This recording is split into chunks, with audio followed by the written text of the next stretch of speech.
So, he was already released. Yes, Mr. Chair. When was that?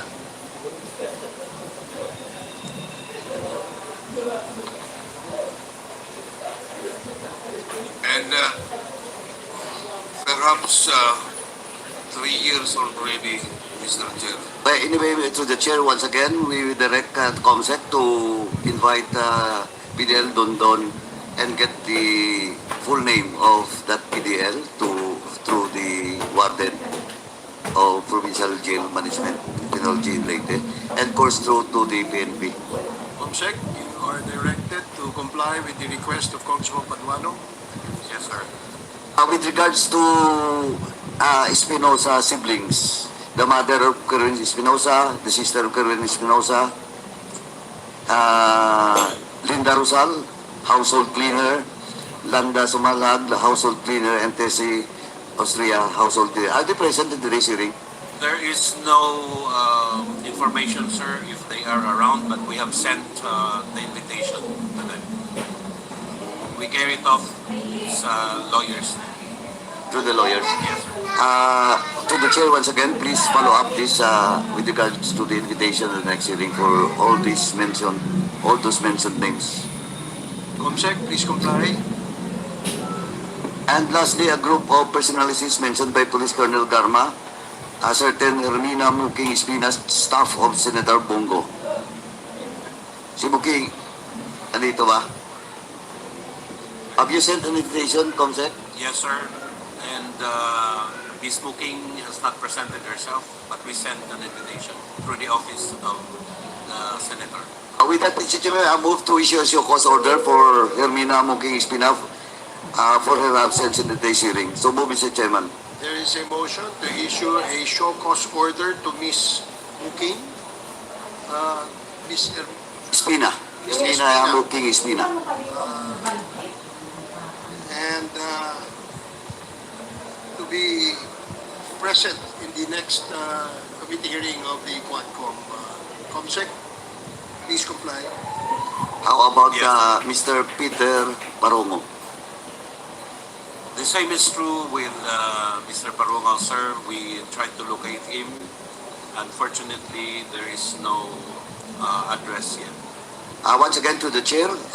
Yes, General Torre.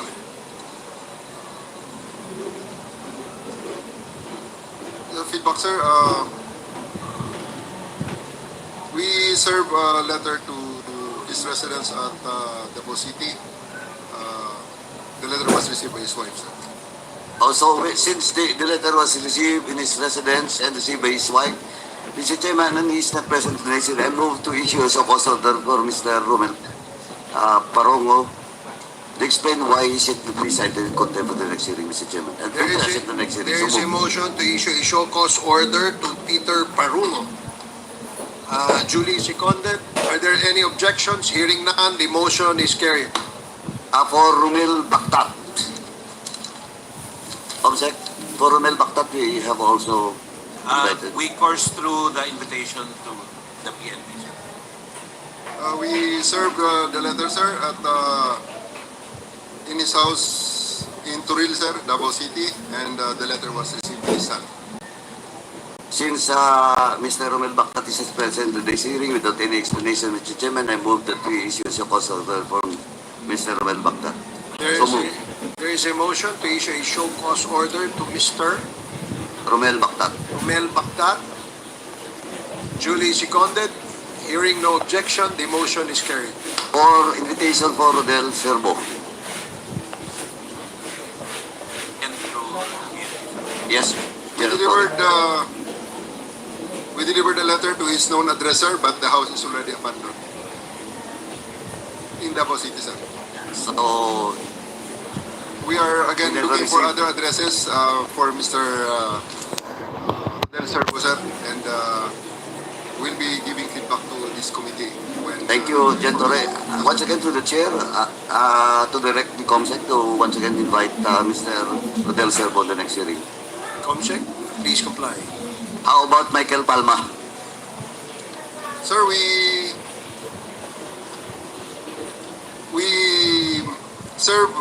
we brought the letter the invitation letter to his house in Mintal, Davao City, and it was received by his housekeeper. And he has another registered address in Island Garden, City of Samal, and it was received by his previous living partner. And we have so delivered those letters. Thank you, Jen Torre. Yeah, since Michael Palma is not present in today's hearing, I move that we issue a cause order for Michael Palma. So move, Mr. Chairman. There is a motion to issue a show cause order to Mr. Michael De Palma for being absent in our committee hearing today, duly seconded. Are there any objections? Hearing none, motion is carried. How about Lester Belganyo?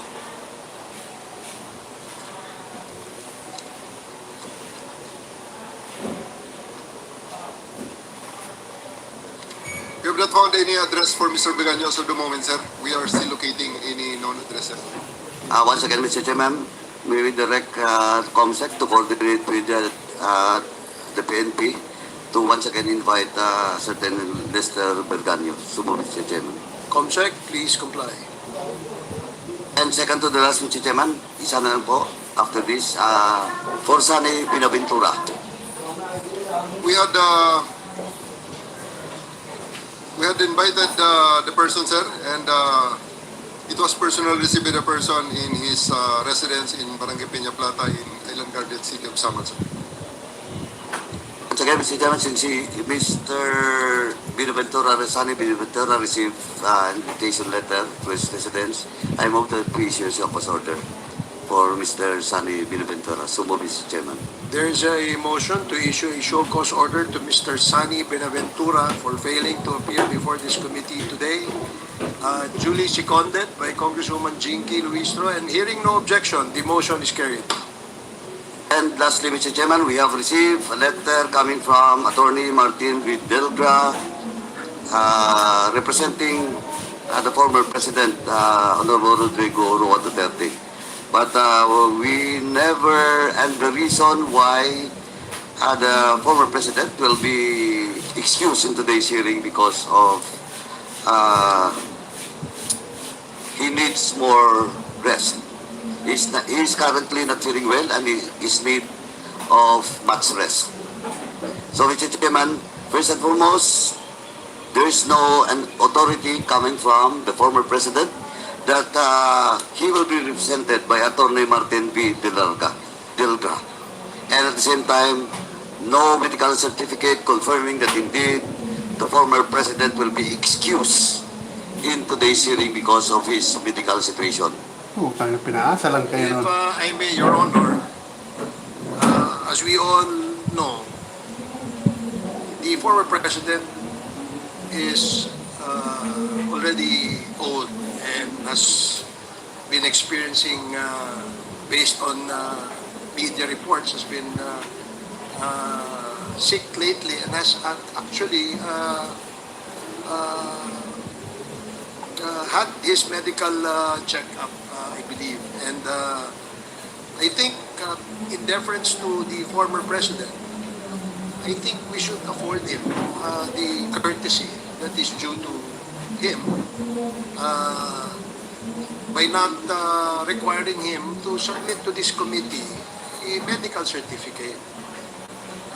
Let us give him that extension of our courtesy to him being the former president, and his intention to appear before this committee in the subsequent hearings that we will schedule. So, if I may, Your Honor, let us not pursue the submission of medical certificate from the former president.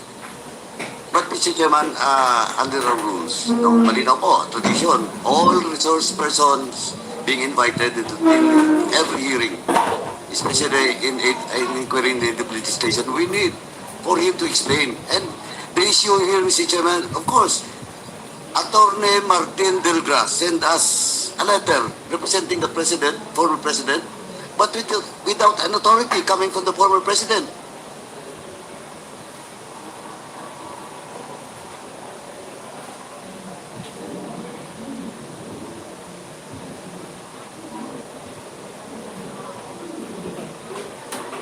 to the corporation being listed.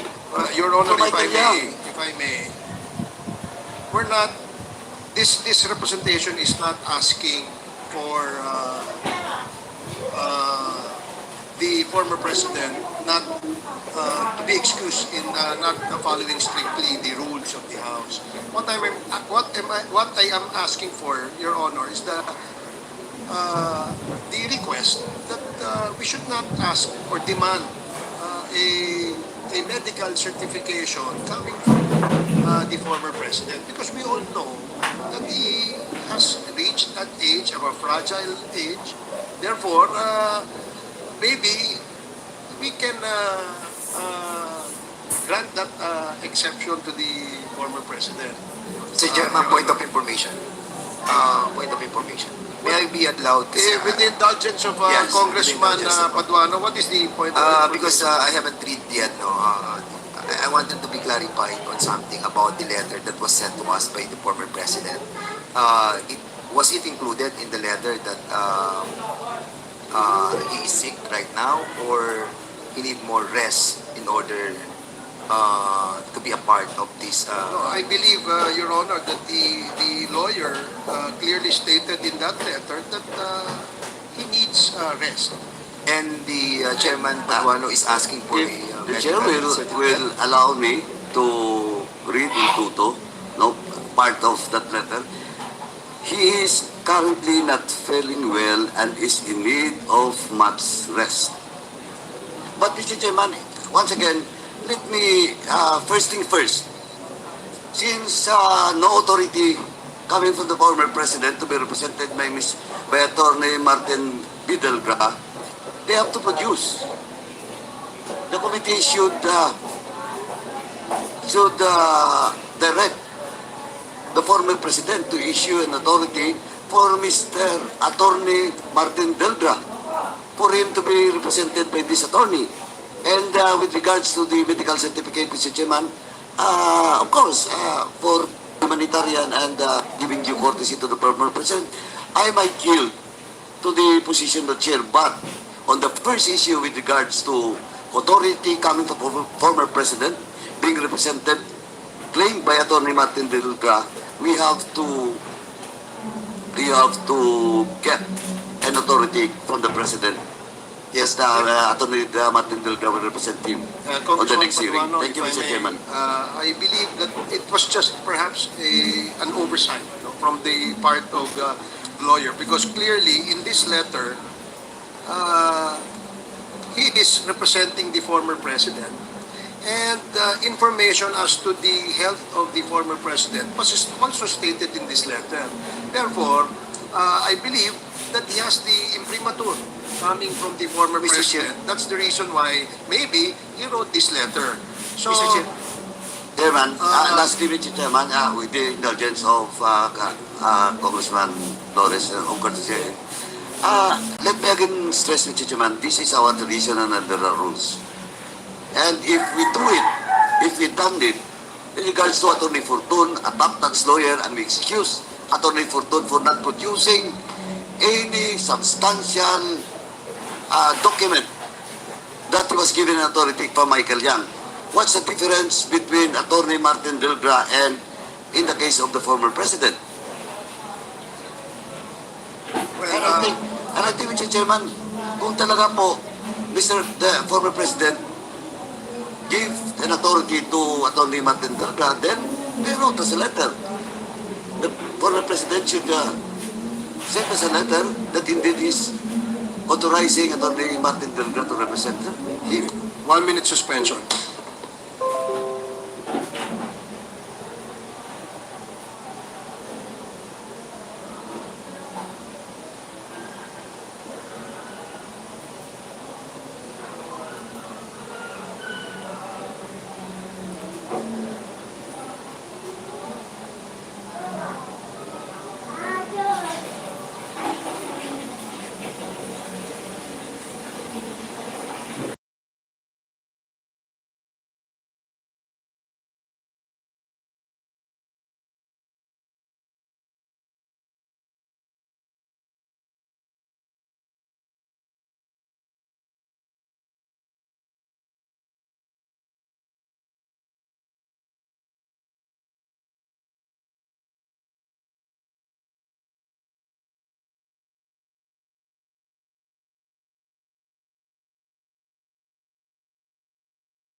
With the indulgence of Congressman Dan Fernandez, the parliamentary status was the chair had to suspend the hearing for 1 minute in order to resolve the issue of being raised by Congressman Paduano with regards to the letter that the committee received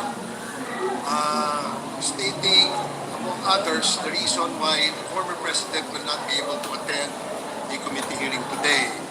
And Congressman Paduano insisted that we have to stick with the rules of the House. And the chair immediately suspended in order that I can confer with Congressman Paduano so that we can accommodate the request as stated in the letter of the lawyer of former president that he be excused for today's committee hearing.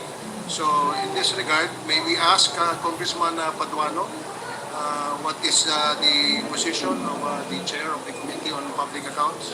Mr. Chairman, with regards to the second issue on the medical certificate that being required by this representation to the former president, I will yield to the opinion position of the good chairman, the lead chairman. But with regards to the authority coming from the former president for Attorney Martin Delga, we need the document so that he can have an official entry of appearance in the next hearing, Mr. Chairman. Yes, as I stated earlier, Congressman Paduano, Your Honor, that perhaps it is just an oversight on the part of the counsel of the former president. And I agree that we should ask the counsel to be present in our committee hearing to enter his appearance as the counsel for the former president. So thank you for accommodating my request, Congressman Paduano. So with that, we will now proceed with the next part of Mr. Chairman, the agenda. if I may. Yes, Congressman Dan Fernandez. In addition, we were discussing about those two issues that was mentioned by you and by Chairman Paduano. And further, sinasabi po sa Section 9 ng ating rules, no, that yung physically present ng ating pong binigyan ng authority, no, para po mag-represent sa ating pong mga witnesses. And dito po sinasabi, provided further, that no witness shall be granted more than 2 postponements of appearance before the committee without justifiable cause. With that, Mr. Chairman, we have to apply the rules of this committee to all or none at all. Thank you so much, Mr. Chairman. Thank you for that manifestation, Congressman Fernandez. Mr. Chair. Yes, Congressman Abante. I just would like to make it clear for the people watching this QuadCom hearing tonight. Are we giving special treatment to a witness just because he is the former president? Or just like what Congressman Fernandez said, that this applies to him? Well, I beg to disagree, Your Honor, that we are giving special treatment. What I am saying and stating for the record that we extend a courtesy due to a former president. Hindi naman po ibig sabihin na hindi na po natin siya imbitahin. On this particular committee hearing that we scheduled for today, the committee has received a letter stating, among others, the reason why the former president cannot be present. So wala hong exception dyan. Hindi ho natin siya binibigyan ng special treatment. I do agree with the chair of the Committee on Human Rights that we should stick with the rules of the House. But in this particular case, in deference to him being the former president, I would like to ask for your understanding to extend a little bit of the courtesy that is due to him for being the former president. Wala akong special favors dito, baka ako ma-misquote ako, yun lamang po ang aking gustong ipalabas. I hope that is understandable. Yes, I fully understand, Mr. Chair. I agree with your sentiment So I believe that we should further state on the record, Mr. Chair, uh, according to our rule, that no witness shall be granted motion for postponement of appearance before the committee without justifiable cause. Will be able to do that, Mr. Chair? Yes, that is noted, and the chair will definitely agree with the position of Congressman Abante, and the chair likewise, for the record, state that we will stick with what the rules has been provided. Thank you, Congressman Abante. So, Mr. Chair, can I be recognized, Mr. Chair? Congresswoman Arlene Rosas, and then Congressman Plato. Eric, And myself. then Congresswoman Franz Castro. Yes, Congresswoman Thank you, Rosas, Mr. you're Chair. recognized. Mr. Chair, just a manifestation, Mr. Chair. Mr. Chair, on October 18, the QuadCom sent an invitation to former President Rodrigo Duterte to attend the QuadCom meeting today. Former President Duterte's legal counsel told yesterday that the former president cannot attend the hearing today. Mr. Chair, the non-appearance of former President Rodrigo Duterte at the QuadCom hearing today is a clear manifestation of his disregard for truth, justice, and accountability.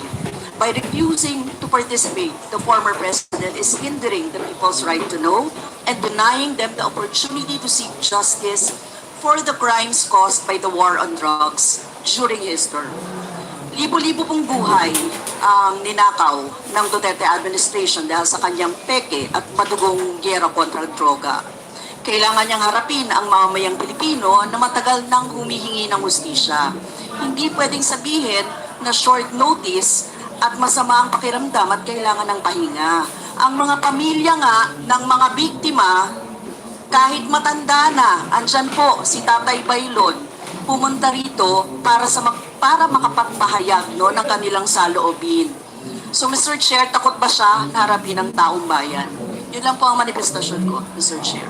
The manifestation is noted. Congressman Plato, you are now recognized. Thank you, Mr. Chair.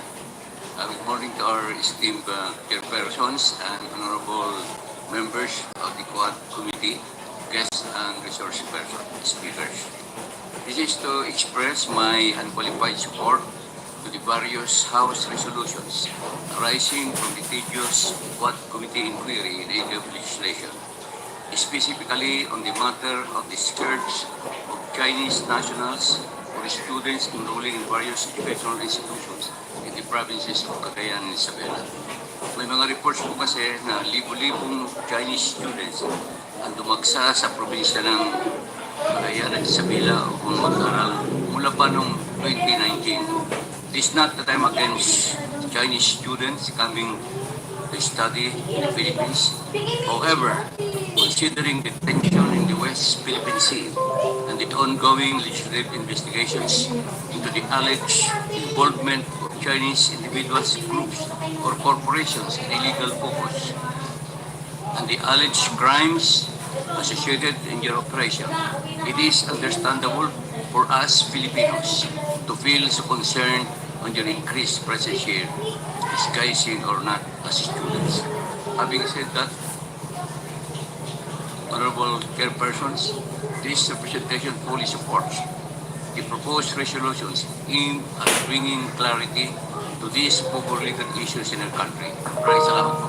Thank you very much, Congressman Plato. Before we acknowledge the next member who wish to manifest, allow the chair to acknowledge the presence of Congressman Lordan Suwan, Congressman Ernix Junicio, and Congressman Bong Teves. Welcome to the committee hearing. And Congressman Faustino Inodi. Congresswoman Franz Castro, you are recognized for your manifestation. Thank you, Mr. Chair. So, ang pinatawag ko ay lubos na nababahala at dismayado sa hindi pagdalo ng dating Pangulong Rodrigo Duterte sa hearing ng ating komite. Parang naggagayahan lang ang mag-amang Duterte. Ang daming sinasabi kapag hindi under oath o wala sa tamang lugar. Pero kapag pinatawag na sa formal na pagdinig, ay uugaling pusit na pareho at ang dami ng rason para wag dumalo ang sagutin ng maayos ang mga tanungan natin. Kaya I move na kapag hindi pa dumalo si dating Presidente Duterte sa susunod na hearing ay isite na siya in contempt or kung ano man yung rules natin. Ito po ay isang malaking insulto sa mga pamilya. Nandiyan po yung pamilya ng mga biktima ng madugong war on drugs na nandito po sa atin. Sa kanyang pagtanggi ay nagpapakita lamang ng kawalan ng respeto sa proseso ng investigasyon at sa pagharap sa katotohanan. Mr. Chair, ang mga aligasyon laban sa kanya ay napakaseryoso. Mula sa mga pagpatay sa mga sibilyan, sospek at mahihirap, maging sa mga Chinese drug convicts hanggang sa pagkamatay ni Mayor Rolando Espinosa. Hindi ito mga bagay na dapat ipagwalang bahala o iwasan.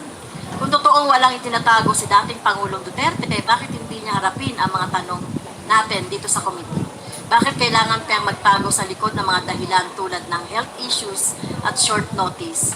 Mr. Chair, hinihiling ko sa committee na gawin ang lahat ng hakbang upang matiyak ang pagdalo ni dating Pangulong Duterte sa susunod na hearing kung patuloy siyang magtatago at dapat natin isaalang-alang ang paggamit ng ating kapangyarihan para iside siya in contempt. Ang bayan ay nangangailangan ng katotohanan at hustisya. Hindi tayo dapat magpatinag sa mga taktika ng pag-iwas at pagtatago. Maraming salamat, Mr. Chair. Thank you, Congresswoman Caso. The last to Chair. deliver his manifestation is Congressman Keith Flores, with the indulgence of Congressman Abante. You are now recognized. Thank you, Mr. Chair. Mr. Chair, I only want to confirm that I personally know Attorney Delgra and I called him up during the break, Mr. Chair. He confirmed that he is acting for and in behalf of the President when he wrote that letter, Mr. Chair. He even sent a text message to confirm that. But I also understand that our rules require his physical presence. So I submit to the ruling of our chairperson. Question lang, Mr. Chair. Thank you, Congressman Keith Flores. Now, Congressman Abante, before Congressman Manuel. You're recognized, Congressman Abante. Since Congresswoman Arlene and Franz Castro mentioned the victim, mga kamag-anak po ng victims, can we recognize them? Can we ask all of them to stand up please to recognize ang mga kamag-anak po ng mga victims? Pwede po bang tumayo ang mga kamag-anak po ng biktima?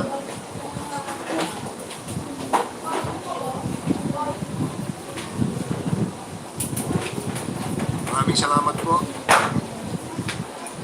Pwede na po kayo maupo. Maraming salamat.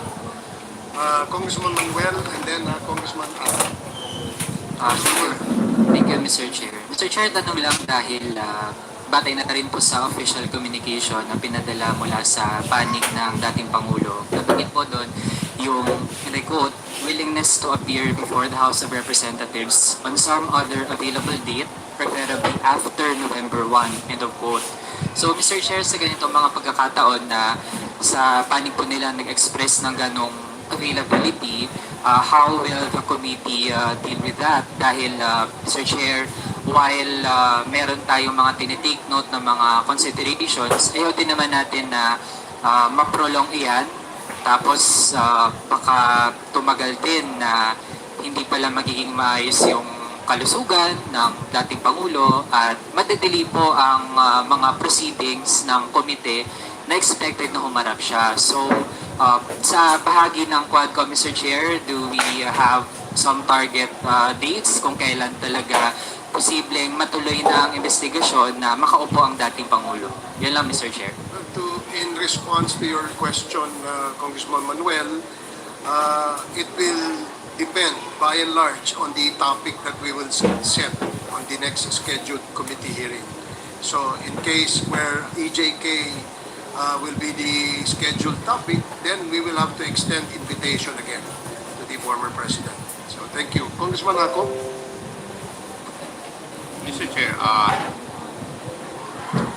pursuant to our rules of inquiry under Section 15, may I respectfully move that we extend our inquiry insofar as the issues raised in the QuadCom committee is concerned because Section 15 requires that we terminate our hearings within a period of 60 days. So may I move, Mr. Chair, that we extend the hearing? So move, Mr. Chair. There is a motion to extend the QuadCom hearing duly seconded. Are there any objections? Hearing none, the motion is approved. Comsec, please take note that the committee, the QuadCom, has unanimously approved the extension of the conduct of this committee hearing. Thank you. Now we proceed with the next part of the agenda. May we ask former Senator Laila De Lima for your opening statement. Mr. Chair, bago po yun, naalaman ko po na meron pang mga nasa baba ng mga PJK na meron tayong lugar dito. Kailangan natin lugar. Okay. Pwede rin natin kilalanin. Wala na po tayong lugar, Your Honor. And hopefully, magkasya po sana po dito lahat ng ating naimbitahang resource persons. But unfortunately, the space is limited. So I believe that they are properly seated sa basement, sa ground floor. And nanonood po sila ng ating hearing sa ngayon. So now we proceed with acknowledging former Senator Laila De Lima for your opening statement. Please proceed. Good morning to the lead chair of the Quad Committee, Senator Marcos, to the other chairs of the other committees constituting the members of the Quad to the other resource committee invited for today's Ano yan? both the statement and presentation. Medyo mahaba po, and I was advised right before the hearing that I should cut it down. Although mahaba po talaga presentation. Best efforts, I will try to abbreviate. Mr. Chair, before Senator proceeds, can I just request that she puts the mic a little bit closer just so that we can hear her voice now. Thank you very much. Salamat po. I attend this hearing with a deep sense of irony. I've not forgotten that in September and October of 2016, the House Committee on Justice conducted an inquiry on the illegal drug trade. However, unlike this hearing, the real subject of the hearing was not really about the drug trade. The real subject of that 2016 House Committee hearing was all about destroying me, conducting a Senate inquiry which in so many aspects was like this one. The only difference between this hearing and that Senate hearing is that my committee inquiry was 8 years earlier and the 10th day was a technical problem. Sa Senate hearing ko ngayon ay kinagin ako ni Jack Ward ni Duterte at nagmakaawa ko ako na ikilan na ito habang ilang daan pa lang ang mga nagiging biktima at wag na sanang paabutin ang nilito. Ngunit sa kasawi ang palad, wala pong nakinig sa akin.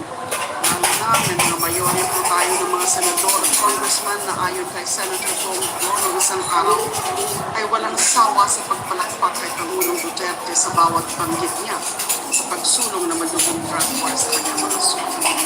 Pagsulong na madugong drug war sa kanyang mga zone,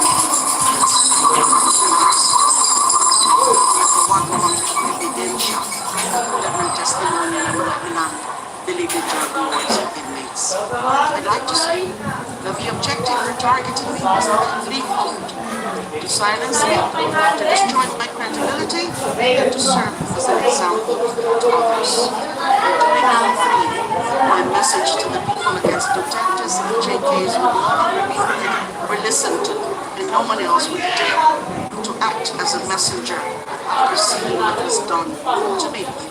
Since all three were achieved, the EJKs became accepted by public officials and the general population.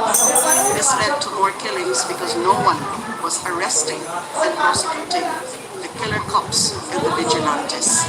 This was impunity, as never never seen before in the Philippines outside of Davao. Sobrang nakakalungkot na ngayon lamang nagkaroon ng napaka-komprehensibong pagtalakay ng Kamara de Representante sa drug war at mga EJK pagkatapos ng tumampak ang libo-libong bangkay na naging biktima ng drug war.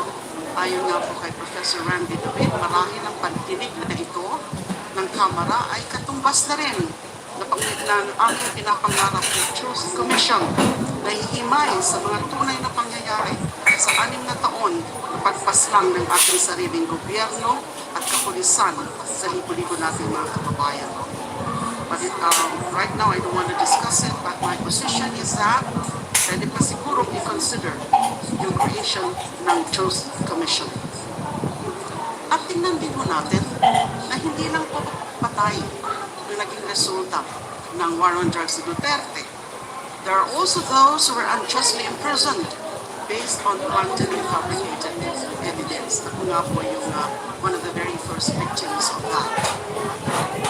Ayun naman po, ito na rin po ang pinatotoo yung sa bagong revelasyon ni Police Colonel Roy Nagarma ang binulgar niya sa huling hearing ng QuadCom na siya ang inatasan mismo ni Pangulong Duterte na maghanap ng tao sa PNP na maasahan niya sa pag-iimplementa ng drug war alinsunod sa modelong ginawa niya sa Davao City.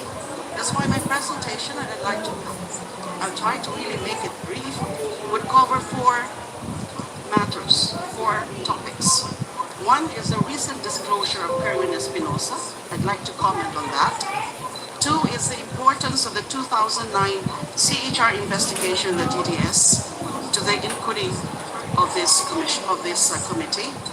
3 is the revelation of former Police Colonel Roy Nagarma that the drug war was modeled after the Davao anti-drug campaign. And I'd like also to touch the relevance of Republic Act number 9851 on crimes against humanitarian law, genocide, and other crimes against humanity in enforcing accountability. So ito na po yung aking presentation. So meron po akong mga skip because actually part of my presentation are some videos but hindi ko na po yun ipapakita because of the limited time. So nung narinig ko nga po yung testimonya ni Kerwin Espinosa last hearing, it was Senator Bato de la Rosa who ordered him to lie under oath before the Senate in November 2016. Hindi na po ako nagulat doon. Si Kerwin actually already rejected his fabricated testimony against me in April 2022, around the same time that Rafael Ragos, the former Bucor OIC and NBI Deputy Director, also recanted in accusing me of receiving money from beleaguered drug lords. Kung sa hearing sa Senado, ay talaga naman, sinabi ko doon na lahat po ng mga sinasabi nila tungkol sa akin, yung pagiging protector ko daw, yung illegal drug trade ni Mr. Kerwin Espinosa, ay wala ko yung katotohanan. I vehemently, categorically, and firmly went on record in denying those accusations. Sinabi ko rin no, na yung mga sinasabi nila, Kerwin Espinosa, ni Ronnie Dayan, and ni Colonel Espinido, ay wala talagang katotohanan. In the first place, hindi nga sila magkakilala.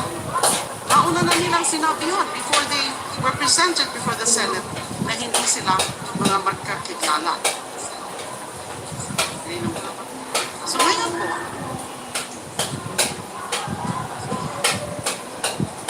nandito si Colonel Espinido.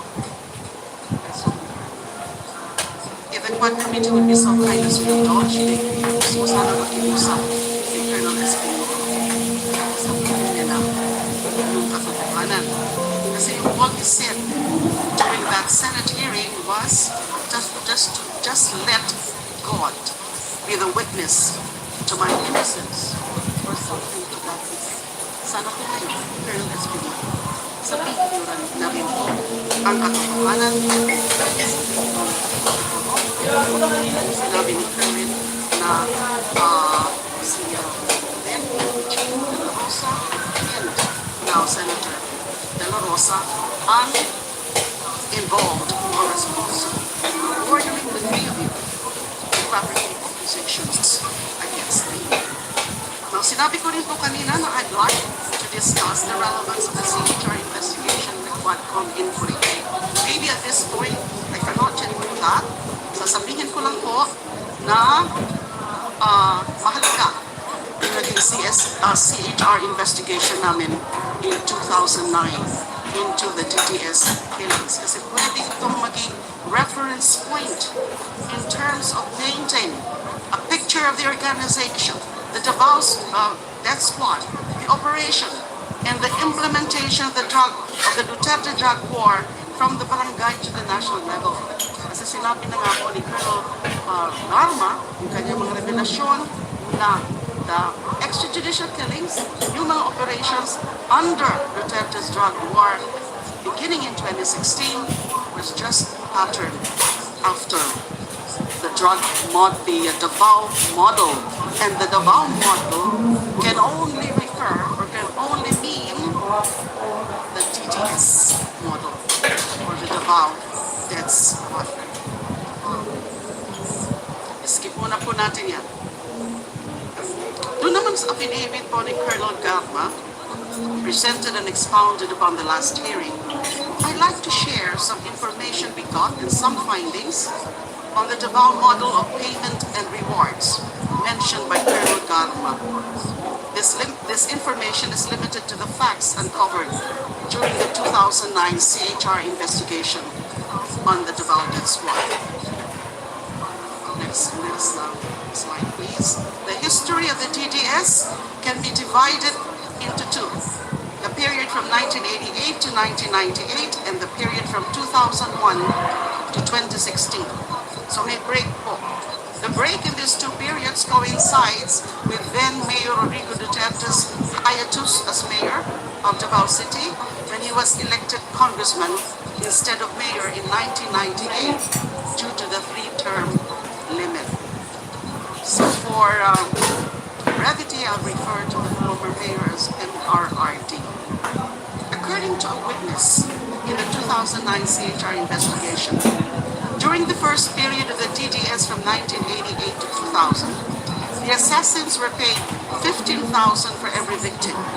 5,000 goes to the police handler and 10,000 to the assassins, who at the time consisted of rebel returnees aside from the active duty policemen who were their handlers.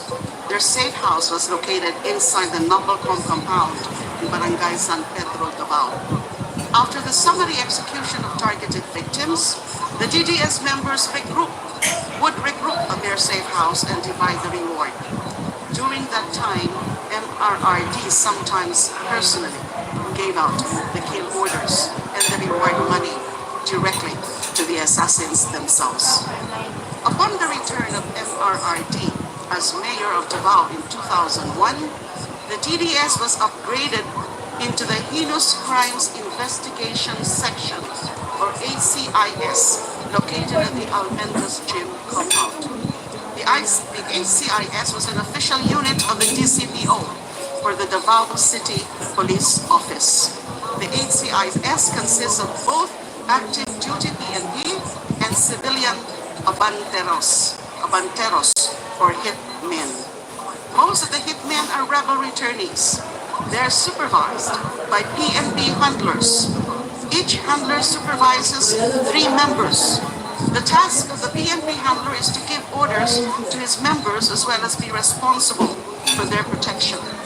According to the CHR witness, he was given a regular monthly salary of 5,000. During this time, the reward given to a team for every victim was anywhere from 13,000 to 15,000, 3,000 to 5,000 goes to the PNP handler, 7,000 to 8,000 was shared among the rebel returnees, and 500 to 1,000 to civilian informants.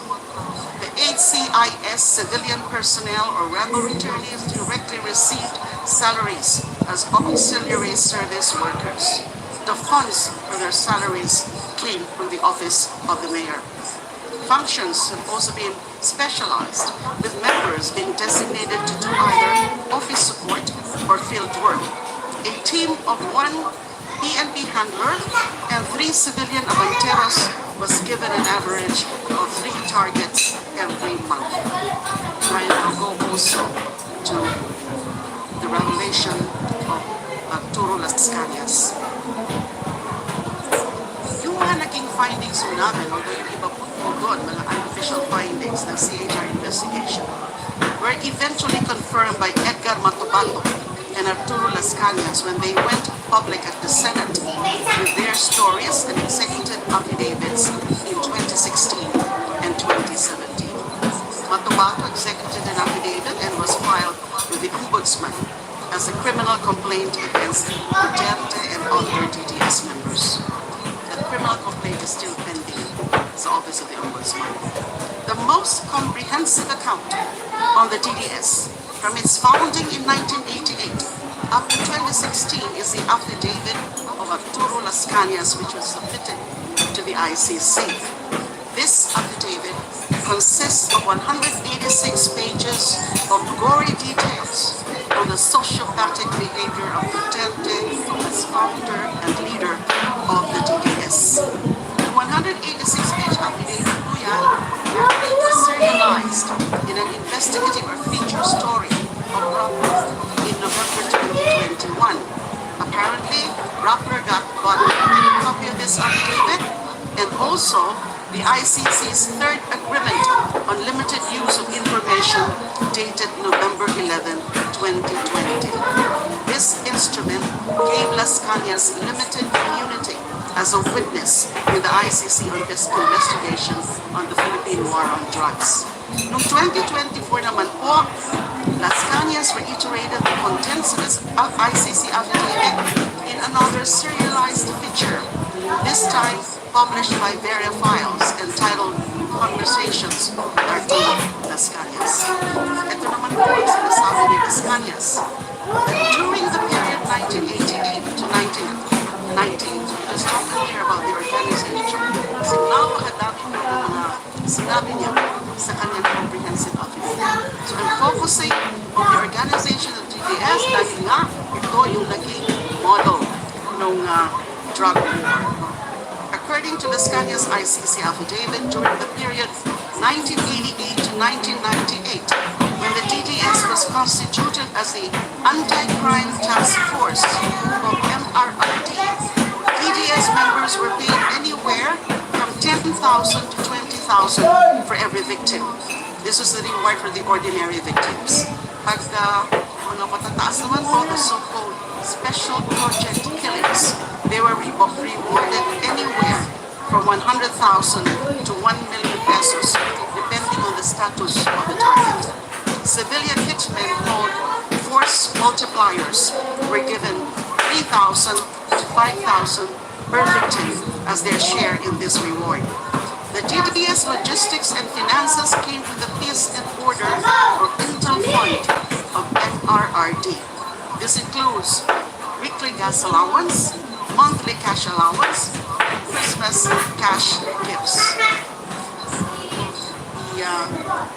Skip ko na muna po yung iba. Next slide, please. Las Cañas also confirmed the CHR findings on the organizational structure of the DDS under the HCIS, or Heinous Crimes Investigation Section, from 2001 to 2016. And this was as follows.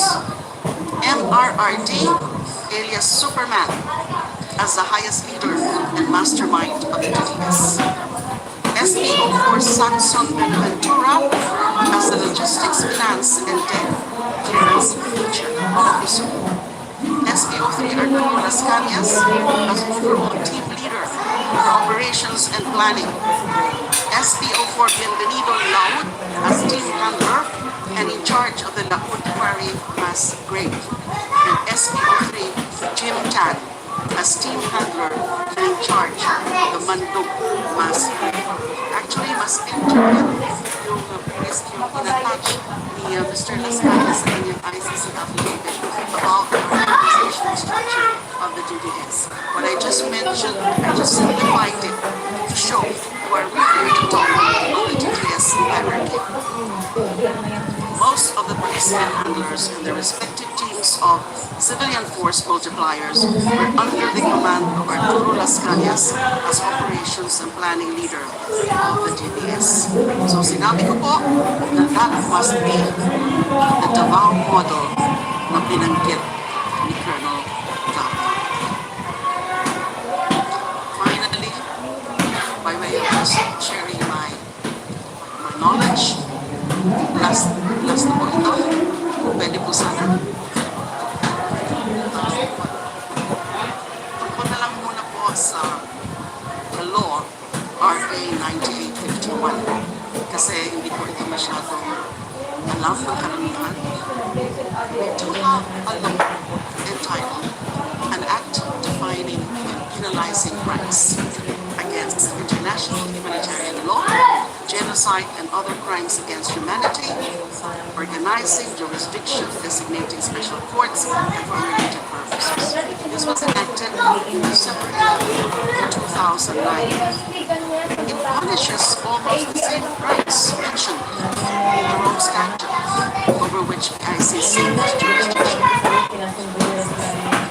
RA 1951 was enacted almost 2 years before the Philippines finally joined the ICC on November 1, 2011, after the Senate ratified the Rome Statute in August 2011. The crime of EJKs carried out by state security forces and their agents in the implementation of the war on drugs fall under the general category of other crimes against humanity under Section 6, which consists of acts committed as part of a widespread or systematic attack directed against any civilian population with knowledge of the attack.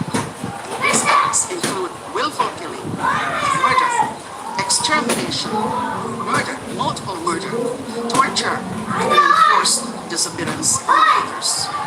The penalty for the crime of systematic attack against any civilian population resulting in death is reclusion perpetua. It's a non-bailable crime.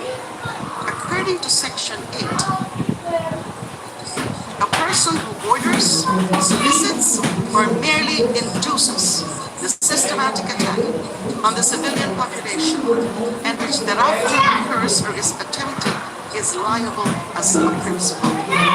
The same applies to anyone who contributes to the commission of the crime by a group of persons acting with a common purpose. Section 9 provides that official capacity as a head of state or government shall in no case exempt a person from criminal responsibility under this act, nor shall it in and of itself constitute a ground for reduction of sentence.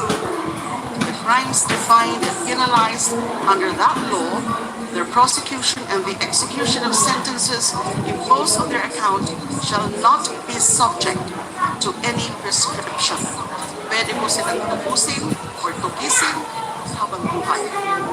Finally, and this one is important, hindi po ito masyadong napapansin, Section 17 on jurisdiction provides that, quote, relevant Philippine authorities may dispense with the investigation or prosecution of a crime punishable under this act if another court or international tribunal is already conducting the investigation or undertaking the prosecution of such crime. Instead, the authorities may surrender or extradite suspected or accused persons in the Philippines to the appropriate international court, if any, or to another state pursuant to the applicable extradition laws and treaties. Napakasimple po. Sa aking palagay, sa aking pagkaalam, napakasimple po ang ibig sabihin ng batas na ito. Hindi pa tayo miyembro ng ICC o ng Rome Statute. Kinilala na natin ang kapangyarihan ng international bodies like the ICC na imbestigahan at litisin ng mga krimen na sasaad sa RA 1951. Hindi pa tayo miyembro ng ICC, meron na po tayong general na pahintulot sa anumang mga international body katulad ng ICC, na tugisin at litisin ang mga Pilipino na magiging kasama sa mga tinatawag na crimes against humanity katulad ng malawakang PJK sa ilalim ng drug war. Hindi pa tayo miyembro ng ICC na ilahad na natin sa batas na yan na kung sakali may international body na nag-iimbestiga ng crimes against humanity, maaari natin i-surrender o i-extradite sa international body na katulad ng ICC sa The Hague, Netherlands, and mga sangkot sa mga ganitong klase ng krimen. I do recognize, and I think you agree with me, that it would be totally discretionary on the part of the Philippine authorities. Just like sa extradition po natin, na pwede natin na-surrender muna, ipaubaya muna, in the requesting party, yung isang akusado na cover sa extradition treaty, pero nasa atin pa rin yun kung gagawin natin na. Kaya ko po ito sinasabi kasi through this law, we have recognized the jurisdiction of the ICC on crimes against humanity committed in the Philippines, even before we ratified the Rome Statute as a binding treaty. Sarili na po nating batas ang nagsasabi na kailangan natin makipag-ugnayan sa ICC kahit noong hindi pa tayo miyembro ng ICC. Lalo na noong tayo ay miyembro na. At kahit hindi na tayo miyembro ng ICC dahil sa makasariling pagkalas ni Duterte sa ICC noong 2018. Para sabihin natin na wala na tayong pakialam sa ICC, kailangan muna natin ipawalang isa ang batas na ito. However, I respectfully submit, rather than repeal this law, we should now take steps to retract the self-serving act of Mr. Duterte to withdraw from the ICC in 2018. We must return to the fold of the ICC. We must rejoin the community of nations who have recognized the need for an international body of nations who have recognized to go after the perpetrators of the most terrible crimes against humanity, the hostis humani generis, the enemies of humankind. Mga kaaway lamang ng sangkatauhan ang takot sa pagsasanib puwersa ng mga bansa upang matigil ng pagpatay ng walang habas sa ngalan ng Estado. But having said that, I still appreciate so much, many people appreciate so much the efforts of this one committee. It can very well be indeed the Truth Commission. Kaya lang tindang mo natin, yung napaka-komplikado talaga ng usapin ng war on drugs. Kadaming biktima na hindi naman natin pwedeng pusisiin lahat for every individual acts of killing. Kundi, dapat, anuhin natin, maganda nga yung nangyayari doon sa mga revelasyon ni Colonel Garma na ganyan yung ginamit nila model. Ituturo mismo si Mr. Duterte. So ano lang siya? Supplementa, ano lang siya? It's just corroborating everything else that we know from news reports, from other information, and from yung mga nangyayari beginning in 2016.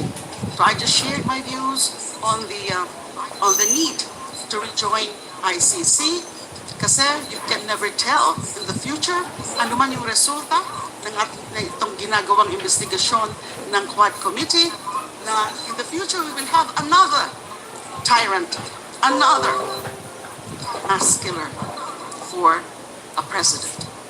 So, ganun po ang aking opinion sa bagay na yan. Maraming salamat po. Chair, thank you, Senator Laila De Lima, for your sharing with us in the QuadCom your opinion on the very important national issue of extrajudicial killings. So, Congressman Abante, you are now recognized. Senator, kailan niyo po ito na pag-aralan? Nung kayo po ay CHR pa, Senior Congress. I became a CHR chairperson in 2008. In 2009 po, sinimulan namin yung investigation into the Davao Death Squad killings. Dahil nga may mga impormasyon po kami noon. And nakita lalo namin yung report ni UN Special Rapporteur Philip Alston, and some other reports like the one issued by the Human Rights Watch, You Can Die Anytime. The title of that is You Can Die Anytime, referring to the killings under this group, which are now euphemistically called the Davao Dead Squad. Kaya lang po, if I may say so, na yung aking pong termino or yung aking pagpupo bilang CHR chairperson hanggang 2010 lang po. Dahil in 2010, na-appoint na po ako as Justice Secretary ng dating Pangulong Noynoy Aquino. So, So pinagpatuloy niyo po ba yung investigasyon o kayo Secretary of Justice Department? konti lang po yung mga nagawa ng DOJ nung secretary na po ako. Although si Matubato, sumipot po siya, at we gave him, the DOJ gave him witness protection. Kaya lang, nung uupo na po in 2016, yung dating Pangulong Duterte, bilang Pangulo, ay umalis na po siya sa witness protection program. Yun po ang pagkakaalam ko. Pero meron po akong extensive personal investigation notes on what we gathered. Kasi yung mga nakausap namin in the course of that CHR inquiry na magaganda o mahalaga yung mga sinasabi nila, kasama na rin yung tungkol sa reward system, ay sila po yung mga kinausap lang namin ng mga sikreto lang kasi ayaw nilang humarap doon mismo sa open public inquiry ng CHR. Marami po kayo nakausap. About, I'm not mistaken, it's about 5 of them. At in-interview lang namin sila kasi sa karamihan sa kanila ay hindi naman ayaw pong mag-execute ng formal affidavit, but we interviewed them. That's why I took down notes, personal notes, and gumamit nga po sila ng mga aliases. Maaari niyo po bang isubmit ang inyong finding sa committee? Yes, I can share with this committee my personal investigation notes on the conduct of the CHR inquiry.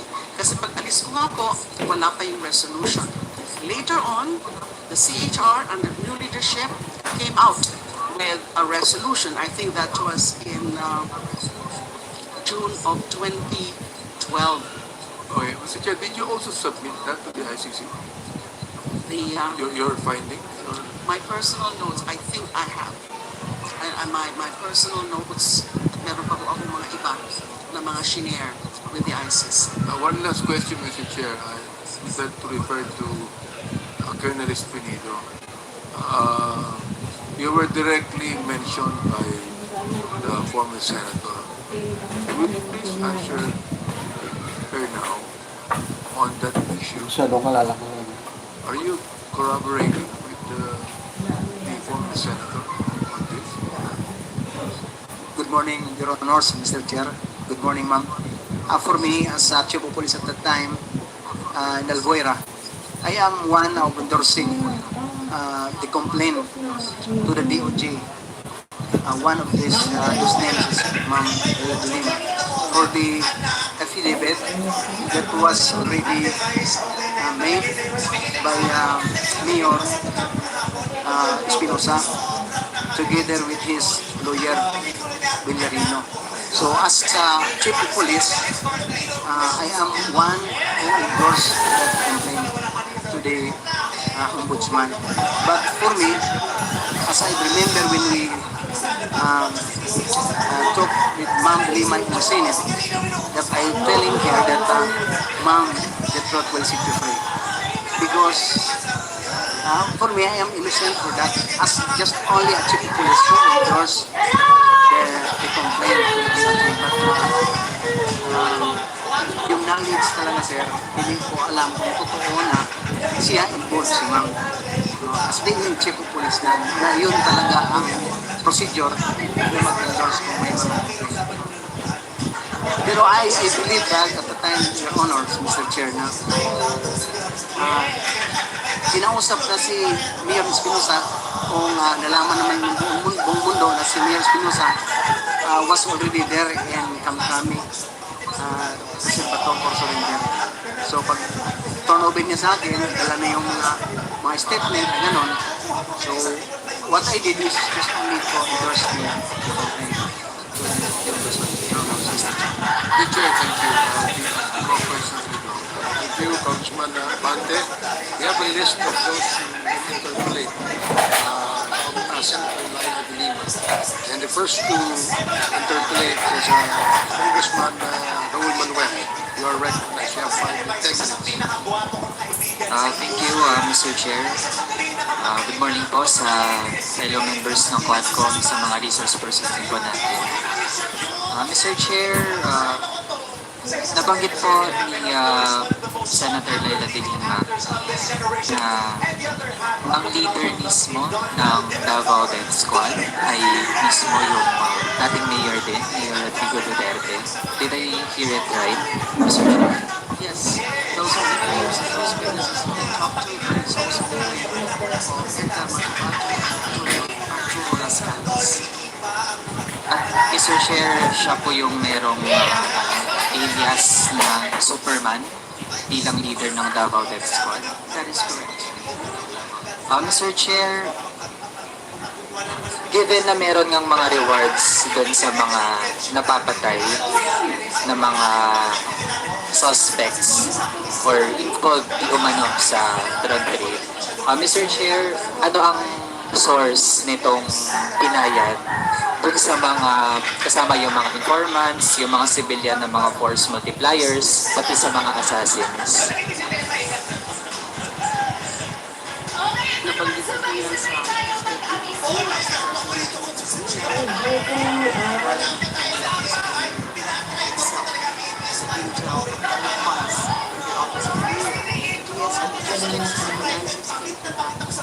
and order intel fund of MRID. That's according to the signature witnesses and also from Las Canas ICC affidavit. Mr. Chair, may we get once again yung breakdown, ano po yung mga pwedeng pinagpuntahan nitong intelligence funds. Halimbawa, as mentioned, meron pong pati mga Christmas gifts dun sa mga police na aktibong nagpatupad ng ganitong tipo ng giyera kontra droga. Yes, yung nasa isang slide kanina, according to the signature witness of the business, kailangan yung amount. Yung for the 1980 to 2000. Kasi sinabi ko, na actually 2 periods. 1998 to 2000, then 2001 to 2016. Nagkaroon ng break nung naging congressman, yung dating mayor. Now, so 15,000, 5,000 to the hunter, 10,000 to the assassins, and then yung sa 13,000 to 15,000, 3,000 to 5,000 to the hunter, 7,000 to 3,000 to the assassins, and 500 to 1,000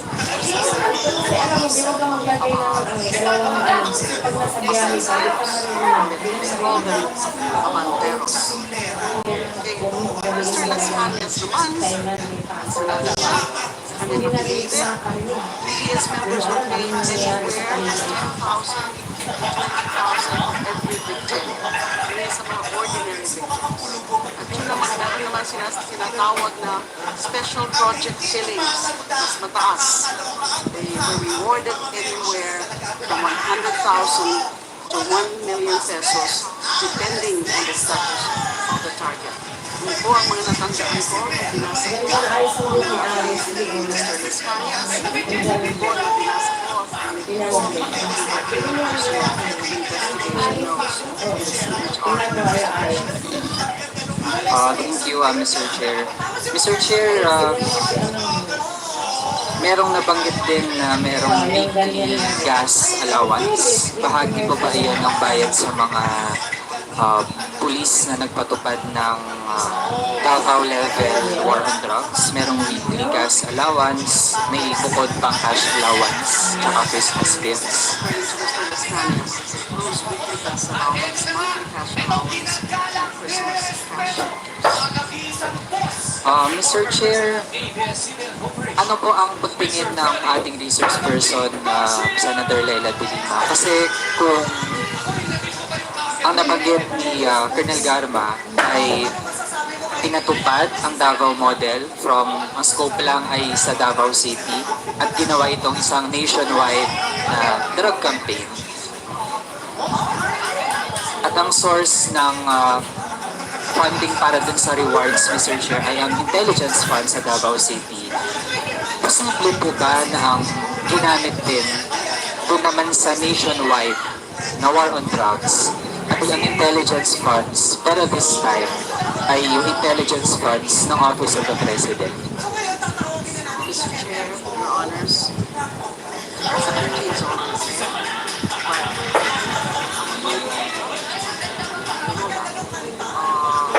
wala pa po ako nakikita ng mga dokumento na sa akin. Yung mga source. No, from Barnard, from 2016 up to 2022. It's quite possible. Kasi meron talagang reward system. We can only survive at this point in the absence of direct evidence na meron talaga magsasabi kung saan talaga yung nanggaling ng prinsipe. Baka alam nila, because they were part of that. Colonel Dharma, yung inutusan to her na maghanap kung pwede mag-implement ng drug war based on the Davao model. And this is not the model. This was the Davao model. May kasamang reward, may kasamang cash incentives, may bracketing game. Next, sino papagayin? Sa rewards, sa incentives. So, posible rin na gumamit ulit ng Intel Fund, this time from the Office of the President. Thank you, Mr. Chair. Before I proceed sa iba kong tanong, dahil Mr. Chair, kung doon pa lang sa unang taon ng pagpapatupad ng war on drugs sa ilalim ni former President Rodrigo Duterte, doon sa Committee on Human Rights, ano po ang nating figure at mismo ay yun pa yung sinight na accomplishment sa report ng Presidential Communications Office ay umabot sa nasa ilang tens of thousands. Kung ang iti-take nating figure, Mr. Chair, ay 20,000, kasama din yung mismo ay confirmed na police yung pumatay, tapos maging yung mga vigilante killings, Mr. Chair, na ang pumatay ay pwedeng hindi kilalang mga tao pero bahagi yon ng tinuturing na tagumpay di umano ng war on drugs. Kinumpit kasi natin, Mr. Chair, kung 20,000, doon pa lang sa time frame na yon, 20,000 na yung mga napatay.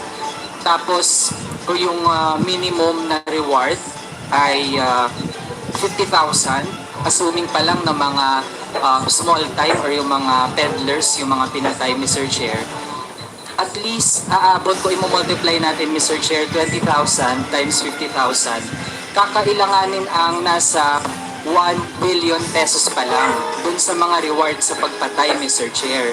Hindi pa kasama dito yung mga allowances, yung mga kung merong mga weekly gas allowance pa rin, weekly cash allowance at iba pa. Sa rewards pa lang, Mr. Chair, sa ganong time frame, 1 billion pesos na ang kailangan.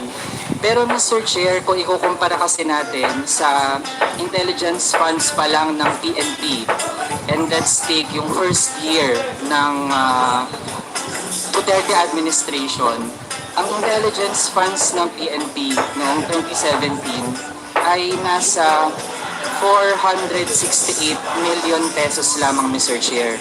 Walang kalahating bilyong piso ang intelligence funds ng PNP. So kung ganun, Mr. Chair, saan pwede talagang kumuha nung ganun kalaking pera bilang pangbayad, bilang premyo doon sa mga pulis na nakapatay?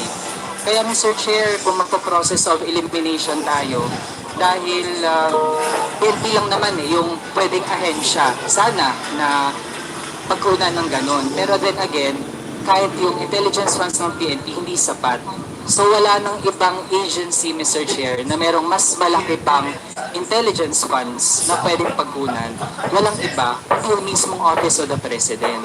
Lalo na kung itutugma din natin yan dun sa mga testimonya na merong mga taga-presidential management staff na bahagi rin nung channel, nung reward system na ito mula sa presidente patungo sa mga kasunod na mga level ng mga police officers, maging si Senator Bongo, si PNP Chief Bato de la Rosa, at iba pang mga dating opisyal under the Duterte administration.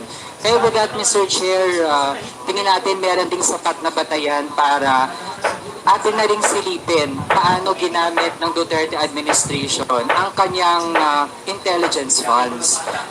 Darating din sa punto, Mr. Chair, na dapat ay mag-issue na rin tayo ng subpoena ducis tecum sa mga dokumento na sinubmit ng Office of the President to COA, to the Commission on Audit, para talagang mabusisin natin kung ano yung naging justifications for the use of intelligence funds by the Office of the President under Rodrigo Duterte.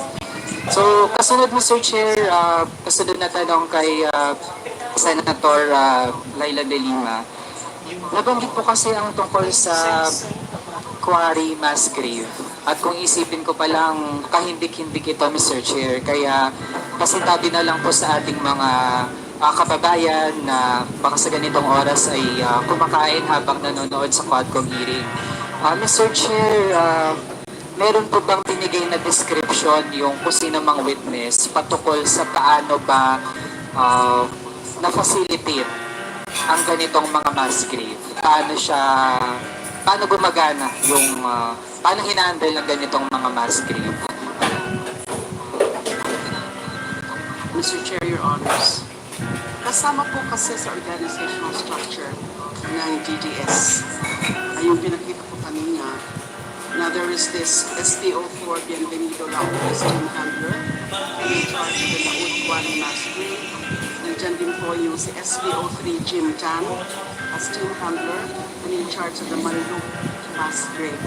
Noong palang ho, nung nag-iimbesti kami sa 2009, may mga napagsabi na po sa amin na meron ganyan na mga mass graves kung saan tinatapon yung mga naging biktima ng DDS. Now, sinubukan ho namin na puntahan yung sa Laot Quarry. Kaya lang, yung pagdating po namin doon, mukhang hindi ho namin naabot yung exact location kasi the Laot property is a hilly part, medyo ano po yung parang hill, and then akala namin hanggang doon lang at a certain point, nakakita kami ng ilan-ilan, konti lang, na human remains, pero we learned later na hindi naman pala doon yung talagang mass grave of that property. It was in a higher portion of the Laut property. Nandun nga daw po yung karamihan ng mga tinatapon nila ng mga pinatay. So there are actually several mass graves from various sources. Yung Laut, and then yung Manduk mass grave, and then meron din sa Samal Island. Yun po ang mga informasyon na nakuha namin. So we actually applied for search warrant. But then, nag-renash ho ng isang RTC of Manila or Quezon City, I'm not sure anymore. Later, na reverse yung quashal of the search warrant ng Court of Appeals. And then eventually, the Supreme Court in 2014 affirmed the validity of the search warrant or affirmed the decision of the Court of Appeals. Kaya lang, wala na hong naging follow-up implementation of the warrant of arrest, either by CHR or by PNP, because I think because by 2014, so far CHR is concerned, its investigation closed already when it submitted or issued its resolution of June 2012. So hindi na po na-follow up yung ano sana ng mga mass graves na yan. Mr. Chair, may nabanggit na tatlong location ng mga mass grave. dun sa course ng investigation ni Senator Laila bilang dating chairperson ng Commission on Human Rights, meron po bang credible estimate kung ilan itong mga mass grave na ito na siyang pinacilitate ng Davao Death Squad bilang bahagi ng war on drugs? It was difficult to really determine to come up with a credible figure. Ang natatandaan ko po, yung si Edgar Matobato, meron din po siyang sinabi tungkol dyan. I'm not sure if he actually mentioned any number with respect to sa mga alam niya, yung mga linibing nila. In fact, in some of those, participant talaga siya sa paglilibing, kasama yung mga iba pang miyembro ng DDS. So I have to check from Mr. Matabato's affidavit, and also his testimony before the Senate, kung meron siya talagang nabanggit na estimate of the number. But again, I think it would be difficult really na makuha natin yung ilan talaga yung mga linibing doon.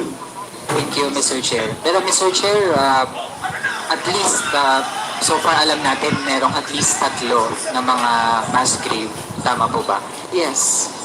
Thank you, Mr. Chair. Kasi Mr. Chair, isipin pa lang natin kahit nga isang mass grave pa lang ay sobrang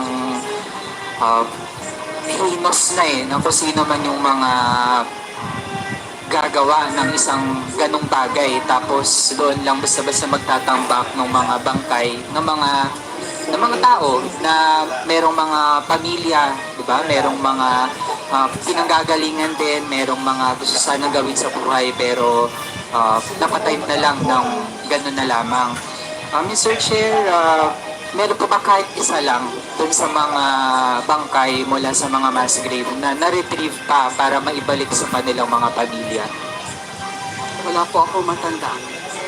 At Mr. Chair, meron din bang mga pamilya na lumapit sa CHR dahil ang suspecha po nila ay dahil hindi na nila mahanap yung kanilang mga pamilya, sila po ay nag-isip na baka nasa mass grave na yung bangkay ng kanilang mga kamag-anak. May ganun po bang mga instances? Wala po akong ma-recall if there are really families ng mga victims sa DDS killings na lumapit sa CHR para hanapin yung kanilang mga bangkay. Ang alam ko, because it's more recent, is that may mga families of victims who visited me when I was in jail at Camp Crane at the PNP Custodial Center, and there were quite a number of them who relate to me yung mga naging experience nila yung tungkol sa pagpatay under the war on drugs. But as to the mass graves, again, I will have to review my personal notes. Comprehensive po yung aking personal notes, and I'll have to check that out. Mr. Chair, Your Honors.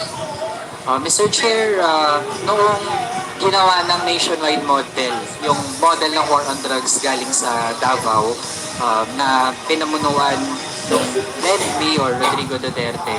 Mr. Chair, dahil I would assume na hindi na ganun kadaling mag-set up ng mga mass graves, lalo na kung ginawa halimbawa yung Oplan Tokhang sa mga urban centers. So, in that case, ay based dun sa initial investigations nung si Senator Lela de Lima ay nag-lead na po ng isang komite sa Senado, ano na po yung kadalasang paraan para ma-dispose yung bangkay ng mga naging biktima, kahit ng mga innocent biktima ng war on drugs? Siyempre yung mga sa salvaging. Pero alam niyo po about the Senate inquiry. I was the chairperson of the Senate Committee on Justice and Human Rights, but I was able to preside or conduct only an inquiry for 3 hearings. Kasi po after the 3rd hearing, kung saan pinisenta ko po si Edgar Matobato, ay inalis na po ako bilang chairperson of that committee by the majority of my colleagues then. So iba na po yung nagpatuloy. Because in that Senate inquiry, gusto ko sana talagang tukuyin na yung mga killings na yan, starting in 2016, are really state-sponsored or state-inspired. Kaya lang, as I would remember, may naka-ready actually na about 13 CHR witnesses from the CHR na pinrovide sa Senate Committee on Justice and Human Rights. Pero dalawa pa lang po yung i-present ko, and also si Mr. Edgar Matubaco, but I was already ousted as a CHR chairperson. Now, after the third hearing, what I recall is that 3 more hearings were done under a new chairperson. Pero, it was abruptly terminated because they did not even call the other available CHR witnesses na ready sanang i-present before I was ousted as CHR chairperson. They did not even present them. So, ang nangyari, they issued the finding of the resolution, and one of the core finding is that there's no evidence that the killings at that time were actually state-sponsored. Something that I wanted to prove sana. Hinayaan lang po ako. Although, of course, I can understand that perhaps it was such a tough job, a tough challenge for me to prove it. Especially that nandyan pa yung dating Pangulo sa poder na nahihirapan pa na talagang kumuha ng mga iba pa, ng mga witnesses, especially from within.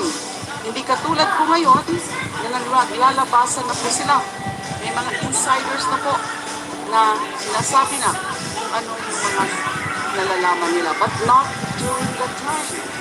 Pero I wanted to do it.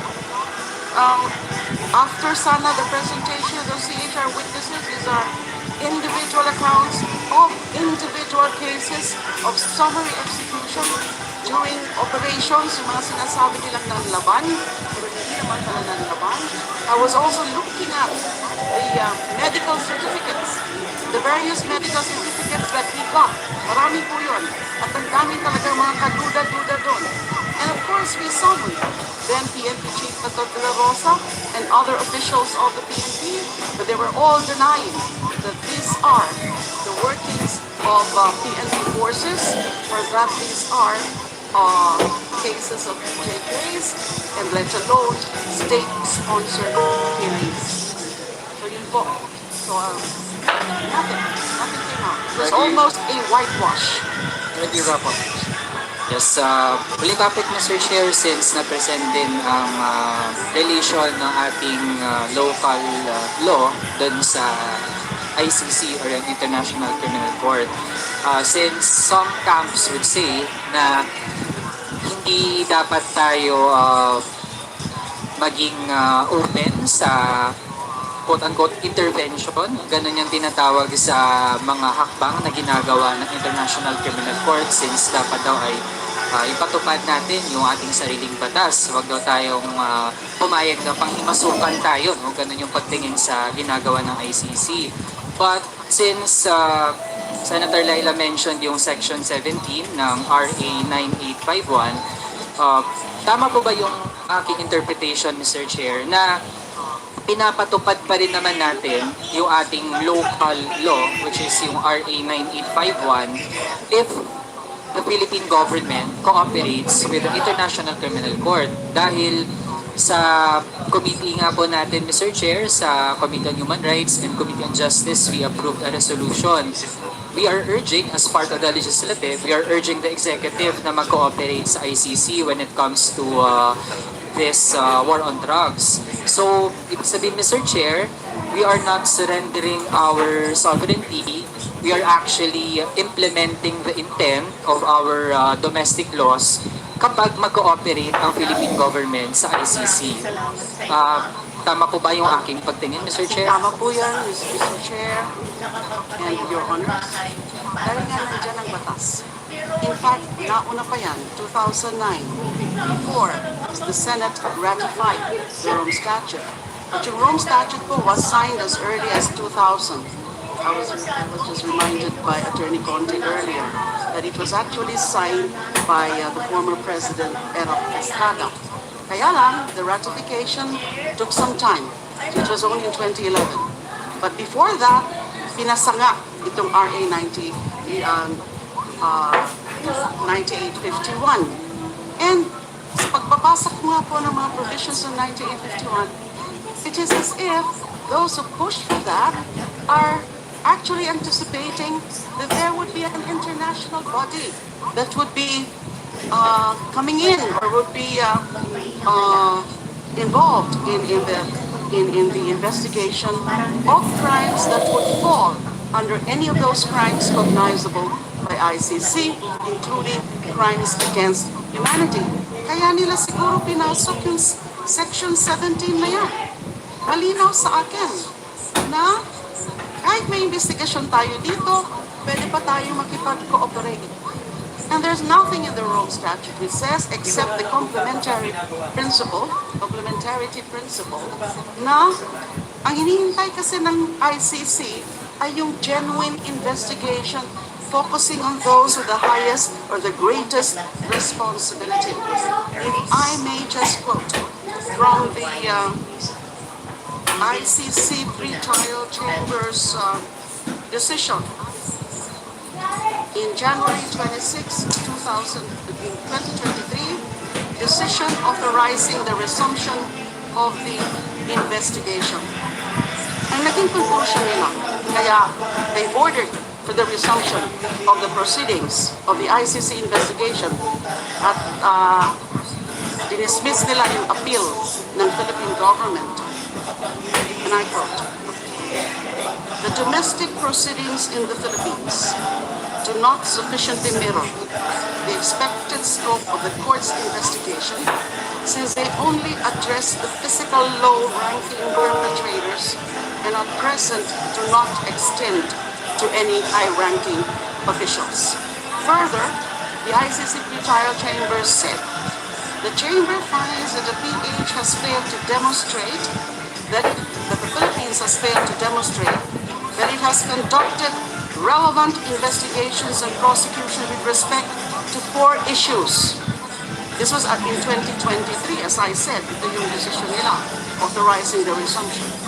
Number 1, the alleged killings in Davao from 2011 to 2016, which is within the duration of the ICC investigation. Pwede lang kasi mag-investigate yung ICC from 2011 up to 2019 when the withdrawal became effective.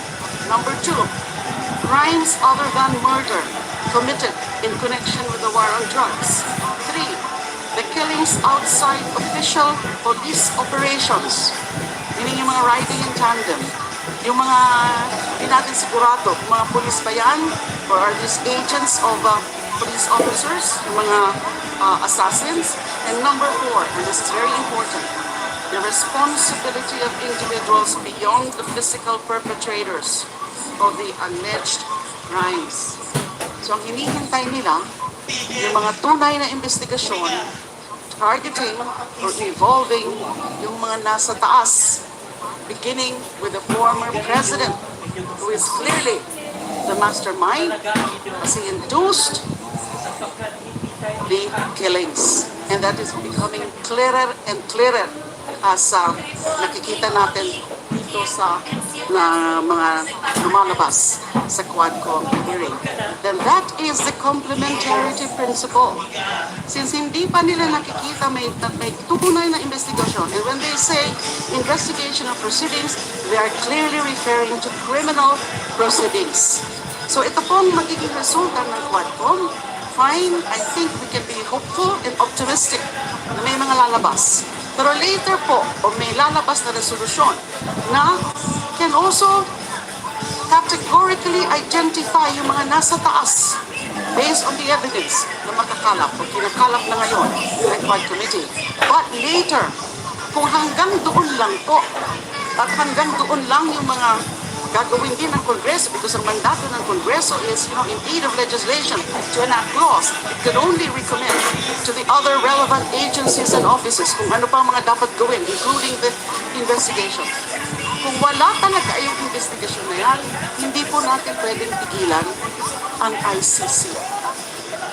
Because yun na yung sinabi nila. Kasi hindi pa naman talaga tinatarget, puro lang sa low level. Tsaka yung ICC is not actually focusing on the low level. it's not possible for them to look into each and every case of killings under war on drug. Kaya din sila nakatuon sa mga those with the greatest responsibility. Okay, so to wrap up, Mr. Chair, This is your last question, Yes. Congressman Manuel.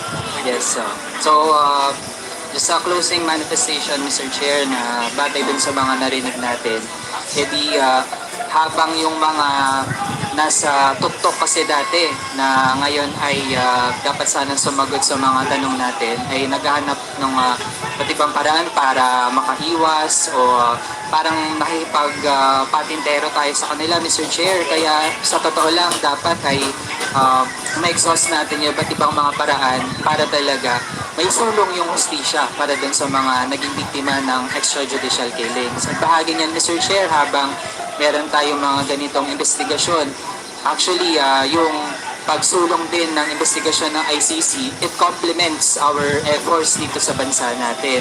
And also, Mr. Chair, yung fact din na dahil nga mula sa Davao ay in-apply on a nationwide scale kung ano yung kanilang approach dun sa Davao at intelligence funds yung ginamit nila doon.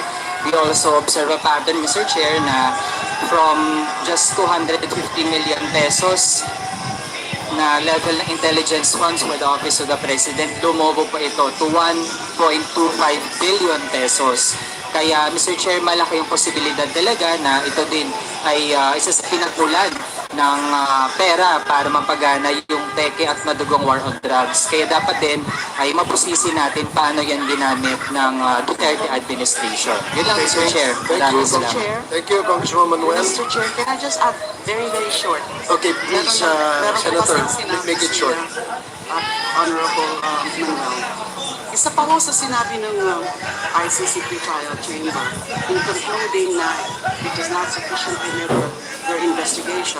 Itong mga proceedings, whatever proceedings they're being conducted as of 2023. Ang sabi po, any ongoing domestic investigation, at least that's as of 2023, has failed to inquire into any pattern of criminality or the systematic nature of crimes. So gusto po yan i-establish ng ICC. Kaya hindi pa nila nakita yan sa mga investigasyon dito. The pattern of criminality or the systematic nature of crimes o yung state policy angle. Yun po ang dapat tingnan din. Thank you. Thank you, Senator De Lima. Before we proceed with the next interpellator, let me remind the honorable members of the committee that we have invited several resource persons for today's committee hearing. And as much as we would like to ask questions or interpellate our resource person, former Senator Laila De Lima, there are other equally important resource persons that we have invited with regard to the issue of EJK. So if I may request the honorable members to shorten our questions, we will have several opportunities because this is not the first and the last that we will invite Senator Laila De Lima. There will be several opportunities for all of us to be able to ask questions on the issue. Now, the next interpellator is Congressman Rog Gutierrez. You have 10 minutes, and please shorten our interpellations. Thank you. Thank you, Mr. Chair. Mr. Chair, I'll just redirect my questions to the former Senator De Lima, and I'll try to make it quick, Mr. Chair.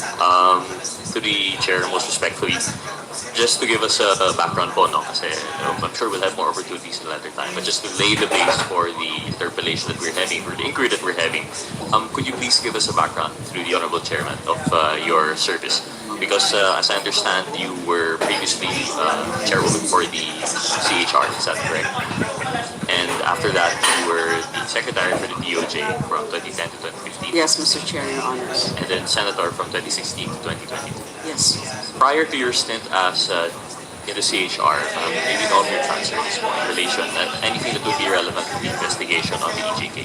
My first government service was as CHR chairperson. Before that, I was a practitioner, an election law practitioner. Actually, I didn't have any background in human rights before I was appointed by the former President Gloria Macapagal Arroyo as CHR chairperson. So I was an election law practitioner, so that is my area of expertise. Very limited lang po yung exposure ko ng human rights before I joined the Commission on Human Rights. Thank you, Mr. Chair. Given that background, I guess for the purposes of our inquiry on EJK, it would be appropriate to limit the interpellation for the years 2018 up to the up to now, since she still is espousing this as her advocacy. So, Mr. Chair, maybe we ask just to clarify, during your stint in CHR in 2008 to 2010, this was when you started the investigation into the Davao Death Squad. Yes, Your Honor, to 2009. 2009. And what is the result of this? How do you call this? Is this an inquiry? Is this? Yes, it was actually a public inquiry. We held several public hearings right there in Davao City. In fact, one of the resource persons that we summoned, and the very first resource person that we summoned was then Mayor Rodrigo Duterte. We also summoned some other officers, especially in the police force and barangay captains, etc. Now, I was saying earlier that yung mga nakausap kasi namin ng mga insiders, kasi at that time, hindi pa namin nakausap sila Matubato and si Las Cañas. Their names were already mentioned, but we never met them before. Nung sa Senate inquiry na lang sila lumabas. So, yung sabi ko po kanina, nahirapan nga kami nung una because we have to really hold very discreet and mga nagtatago kami noon whenever we were interviewing these witnesses, and we have to use aliases. Of course, they gave us the names, the true names, but they said they should not be revealed, their true names. So, natapos namin yung hearings, but hindi ko na po natapos yung pinaka-report because I was already appointed as DOJ Secretary. Although, as I said, I do have with me the personal investigation notes, which I actually shared with the CHR, yung pagkakatanda ko po noon. And the CHR later came up with this resolution in June 2012. Meron din po sila mga findings doon. But yung iba po, marami po doon sa mga personal investigation notes na hindi na po nila nasama doon sa CHR resolution. I have no personal knowledge about the deliberations of the CHR and bank nung wala na po ako. Which resulted in their Senate, in their resolution issued in June of 2012.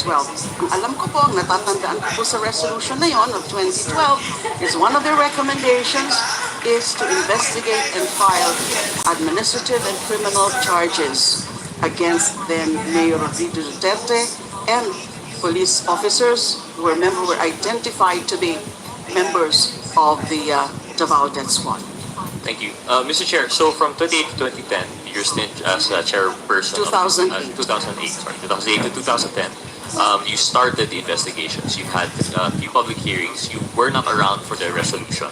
But the resolution in June 2012, there was one of the recommendations was to start an investigation.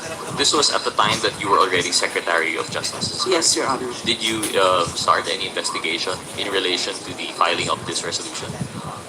The resolution was directed also to the Ombudsman and also to the investigative agencies to conduct further investigation.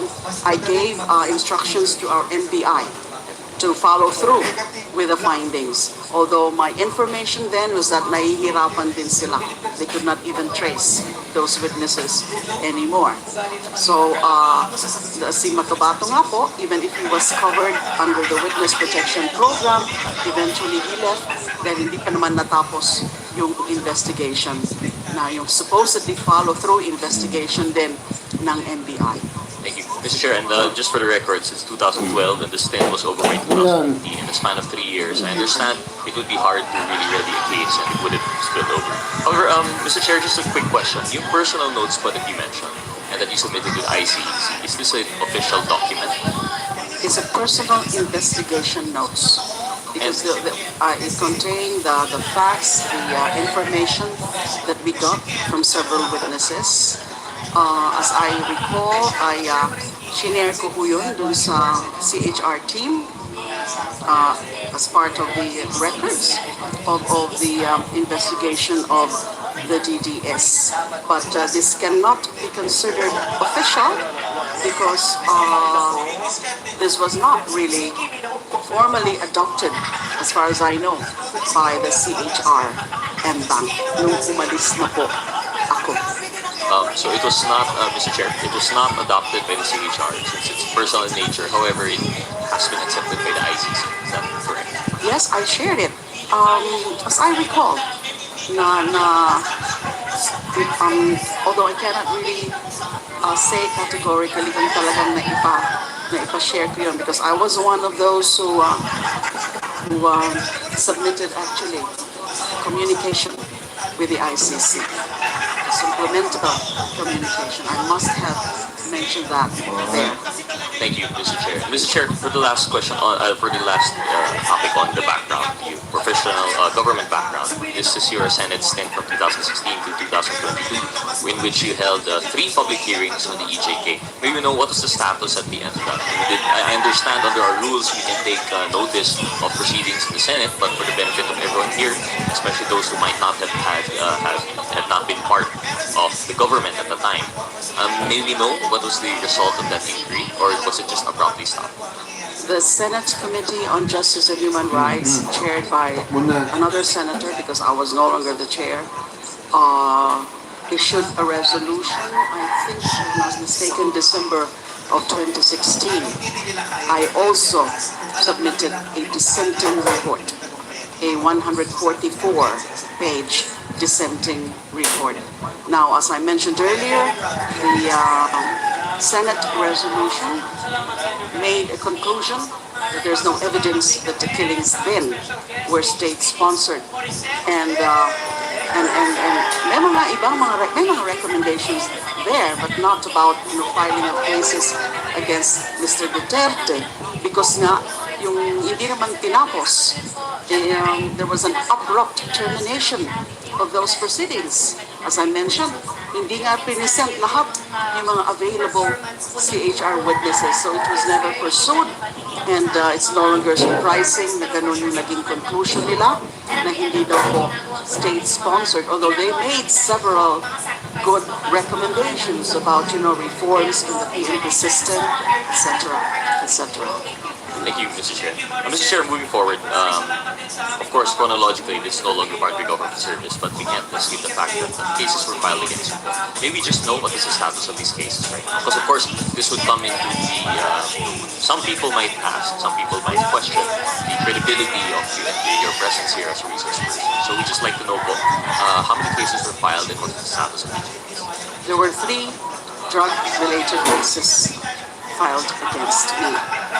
Initially, as consummated illegal drug trading. Illegal drug trading, consummated. But later, it was amended by the prosecution into conspiracy to commit illegal drug trading. I think they realized that they could not really make out a good case for consummated illegal drug trading kasi wala nga sila yung mga real evidence, wala yung corpus delicti, wala evidence of what exactly the kind of drugs that I allegedly traded, money trail, paper trail, wala lahat yun. So they amended those cases into conspiracy to commit illegal drug trading in the hope that sufficient na yung mga magiging testimonial evidence ng mga witnesses, mostly believed drug lords or believed inmates. And all 3 cases now have been dismissed. I've been acquitted. These are definitely trumped-up charges. Thank you, Mr. Chair. So the 3 cases were dismissed. Have any of them been dismissed by virtue of demurred evidence, or it was all sought out? Yes, the 2 of them. Among the 3, the first one was the grant of the demurrer to evidence. The second one was acquittal. And the third one was grant of demurrer to evidence. Now, the acquittal, the second case, ang alam ko po, ay inappeal pa ng Office of the Solicitor General to the Court of Appeals, which is clearly violative the principle against double jeopardy. Thank you, Mr. Chair. So just note po, no, given the credibility for witness, and it's very important to note that the first and third were dismissed by virtue of mild demurrer to evidence, which means that the prosecution did not have evidence to the point that the defense no longer needed to present their own. So, Mr. Chair, moving forward, just a quick question now. Now that we're going to the meat, and I think we understand the former senator attended one of our hearings prior under the human rights. However, at the time, wala pa po yung revelation ni Colonel Garma. So I think it really changes everything now that we have the revelations of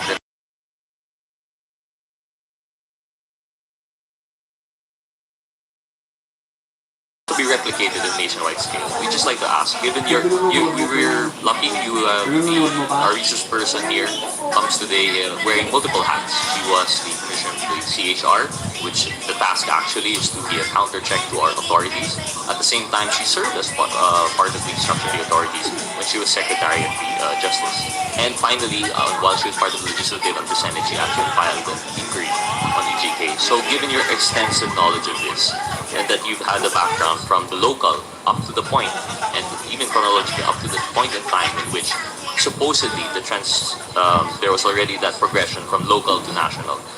Could you please educate us? Because one thing that I think that we have to be concerned with is the so-called labeling of the war on drugs versus the EJK, extrajudicial killing. Because po, as we understand, based on the testimony of Colonel Garma, yung war on drugs po is under the auspices of authority. It is being conducted under the organization of the Philippine National Police, supposedly.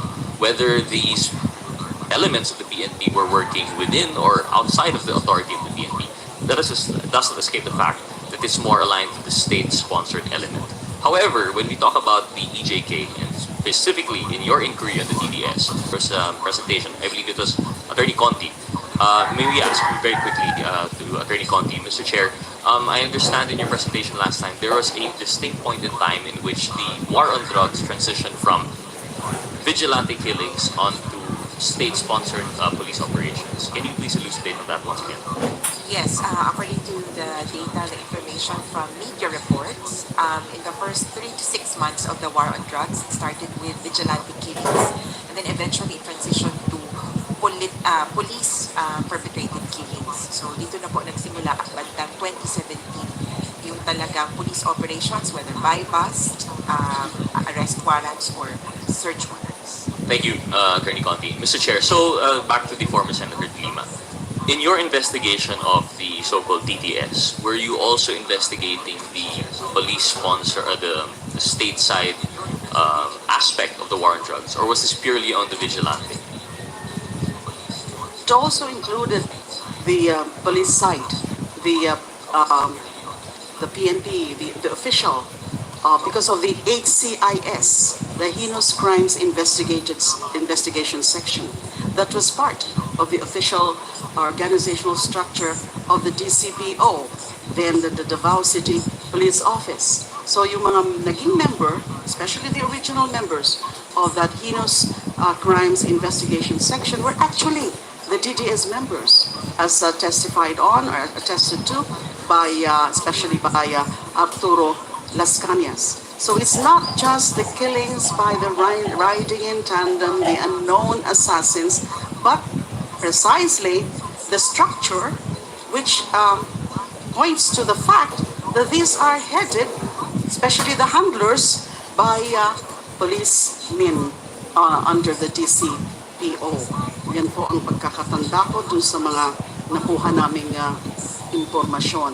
So already covered. Thank you, Mr. Chair. So, the former senator has now confirmed, aside from the vigilante killings, the riding tandem, and the Sinaloa-style killings, according to Attorney Conti, there were also police operations involved. Can you confirm for us, through the chairman, of course, the operational aspect of the police? This would include yung mga nanlaban in legitimate police operations and by-bus operations. Was this something that was investigated in the locality of Davao during your time as CHR? Yeah, some aspect of it. Because nga of the organizational structure. Because indeed, policemen were handling the operations. Yung mga sinabi ko pong, excuse me, yung mga sinabi ko pong pangalan, SPO4 Samson Benaventura, as the Logistics Finance and Death Clearance Officer, SPO3 Arturo Las Cañas as overall team leader for operations and planning. Sila SPO4 Bienvenido Laud as team handler, SPO3 Jim Tan as team handler. They were then, as far as I know, as far as I could recall from the records, they were then active police officers but assigned to this HCIS or Heinous Crimes Investigation Section in charge of those killings. Mr. Chair, thank you for the clarification. However, I think most respectfully, we have to clarify po, their being members of the PNP should be distinguished from the operations being undertaken by the PNP. Because while we have confirmed, based on your testimony, that they are confirmed to be active members of the uniformed personnel, but if the way that the EJK was conducted was solely limited to the vigilante side, we're talking about Sinaloa killings, abduction, riding in tandem, extrajudicial, this would be different from the state, the police operations side. Because what we've seen based on the operations, they come in two forms.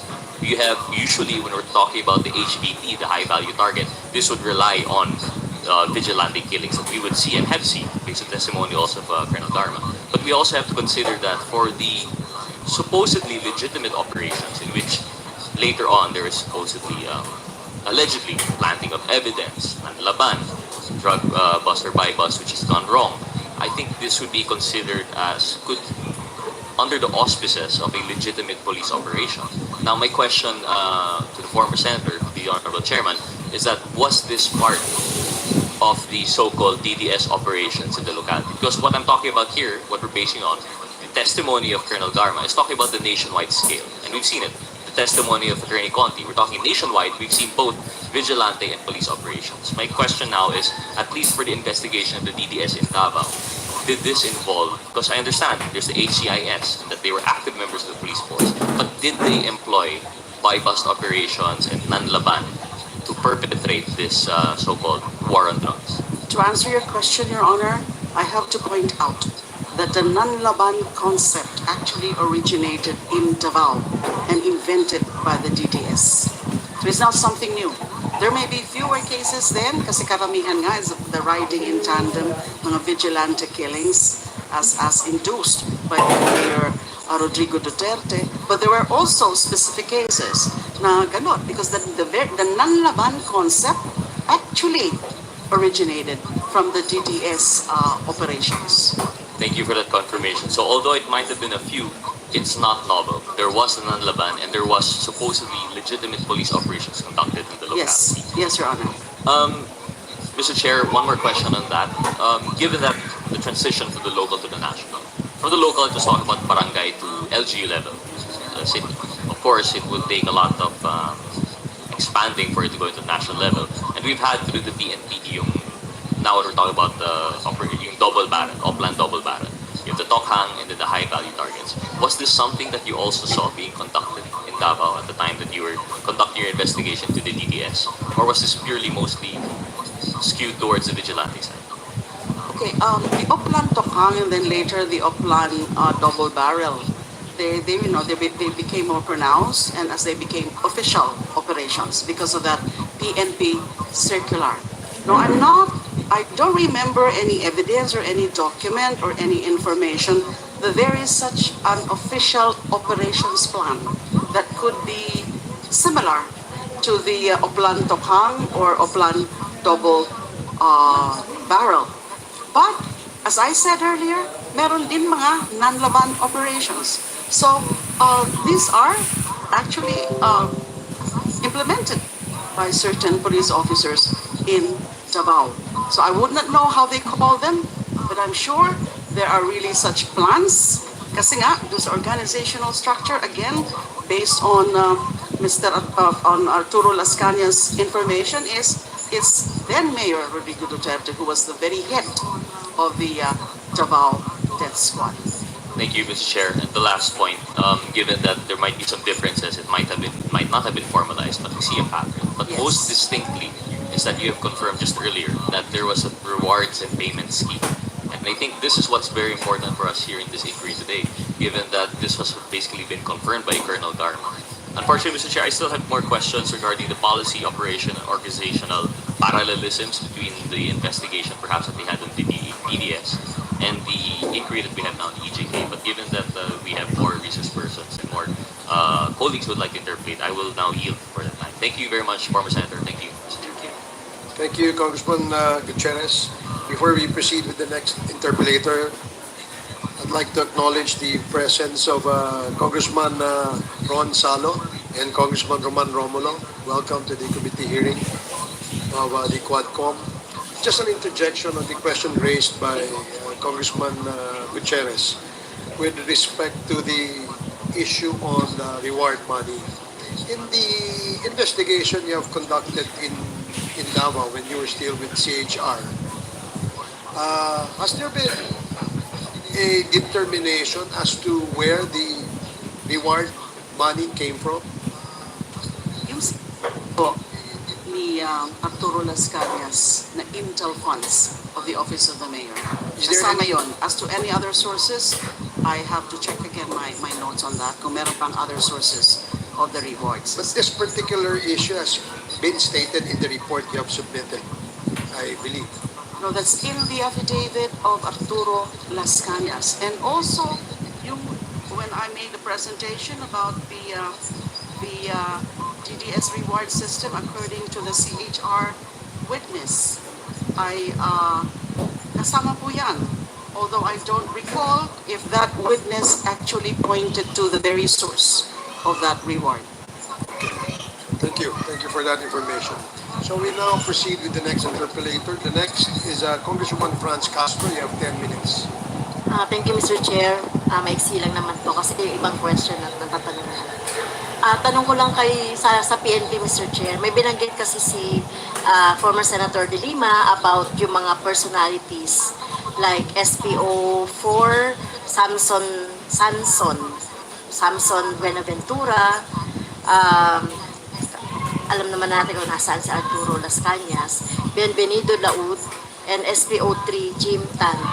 So, sa PNP po, active po ba ito kung nag-retire na, Mr. Chair? Sa PNP.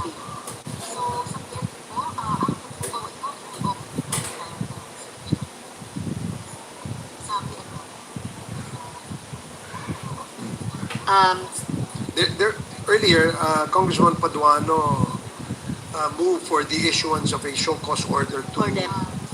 to Sunny Samson. Buenaventura and Samson Buenaventura one and the same? I believe so, Your Honor. Okay, Okay. so there was already a motion to issue a show cause order. Yes, thank And you. may I know what's the name of that gentleman over there? Sir, good afternoon. Brigadier General Chinayo, the Acting Director of Personnel and Records Management of PNP. As to the question of the good Congresswoman, we will find out sa aking record, sir, kung existing na tao. And we will give the feedback. Thank you, sir. Okay, thank you. Thank you, Congresswoman Castro, please Thank you, proceed. Mr. Chair. So meron tayong according to Secretary Senator De Lima, yung RA 9851 on the legal basis kung pwedeng natin makasuhan. So pwede na po ba itong magamit ng ating mga pamilya na biktima ng EJK to prosecute po yung si Duterte at saka iba pang mga perpetrator ng EJK? Opo, malinaw naman po that it covers crimes against humanity. Na yung EJKs, the magnitude, the extent of the EJKs na nakita natin, na lumalabas na ngayon, at yung mga testimony ng mga families and other sources din. Now, it's certainly a case of crime against humanity, specifically of murder, kasi systematic and deliberate targeting of a civilian population. And we are talking about the alleged drug offenders. Yes, okay. Thank you, Mr. Chair. Gusto natin malinaw yun, ma-emphasize yun dahil medyo matagal pa yung ICC, at itong ating mga pamilya ay pamilya ng mga biktima ng EJK ay matagal na, Mr. Chair, naghahanap ng accountability and justice. Kaya pwede yun. About yung pattern in criminality, di ba sinasabi ng ICC na parang wala pa silang nakikita. So yung example po ng pattern sa Davao, yung DDS, as regards to the national, hindi ba meron na yung pattern? Kasi sa instruction, according to the testimony of Garma, sinasabi na ipapattern yung national scale na tokhang or yung ano no, yung war on drugs on the Davao So, di ba meron na siyang pattern, Mr. Chair? Opo, pagkikita natin na nandiyan ang pattern. Pero pwede pang dagdagan yan, pwede pang makakuha pa ng mga indications, mga factors na pwede talaga nating sabihin na may pattern of criminality. Yung tungkol naman po sa ICC, ang sinabi ko po is that one of the reasons or one of the main reasons kung bakit they authorized the resumption of investigation after junking the appeal of the Philippine government is that hindi pa nga nila, wala silang nakikita na any proceedings in our country, especially criminal proceedings, they're trying to establish the pattern.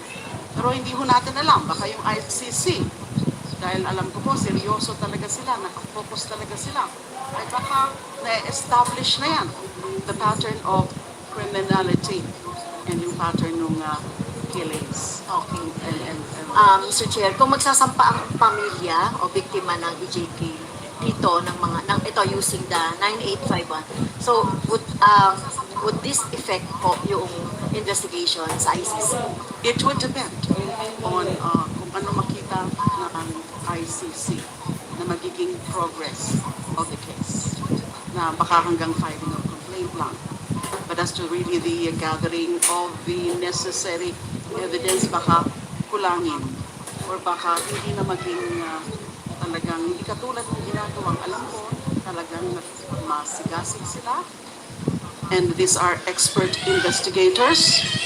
And kumakalap na talaga, baka nga malapit na silang matapos sa kanilang investigation. We certainly hope na matatapos na yung ICC investigation, at least in so far as to try to trigger the next step, which is the issuance of the warrant of arrest. Thank you. At tingin nyo, Senator De Lima, nakakatulong itong ginagawa ng QuadCom? Yes. Okay. Sa Yun tingin lang ko po, Mr. Chair. Thank you. Thank you, Congresswoman Castro. The next to interpolate is Congressman Bong Teves. You have 10 minutes. Good afternoon, Mr. Chair. Former Senator Laila De Lima earlier said, address to Colonel Espinido, magsabi ka ng totoo. May I ask to the Colonel Espinido, ano ba ang ibig sabihin ni former Senator Laila De Lima na magsabi ka ng totoo? Your Honors, Mr. Chair, since alata naman no na na-dismiss yung kaso niya, na parang sinabi niya talaga na inosente siya. Sa akin naman nung mag-umpisa, sa Senate ko lang, sinabihan ko na the truth will set her free. Because I believe na ganun lang talaga ang nangyari kay ma'am. When in fact, I talked personally kay Mayor Espinosa at the time, na nagdala na siya ng testimony niya from Kamkrami na mag-turn over sa akin, na ang masabi lang niya, nagkita lang doon sila sa Bagyo. So, sa akin as Chief of Police at that investigator, hindi man kadali gano'n na mag-file tayo ng complaint sa isang dala lang ang pangalan. Kaya, I doubt at first na talagang hindi totoo yun, pero as Chief of Police na mag-file lang ng complaint, endorsement doon sa department, sa institution na yun ang talagang pupuntahan, hanggang doon na ako. No? But as I've said, na I doubt, kaya nagsabi ako sa kanya na the truth will set her free. And when in fact, kinamayan ko si ma'am right after ng sa Senate ko natandaan ni ma'am, pinuntahan ko siya na naghingi ako ng sorry. O sorry talaga ma'am, but the truth will set you free. Doon lang sa akin, Your Honor, Mr. Chair. Can I say something, Your Honor? If I may. Congressman, former Senator Laila De Lima, ma'am, yun po ba ang gusto mong ipaalam o gusto mong mangyari na sabihin, ano ba talaga po ang gusto mong sabihin kay Colonel Espinido na magsabi siya ng totoo? Senator? Okay. Nasagot na po niya ng konti, partially, yung gusto ko sanang marinig sa kanya. Kasi sinasabi niya na the truth shall set you free.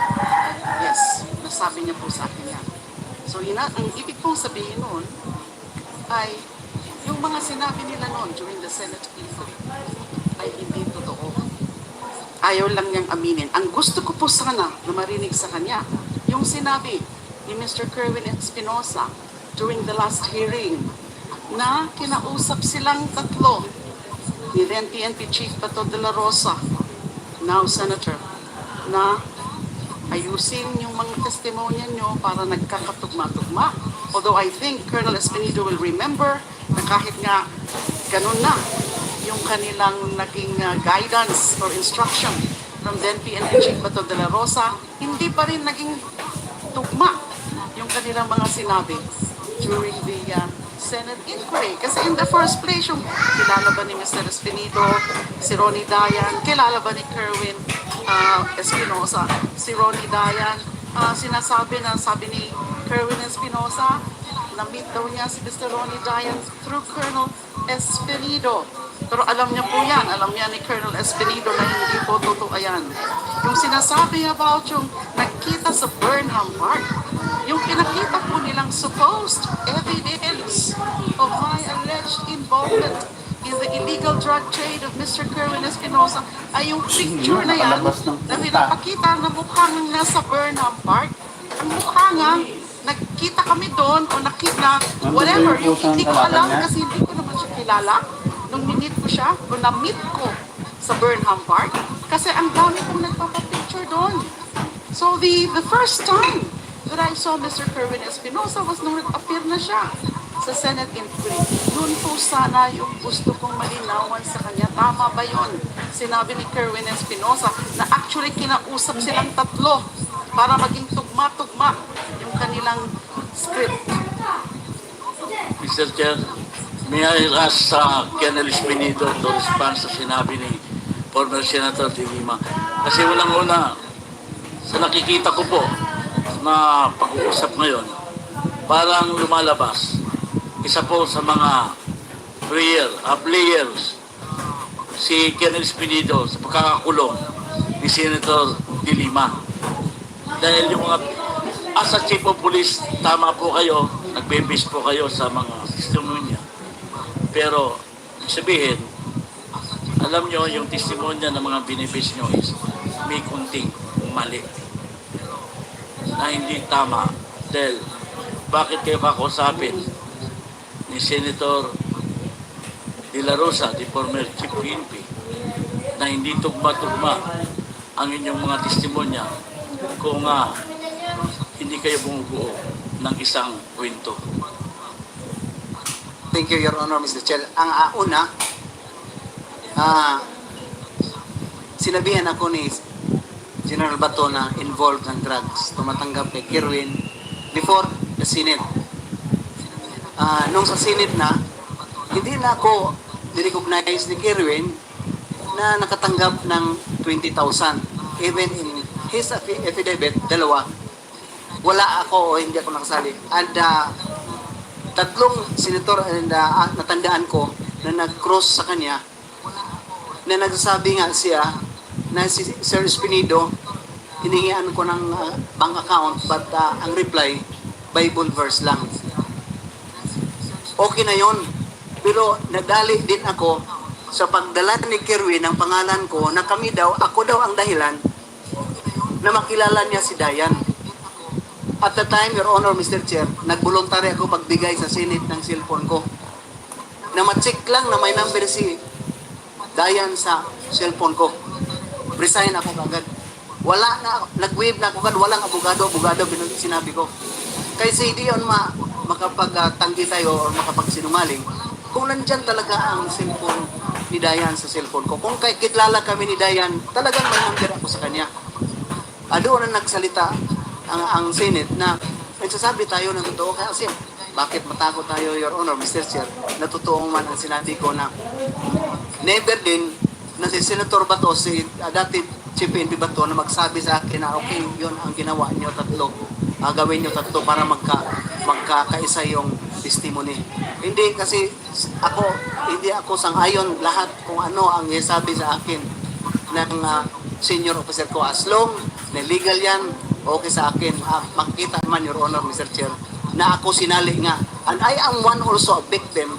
Sali lang sa lista ng drugs. Nilagyan pa ng high value target si Espinido. So, kaya ako magsasabi din na siguro yung mga lista hindi totoo yun kasi ako nga biktima sa mga sinungaling nilagay ni Senator Bato.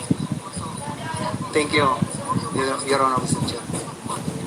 Mr. Chair, hindi kaya nilagay yung pangalan mo dahil hindi ka na sumusunod sa gusto nila sa pagkakulit.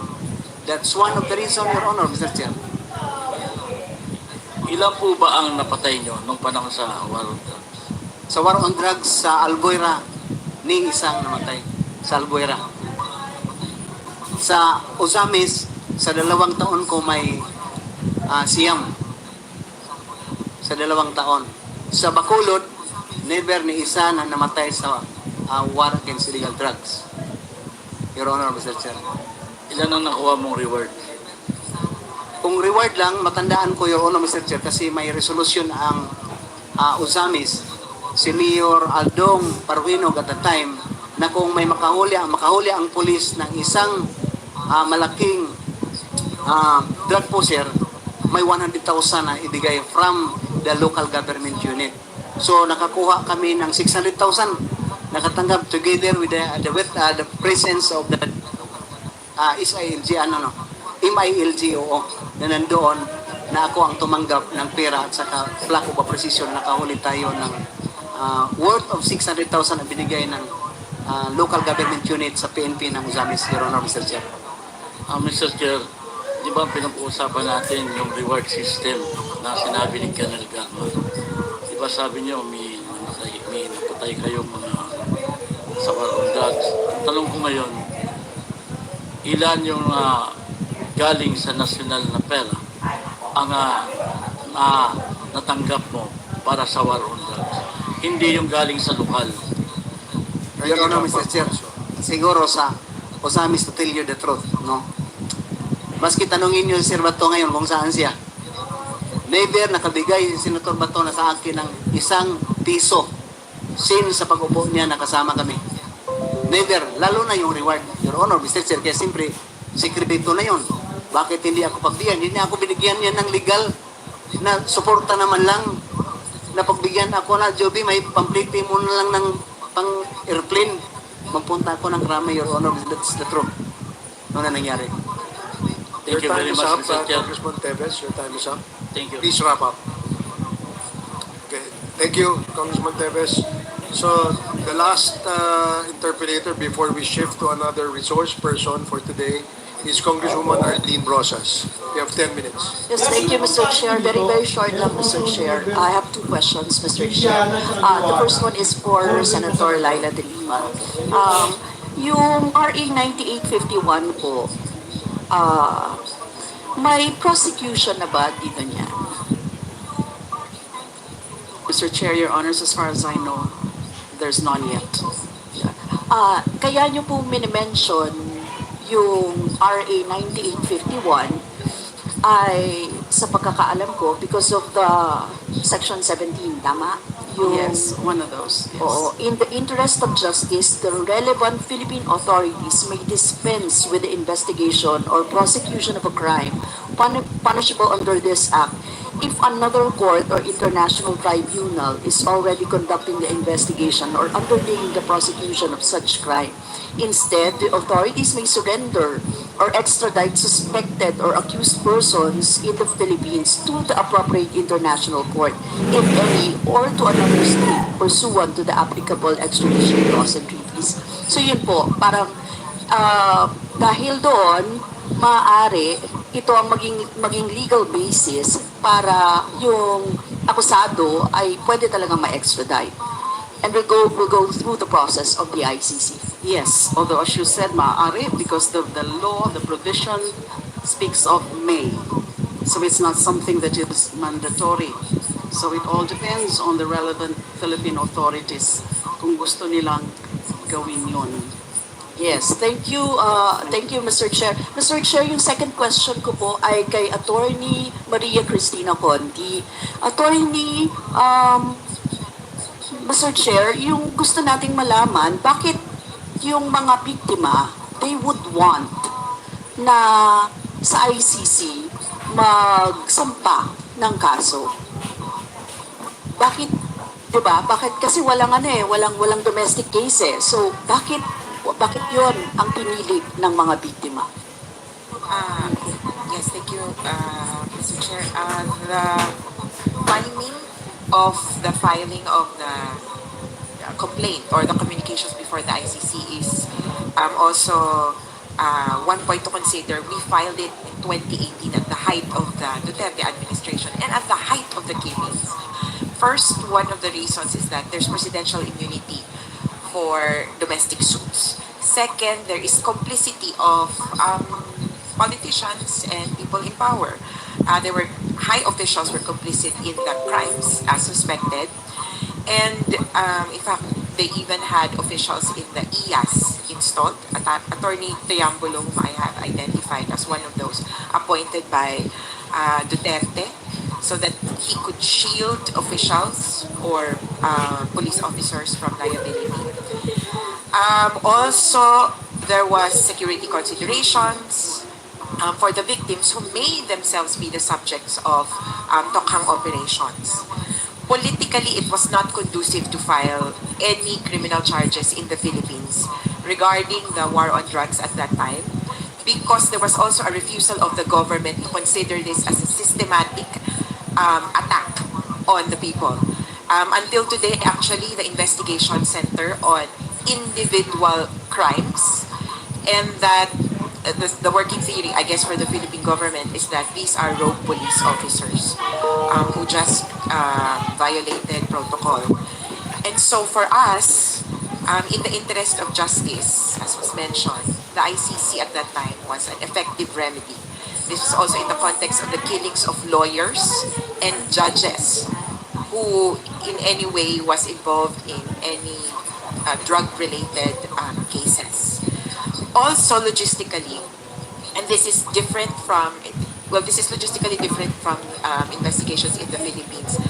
At the ICC, you file communications, and for the ICC at one point they said they received 53 communications. They tend to look at all these communications all together before starting with an investigation and eventually trial.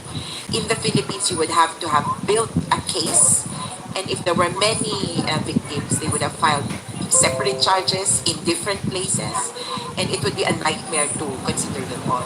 So before the International Criminal Court, the Philippine situation is under review, and there is no case yet, but it is under one investigation for all acts of widespread and systematic killings, the acts of murder and other inhumane acts. Thank you, Mr. Chair. I think nakuha ko po yung gusto ko pong marinig doon kasi parang hindi talaga level playing field dito sa Pilipinas. And second, hindi pwedeng investigahan nila yung mga perpetrators, yung sarili nila. So, Mr. Chair, that's it. Thank you, Mr. Chair. Thank you, Congresswoman Mr. Chair. Rosas. Mr. Chair, Before we very go quick. to the other, can I just ask for clarification dito kay Kenneth Pinito, Mr. Chair? Okay, you're recognized, Congressman Abante. Colonel, it was under your watch na napatay si Mayor Navarro and Mayor Spinit and Mayor Maroynog, di ba? Mayor Espinosa, Your Honor. Mr. Chair. Pero nung napatay si Mayor Parahinog, sino ang station commander nun sa Osama? Ako ang sa Ozamis, Your Honor, Mr. Chair. Search warrant ng CIDG. So therefore, nung panahon mo, napatay si Parahinog at si Navarro. Hindi, si Navarro, si Mayor Espinosa yun, Mr. Chair. Si Mayor Parahinog. Si Mayor Paruino sa Ozamis. It was under your command. Yes, Your Honor, Mr. Chair. Oo. So yun nabigay sa iyo ng 600,000. Si hindi pa yun nangyari, Mr. Chair, yung pag-operasyon sa application sa search warrant kay Mayor Baruhino. 4 months, 3 months, mag-umpisa ako sa Ozamis. Si Mayor Baruhino mismo, Mr. Chair, ang nagbigay ng reward sa mga nahuli.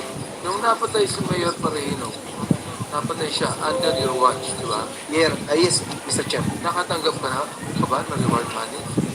Wala asa Wala. sa wala. Kasi din sa kay Mayor Paruhinog, Mr. Chair, sa illegal possession of firearms at saka hindi application ko sa CIDG yun na Alin yun? CIDG ang applicant sa search warrant, Your Honor, Mr. Chair.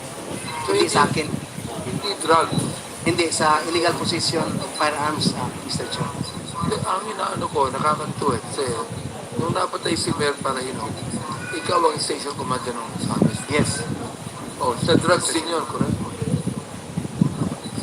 Ang sa kay Mayor Paruhino, sa title sa search warrant, hindi sa drugs, Mr. Chair. Ay, hindi.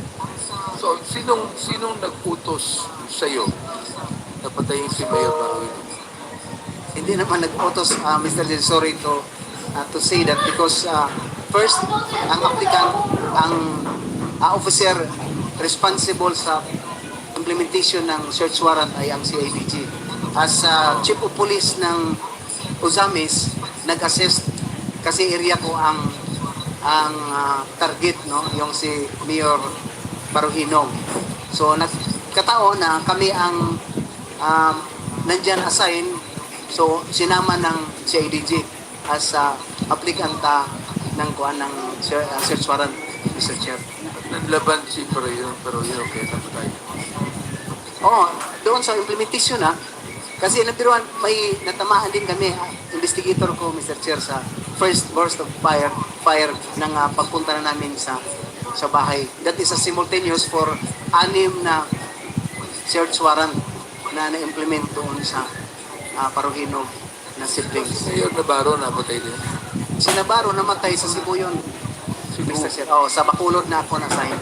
Okay. Thank you, Mr. Chair. Thank you, Congressman Abante. Chair. Congresswoman Jinky. Very quick.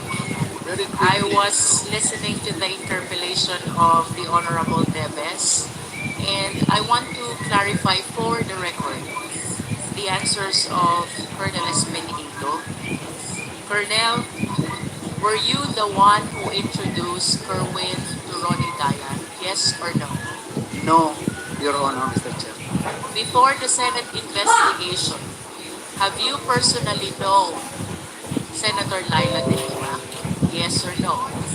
Yes, How? Your Honor, na siya naging aide ng CHR, Commission on Human Rights, when I was assigned in Leyte.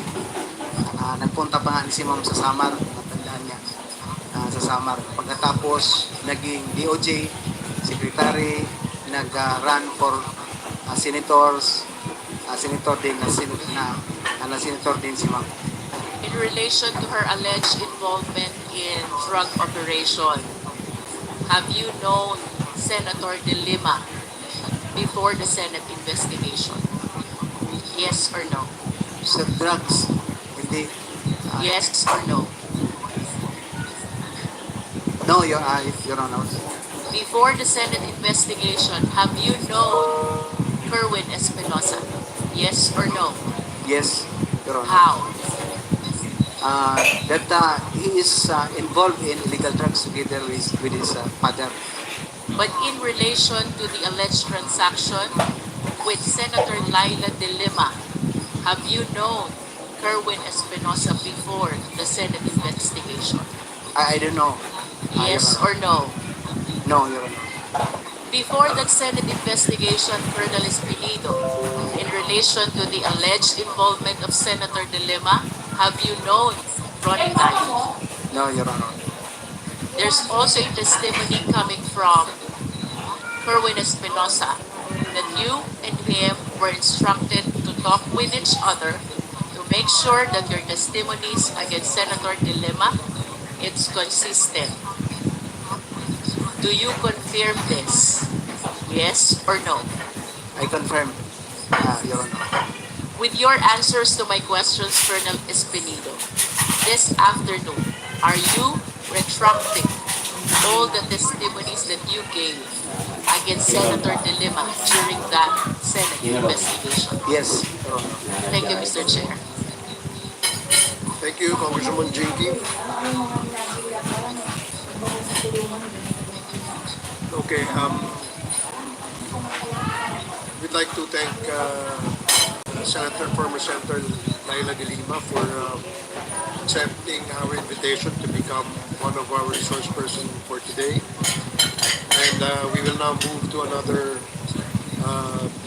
resource person that we invited. And we'd like to ask Congressman Dan Fernandez to introduce to the committee the next witness. Okay, Thank you so much. Chairman, Mr. Chairman, before Chairman Dan will proceed, are we now excusing former Senator De Lima? If Senator Laila De Lima would wish to stay and remain as a observer of this hearing, you may do so, and we will welcome that. But if you wish to be excused, you will be excused. Thank you, Your Honor. Thank you, Your Honor. I can stay for a little while and then I'll just leave. If I may, Mr. Chair, the presence of former Secretary Laila De Lima is so important to us, considering that later on we'll be asking GM Karma a lot of things about the reward system, and it might be, we all know that it's corroborating the reward system that was mentioned by GM Karma and the former Senator. And we haven't asked yet questions kay GM Karma. We will be tackling, Mr. Chairman, the issue of the killing of Antonio and Lily of Tanawan, where GM Karma have mentioned certain personalities in the PNP. And this might involve the reward system that was mentioned by both resource persons. So it is imperative for us to let Senator De Lima to stay a little bit more. Well, as she stated in her reply to the chair, when we asked her if she wants to stay, she can stay and be an observer, or if she wants to be excused, she will be excused. So that is clear, Your Honor. So now we proceed with the next witness in our committee hearing today. Congressman Dan Fernandez, please introduce your witness. Okay, thank you, Mr. Chairman. GM Garma, you remember the last time that we asked you about the story of Mr. Tony Alili. You mentioned a certain name from the PNP. A certain, during that time, he was a major, Kenneth Albotra. You remember that? Yes, Your Honor, Mr. Chair. And you mentioned that it was nabida or na-mention sa iyo yung pangalan ni Antonio Alili na kasama siya doon sa nag-operate kay Mr. Tony Alili. Am I right? Yes, Mr. Chair. Your Honor. Mr. Chairman, the reason why this representation would like to discuss this matter, because in the last hearing, we invited those personalities that were allegedly involved on this killing of Mr. Tony Alili, Mayor Tony Alili. And also, Mr. Chairman, during that hearing that we have conducted, I asked Chairman Benny Abante to ask about the issue of what happened to Mayor Cesar Perez of Los Baños. Mayor Cesar Perez ng Los Baños, na kung saan siya po ay namatay din by these personalities, allegedly, according to this witness that we have invited, na same personalities that were involved in the killing of Tony Alili were also involved in this killing of Mayor Cesar Perez. And we invited these resource persons. And as a matter of fact, ay nandiyan po siya sa loob. at magbibigay po siya ng testimony sa atin under oath, and at the same time, he executed an affidavit doon sa mga pangyayari na kung saan allegedly, according to him, naging biktima siya ng EJK sapagkat siya ang naging Paul guy. Siya ang kinulong sa loob halos ng 7 buwan, subalit siya ay walang kasalanan. So, there are those victims of EJK that were killed. And there are those who were victim of EJK who suffered, like former senator. And this person, a former councilor of the municipality of Los Baños, contacted this representation in order to hear him out doon sa mga pangyayari sa kanila. And at first, hindi po tayo naniwala because we wanted to verify, no, yung mga stories that they mentioned to us. But as it goes, nakita po natin yung mga evidences that he presented. And now, Mr. Chairman, siguro it is up to the body to scrutinize or to find out and to ferret the truth out of this. It is, I think, incumbent upon us to find out the truth about these 2 killings that happened in Batangas and also in Laguna. Not to mention the issue that was mentioned sa akin ni Congressman Paduano na sniper din po ang tumira, and even the story of Congressman Luistro sa Batangas na sniper din po ang tumira. Sa Batangas, sa Laguna, sa Negros, and any other part pa ng ating bansa, this might be the template that they used. So, let us listen. Huwag muna natin judge. Tingnan mo muna natin. And all those PNP officials that we have invited, Mr. Chairman, this representation would like to invite. I think they are here. Si Colonel Kenneth Albotra. Can you kindly sit?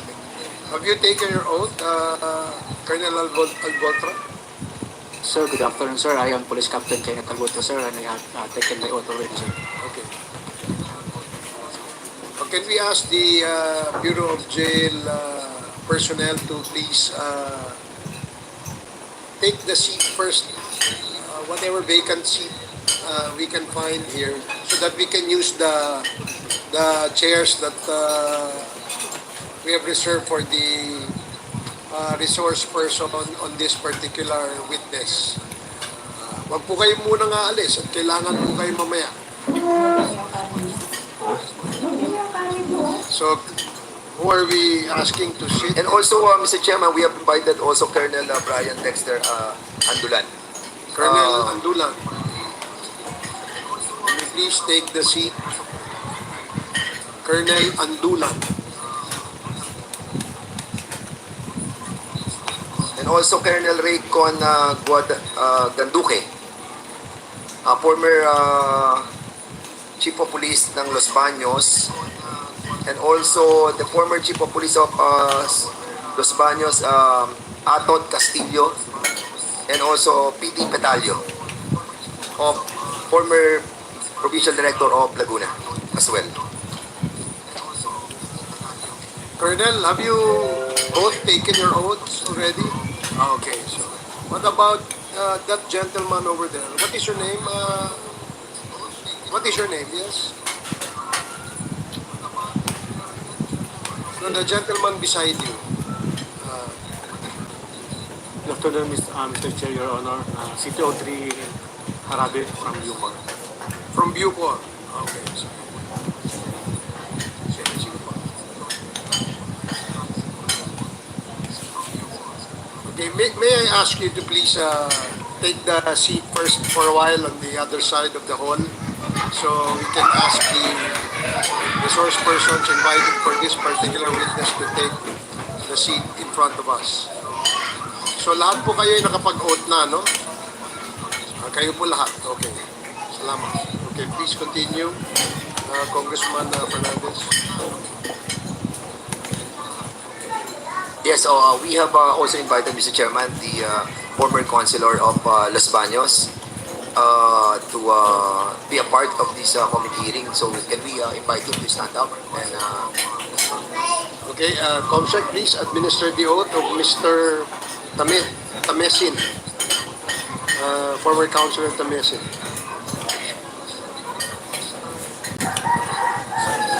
Do you swear to tell the truth, the whole truth, and nothing but the truth in this public inquiries? Have you Thank you. The oath has been administered, sir. Thank you. Thank you. Do you have a lawyer with you, Councilor Tamesin? So, No, Your Honor. do you need a lawyer? Hindi na po. So, have you executed your affidavit? Yes, Your Honor. Ito bang affidavit na ito, ay ikaw, pirma mo ba to? Ito? Hindi po yan.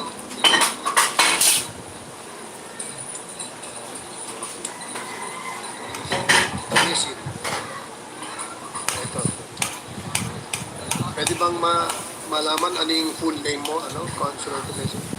Ako po si Norvin Lantican Tamisin. Ito po ba ang iyong sinumpaang salaysay? Opo.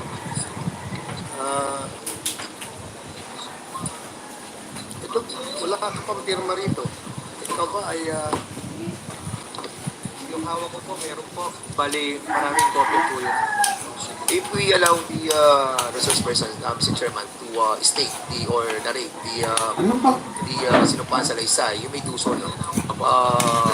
That will form part of your yung testimony mo, your affidavit. So, Mr. Chairman, may we allow him to tell this story, being the a resource person and who happens to be the suspect on the killing of Mayor Cesar Perez, and you were jailed for 7 months. Yes, Your Honor. And now you are released. Yes, Your Honor. Na-release ka on bail. On bail po. So, na-release ka. So, Yes, Your Honor. meaning, ba't ka na-release? Mahina ka kaso or what? We filed a petition for bail and it was approved. Okay, siguro. Let's start from the start siguro. So, since you are under oath at wala pa kaming nakukuhang affidavit mo na pirmado, so you tell your story and narrate to this committee your side of the story. Go ahead. Ako po si Norvin Lantican Tamisin. Naging konsyel po ng Bayan ng Los Baños for 12 years. Independent, 2013 and 16 po, nahalal bilang independent at number 1 councilor po ng aming bayan. Natapos po ang aking termo no ng 2019, June 30. At ako po ay isang human resource practitioner at isang professor po. So bumalik po ako sa pribadong buhay. Noong December 3, ako po ay nasa garden ng aking kaibigan dahil mahilig po akong mag-alaga ng bonsai. Nagtitinda rin po sa pamamagitan ng pagtuturo ng kaibigan ko si Mr. Emmanuel Mapili. Mula po alas 5 hanggang madaling araw ay nandun po kami. Nakipagkwentuhan at nakauwi na po ng pasado alas 2. Nagulat na lang po ako, nalaman ko na pinatay daw po si Mayor Perez. That was December 3, 2020 po, Your Honor. Malingaw nga dahil si Mayor Perez po at that time, based on reports, he was included in the narco list from the original list. Kami naman po ay siyempre nababasa lang, ngunit hindi ko po nakikita. In honor of the late Mayor Perez, hindi ko po alam. Nagulat na lang po ako, naglabasan sa news, na ako pala po ay nahabla. Samantalang wala naman po akong kalam-alam doon. Sa nasabing habla, sinasabi nila na nakita daw po ako within the vicinity sa tapat ng 7-Eleven. Wala naman po ako doon.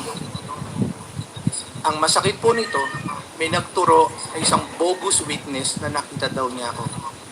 Kaya nung ma-file yung case, sa kanilang reklamo ay merong video pero hindi po nila isinumite at hindi rin po kami nabigyan ng kopya.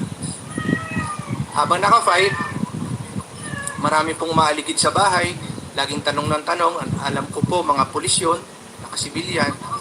Minabuti po ng pamilya ko na umalis muna po ako. At napagdesisyonan ko upang hindi naman po sila madamay. Dahil alam ko po, malaki ang posibilidad na itutumba nila ako para maging case closed. Kaya lumayo po ako pero hindi po ako nagtago. Naglipat-lipat lang ako at nakikita naman po ko dahil kung sakaling ako itutumba, huwag na lang madamay ang pamilya ko. May mga anak din naman ako eh.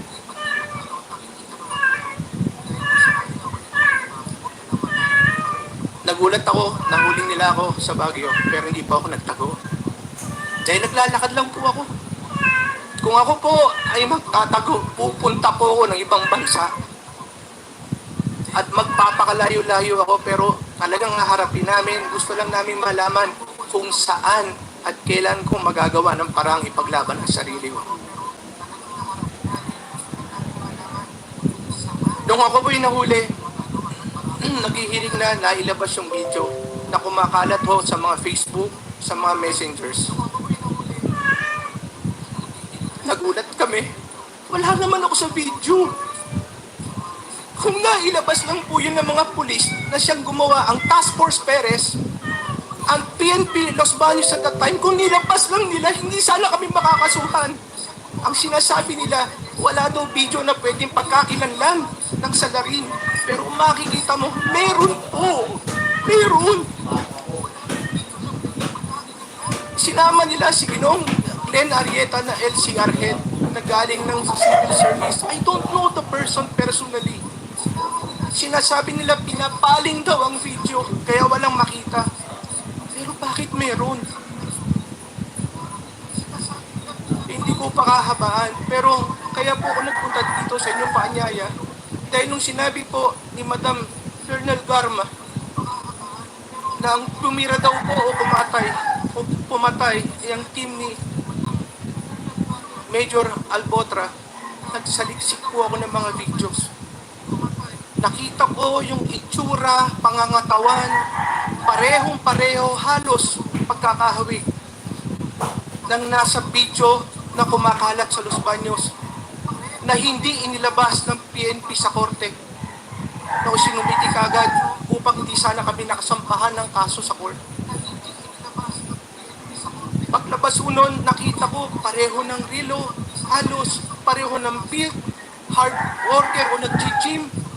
Nakita ko pareho ng balikat, pareho ng gupit, nakasombrero, pareho ng pinte, 5.56 mm ang ginamit, sniper din po. Sabi ko, bakit po ganun? Your Honor, I thought the PNP is supposed to protect and serve the people. But I was denied of that privilege. I know not all, but a few of them are scalawags. Because they keep on implicating, some of them keep on implicating innocent people just for them to prove that they have done something or to please their officers, whoever they are. Alam nyo, malaki ko nasira sa akin eh. Nabenta ko lahat, mga ari-arian ko, pamilya ko, lumaban lang sa kasong to. You know how hard it is to hire a lawyer to defend yourself. Hindi mo alam kung saan ka pupunta kasi kalaban mo, mga naka-uniforme. Para lang matigil yung kaso, tutumba ka talaga. Kaya sabi ko, bakit pa ako matatakot? Inalis na eh. May mga anak ako na pupuli sa school. Hindi ako nakakapagtrabaho because of that record. Ako po naman nakapagtapos din naman ng MBA sa Ateneo. Through scholarship, pinaghihirapan ko. Ngayon may babalik yung karangalan na sira sa akin, sa aking pamilya. I came here to find out the truth, to seek for the truth. Ngayon lang ako umiyak sa buong buhay ko. But we deserve the truth. The people of Los Baños deserve the truth. My family deserve the truth. Most especially my children. May anak din naman kayo. Sabi nga nung isa, iinog din ang buhay. Kahit lahat kayo nasa mga kapulisyahan, yung ibang mga bad eggs, makakarma din kayo. Tama naman. Gano'ng kasakit kayo nangyari kay Senator Jerima, 7 taon. Ako 7 buwan. But regardless of the time, are we speaking of quantity? 1 day in jail is very hard. Even if you are guilty. What more if you're not guilty? I'm speaking on behalf of those people na namatay, na parusahan na walang kasalanan. Kung ikamamatay ko, itatanggapin ko kaysa naman sirang-sira pangalan ko.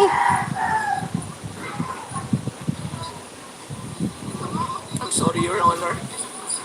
I kept this for a long time. When I was inside, I keep on praying. That's the only thing that kept me alive aside from my family support and my relatives and friends.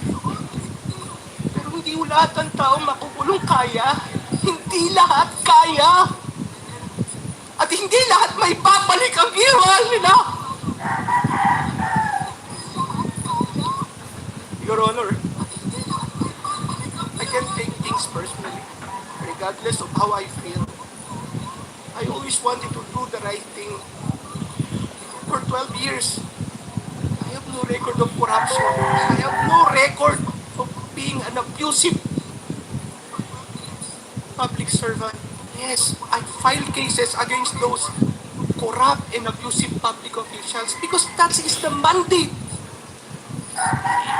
Aside from being legal, it is the moral obligation on my part. When they are trying to set up a casino, I expose and try to stop it.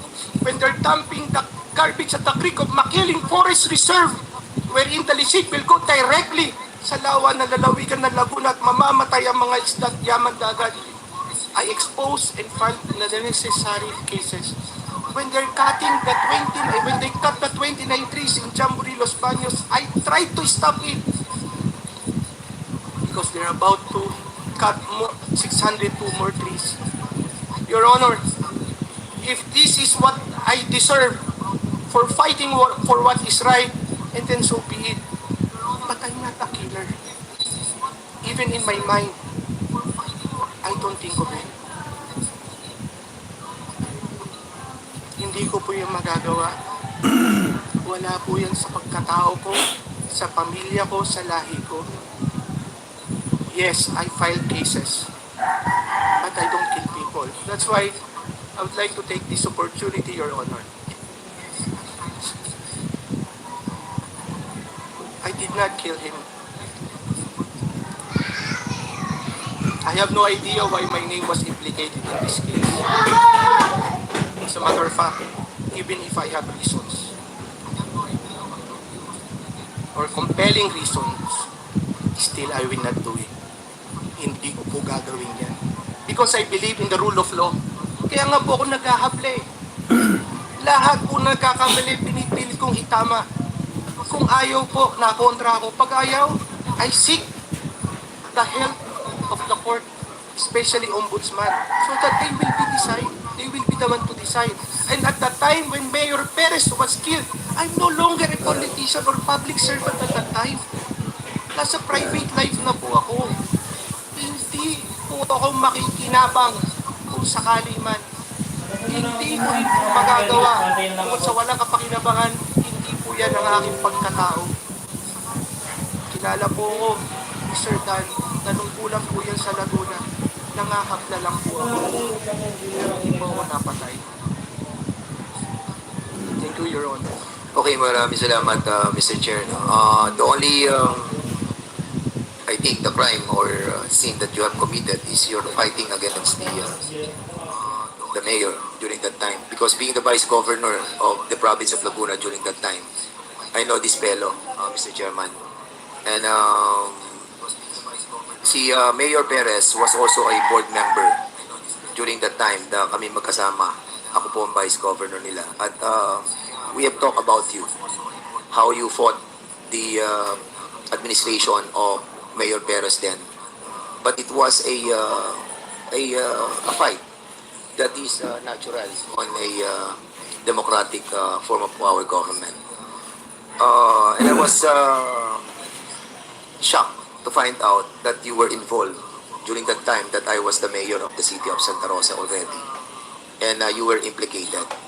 Ang problem, Mr. Chairman, nakakalungkot lamang that those people in power in the PNP organization, nakakuha sila ng sketch ng tao na allegedly pumatay. Pero ang layo-layo naman sa mukha ng former councilor ng Los Baños. And I really am shocked to find out why these people from the PNP have chosen you to be the poll guy. Actually, you were poll guy ka talaga, but we will establish that. We will establish and we will give these people that we have invited the chance to prove that we are wrong. And the chismis allegedly that was received by former GM Garma was indeed a chismis. We will try to prove it now. Now, Mr. Chairman, allow me to show a video, no? Para makita po natin yung mga comparison between those being accused, those being manifested by GM Garma, that it was told to him by Major Albotra and now Colonel Albotra. Do you have also knowledge he was boasting, no? Naging boastful siya in telling GM Garma that grupo nila ang tumira kay Halili. And when this fellow saw our investigation during that time, he immediately called me and tried to compare what happened. And sabi ko, I will not believe it right away. Give me story and give me evidences. Because here, in our QuadCom, hindi po tayo nag-entertain kung walang valid na mga ebidensya. So, Mr. Chairman, allow us to try to see these two videos before we ask our officials from the PNP. also knowledge about those other personalities who have been killed on the war on drugs? Like big personalities that you know about? Yes, Mr. Chair. Mayor Halili, pinagmalaki kasi ng isa sir na sila. Sino yung nagmalaki yun?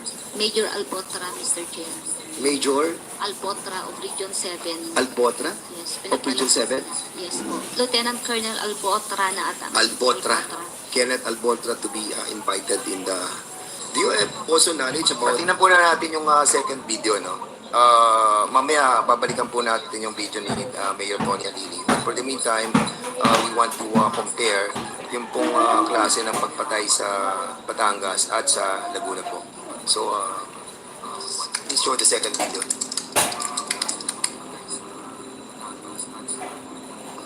Politika ang nakikitang anggulo sa pagpatay sa alkalde rin ng Los Baños, Laguna na si Cesar Perez. Si Perez kabilang sa narco list ni Pangulong Duterte noong nakaraang taon. Matatandaan kasama si Mayor Perez sa narco list ni Pangulong Rodrigo Duterte. Itinanggi ito ni Perez at sinabing pamumulitika at paniniralang ng kanyang mga kalaban ang pagkakasangkot umano niya sa iligal na droga.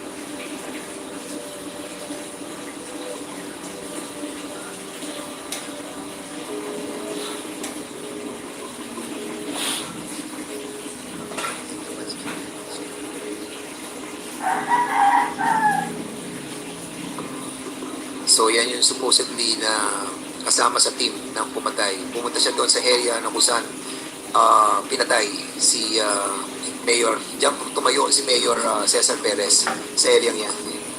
At umikot siya sa munisipyo. Paikot-ikot siya mula alas 10 ng umaga hanggang sa pinatay si Mayor Cesar Perez. Yan ang taong hindi nakita ng ating mga kapulisan. Yan ang CCTV na hindi nila nakita. Hindi pinilisenta sa korte. And why this was not presented. Itong ba na to na ginamit nilang AC 4033, nirambo lamang nila yung plaka na ginamit kay Halili. Diyan sila nagtago. 6:12 hanggang 8:30. Ayan, dyan. Andito ang munisipyo sa kanan. Andyan yung gunman, ang location. At dyan nila tinira. Diyang si Mayor. Nakita niyo yung pader sa may likod? Doon nakaporma yung FP. Doon nakaporma yung killer. Mula 8:43, naglakad si Mayor.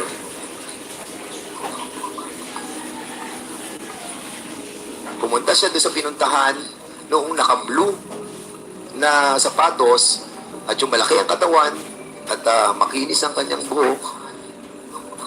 Ayan ang mayor namin, si Cesar Perez. Dumiretso siya doon, bumalik siya dahil may tumawag sa kanya. Most likely, ang tumawag sa kanya ay grupo din nila.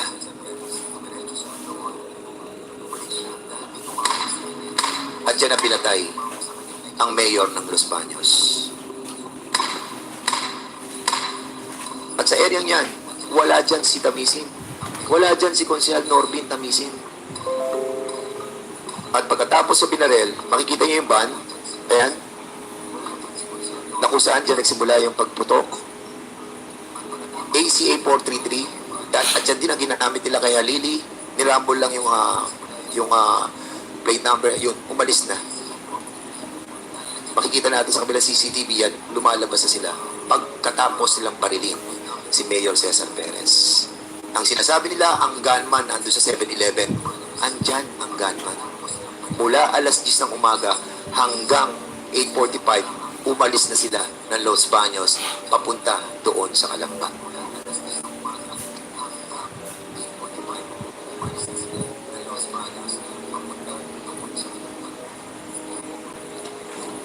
Alright.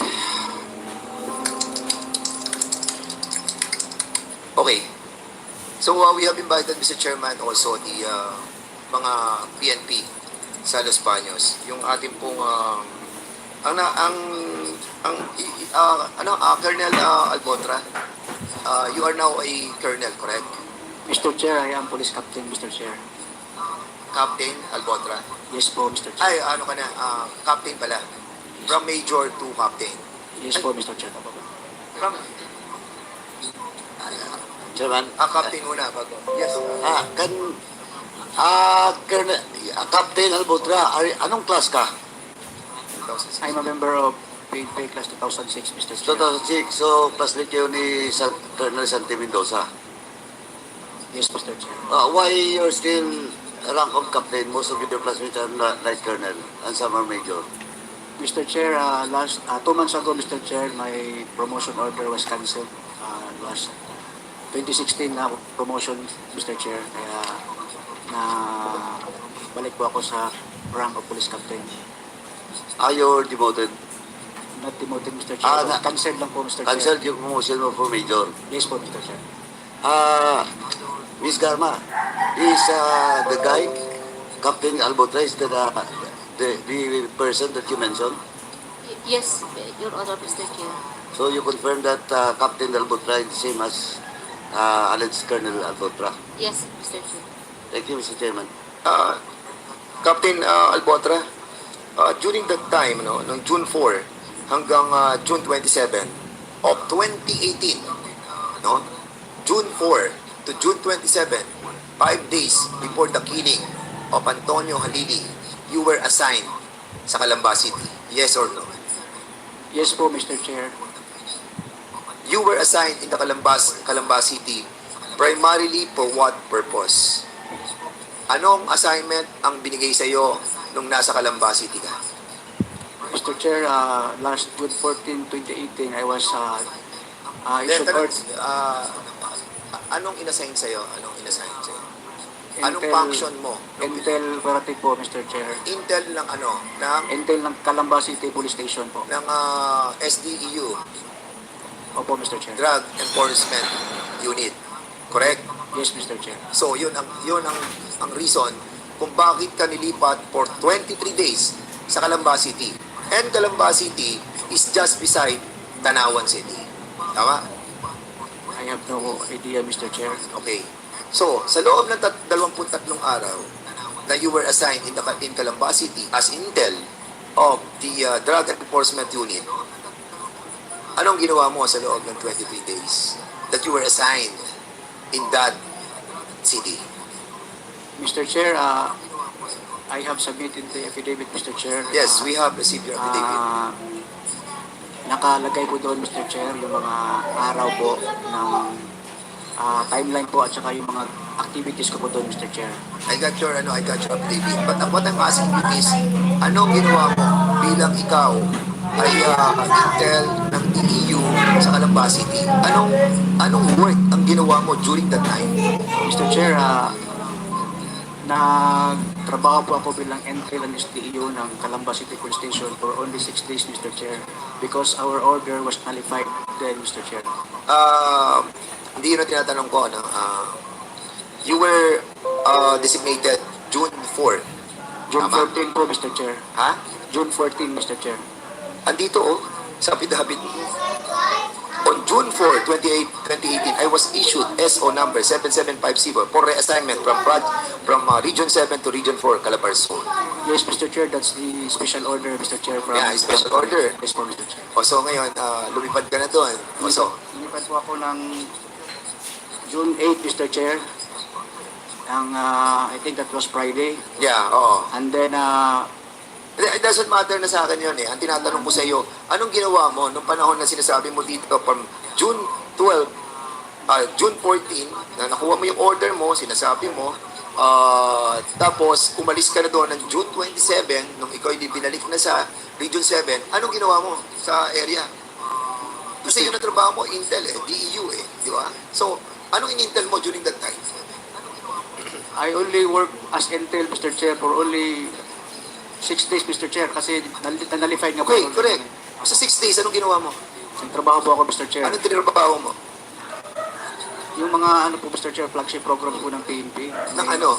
Gambling, drugs, wanted persons, meron pong mga accomplishment po siguro doon, Mr. Chair, na nakikita ko doon sa police station, Mr. Chair. At pagkatapos ng trabaho mong yan, ibinalik ka. Yes, Mr. Chair, I remember then RD, Brigadier General Ted Carranza, called us to report to his office and inform us that we will be relieved out of Pro 4A. So that was very unexpected, Mr. Chair. So after a day or two, nag-pack up na po ako, Mr. Chair, at lumipad pabalik ng Cebu, Mr. Chair. At sinasabi mo dito sa affidavit mo, after na babalik ka sa Cebu, nag-courtesy call ka ng July 2, no? Kay Colonel Garma. Mr. Chair, I remember, Mr. Chair, that was Monday. Yun po ay assumption ng Office ni Garma. Kaya pumunta po ako doon. Ngunit hindi po kami nakapag-usap kasi marami pong tao at saka pagkatapos po ng assumption niya, diretso po sila sa conference room, Mr. Chair. Okay, and during that time, July 2, dito pinatay si Tony Alili. At ang sinasabi mo, nandun ka sa assumption ni Colonel Garma. Colonel Garma, can you kindly confirm to us, nung July 2, na kung saan dito pinatay si Tony Alili, were you able to meet si Captain Albota? Mr. Chair, hindi ko na maalala sa dami po ng mga officers during that time. Okay, at dito sa kanyang affidavit, sinasabi niya dito, noong July 3 to 4, nag-courtesy call siya sa CCPO, ikaw yon. And July 5, 2018, nag-issue ng order para dalhin siya doon sa Traffic Patrol Group. Na-sign mo. So, kailan mo siya nakausap? So, most likely, Mr. Chair, after the turnover po ng command when I assumed as city director. So most likely that's before July 5 when the order was issued to him as in charge of the assigned sa traffic group. At doon mo siya nakausap about doon sa pagiging boastful niya sa nangyari kay Halili? Yes, Mr. Chair, kasi may PDS po kasi yan na pinakita sa akin. So nakikita ko yung saan mga assignment. So nagtanong ako saan siya galing. So very comfortable naman po siya na nagkwento na galing siya sa Region 4A at nakwento po niya sa akin yung operation. At yun ang sinabi niya? Yes, Sir Mayor Halili. Ano pagkakasabi niya, That GM? he is part of the said operation. Hindi naman niya sinabi siya ang bumarel or something. But the fact na sinabi niya he is part, I assume na merong kinalaman sa trabaho. Yes, sir. And mga ganyan kasi trabaho, compartmentalize po yung work. So, hindi na rin po ako masyadong nagtanong. Basta alam ko lang, nakwento niya, sharpshooter po hindi bumarel. So,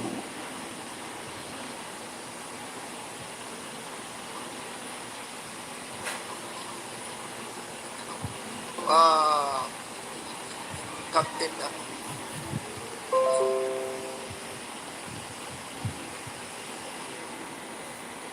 Albotra, do you confirm that nagkaroon kayo ng usapan sa kanyang opisina ka sa grupong ito? Aminin mo na. Kasi darating ang panahon, hahabulin ka ng pagkakataon. Maniwala ka sa amin. Marami na kami napatunayan sa kongresong ito. Marami na kaming napatunayan noong paman. Hahabulin ka namin kung talagang involved ka. Maniwala ka sa amin. Can I say something, Mr. Chair? Go ahead. Mr. Chair, my conscience is very clear. I have not involved in any way to the killing of Mayor Halil, Mr. Chair. What is your relationship with Major Andulan? Major Abdullah is my classmate, Mr. Chair. Major Andulan, kayo'y magkasama ni Captain Albotra. Magkaibigan kayo, correct? Not really, sir. It's just my classmate, sir. Ngayon ko lang po siya nakasama, sir. Dito sa Facebook nyo yung mga closeness Ha? Huwag kayong magpo-post kung hindi kayo magkakasama. Ayan, no? Kim Aquino, Parado, Revita, Andulan, Kenneth Paul Albotra. Ang tanong ko sa iyo, Andulan, dahil magkakilala kayo ni Colonel Albotra, bakit ikaw ang humuli? Bakit ikaw ang humuli kay Norbin Tamisin? Anong kinalaman ng pagkatao mo during that time that you were assigned in Cavite? Mr. Chair, during that time, sir, I was assigned in Batangas CADG as the chief, sir. Oh, yes. Yes, sir.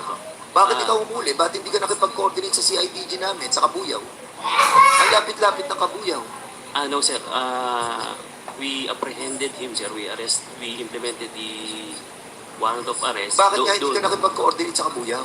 May CIDG tayo dun eh. Yes, sir. I coordinated with the CADG. You coordinated? Yes, sir. Sa COP po ng... After the arrest, saan nyo dinala si Sa Camp Vicente Malbar po, sir. Correct, Batangas. Batangas. Yes, sir. O ba't hindi nyo dinala sa amin, sa Kabuyaw?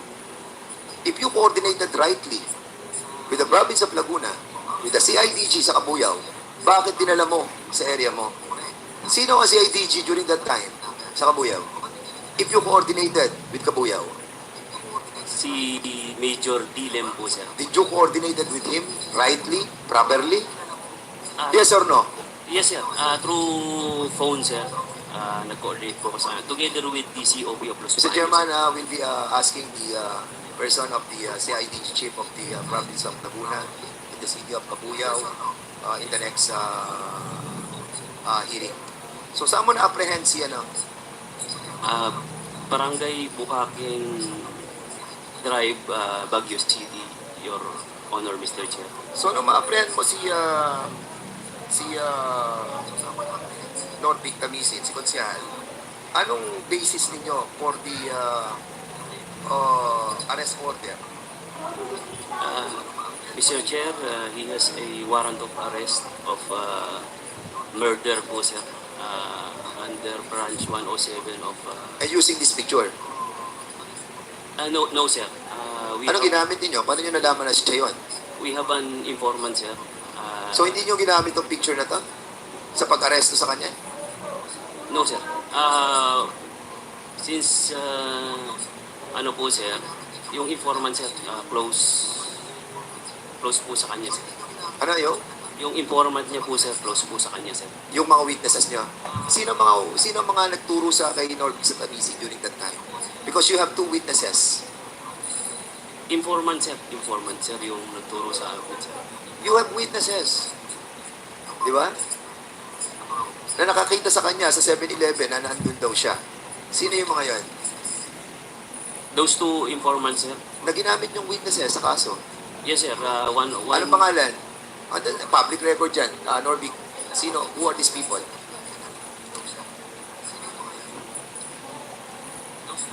Raybel.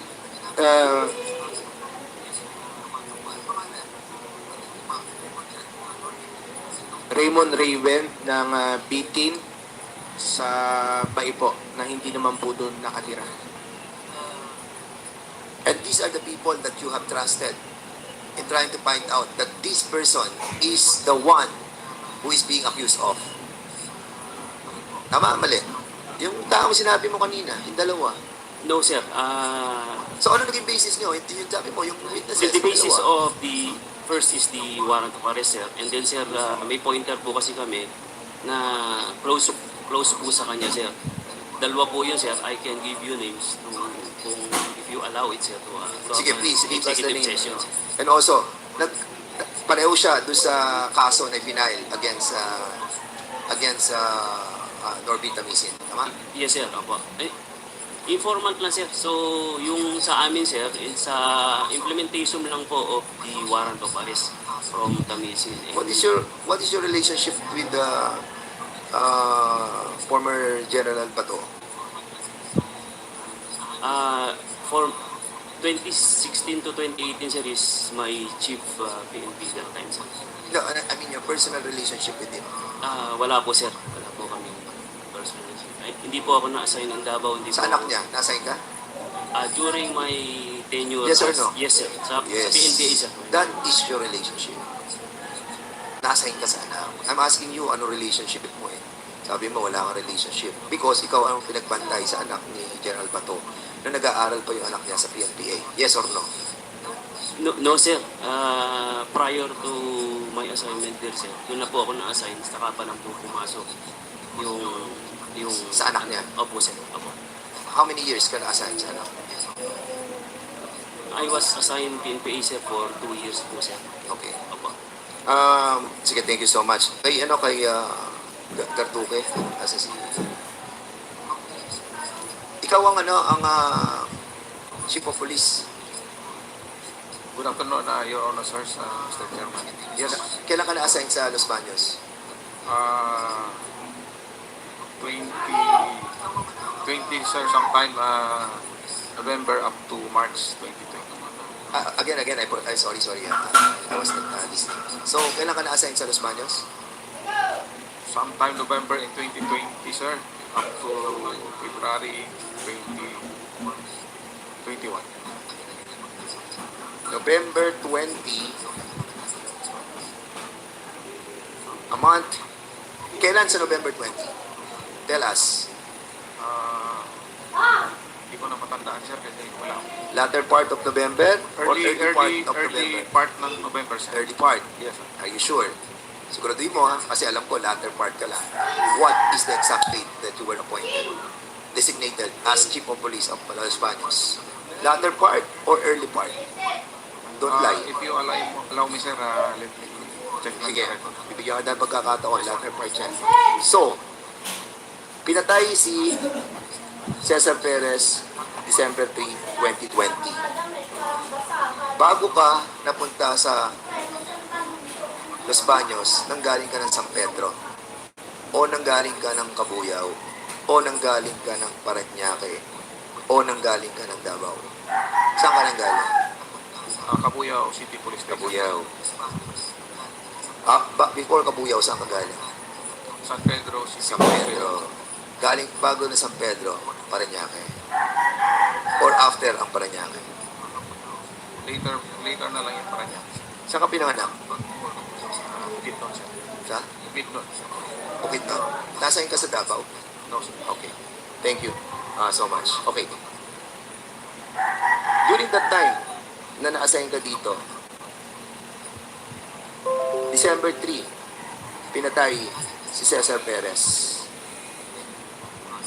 You all know that the municipality of Los Baños have so many CCTVs. Ang dami ng CCTVs.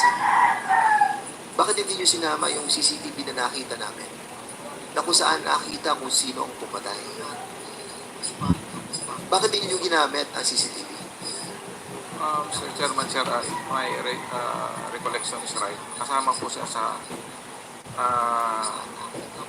evidence na isinabit namin sa Colonel, stop lying, ha? I'll be asking the documents coming from the court, kung isinama nyo. Councilor Norbin, Tabisin, kasama ba? Your Honor, sa Fiskalya, wala po kaming kopya. Yan ay lumabas lang sa Facebook, nakita namin at napatunayan ko po nung nasa korte na po, nung nag-hearing na po kami. Pero sa Fiskalya, bago na isampa, hindi po namin nakita, hindi rin po kami nabigyan ng kopya, Your Honor. Colonel, if you will give us time, sir, para maikuha namin yung mga document dyan, if you will submit it, sir. Ang alam po namin during the conduct of investigation, kasama po lahat yun, sir, na tinignan natin. okay. Sige, Councilor, Your Honor, when I spoke with one of the witnesses of the complainant, nasabi po sa atin, yan daw po ay ginawa, yung kanilang mga affidavits, na hindi naman sinabi na laban sa akin, kundi para daw kay Mayor Perez. Hindi naman po yung pinanumpaan sa piskal, sa hepe lang. Pero hindi naman daw po siya nagpunta kay hepe. Basta pagkagawa ni Aguilar, yung PSSG Ronel Aguilar, pinuntahan sila sa munisipyo, pinapipirma lang, pero hindi po sila, katulad ng isang witness, never po siyang nakaharap si hepe para pirmahan. Kaya po, hindi nila alam na yung pala ay gagamitin laban sa akin. Akala po nila para lang sa kaso ni Mayor Perez, pero hindi para po sa akin, Your Honor. Okay, understand. Okay. Chairman, may I Sige, Chairman Akop, sige, go ahead. stagger, Chairman? Kasi nalilito na ako. Kanina, si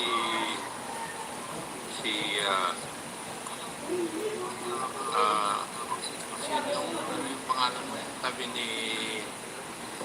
katabi ni Almotra sa kanan. Lieutenant Colonel Andulan, Mr. Chair. Yung party mo is pag aresto kay Konsyal, tama?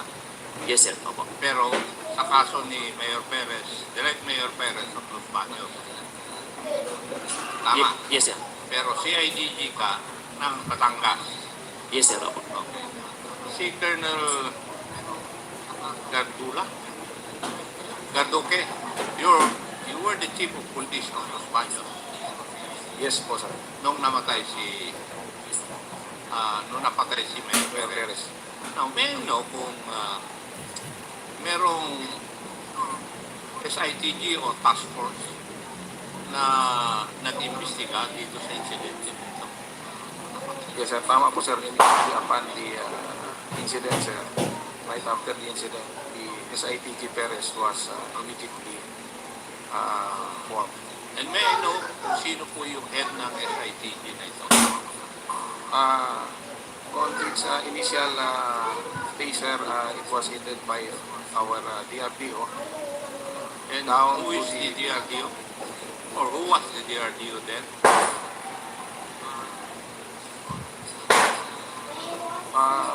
It was Police Brigadier General Rodolph Dimas.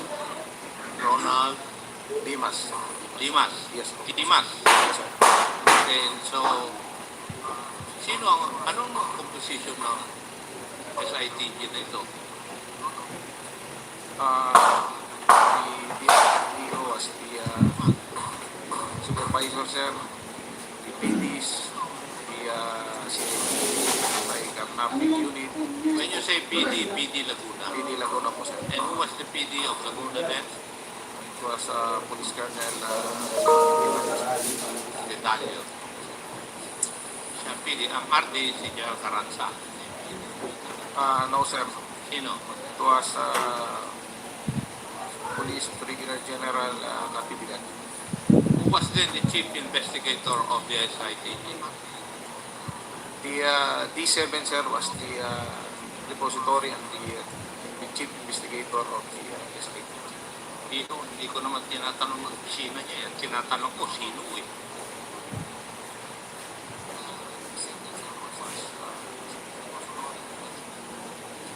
If you allow me, sir, let me check po, sir, kung sino. Pakihanap dahil hindi ka ba kasama sa SITG? Kasama po, sir. Now, did you have an investigation report about the incident? Yes po, sir. Yung ba sinabit ninyo? Kanino? It was coursed through to the PD up to the regional director, sir. Mr. Chair, may I move that we invite the members of the SITG and to bring with them the investigation report that they have made so far as the assassination of Mayor Perez of Los Baños, Laguna is concerned. Kasi sila lang naman makakasagot eh. Yes. Sa mga katanungan natin kung bakit ang claim eh walang CCTV, hindi na-identify lahat. Kasi ito, dapat kasama po sa investigation report lahat ito eh. And how they will be the only persons who can tell us why naging suspect si former Councilor Norvin Tamisin. As it is, I would like to ask them kung ano talaga ang nakita nila ng motive, bakit pinatay si Quad. Kung involved sa drugs yun, bakit isang civilian ang Quad. Ang nakita nyo na gumawa nung krimen na yun, when in fact, he does not have any business doon po sa illegal drug trade siguro dyan sa Los Baños Laguna. Hindi ko makita yung connection eh.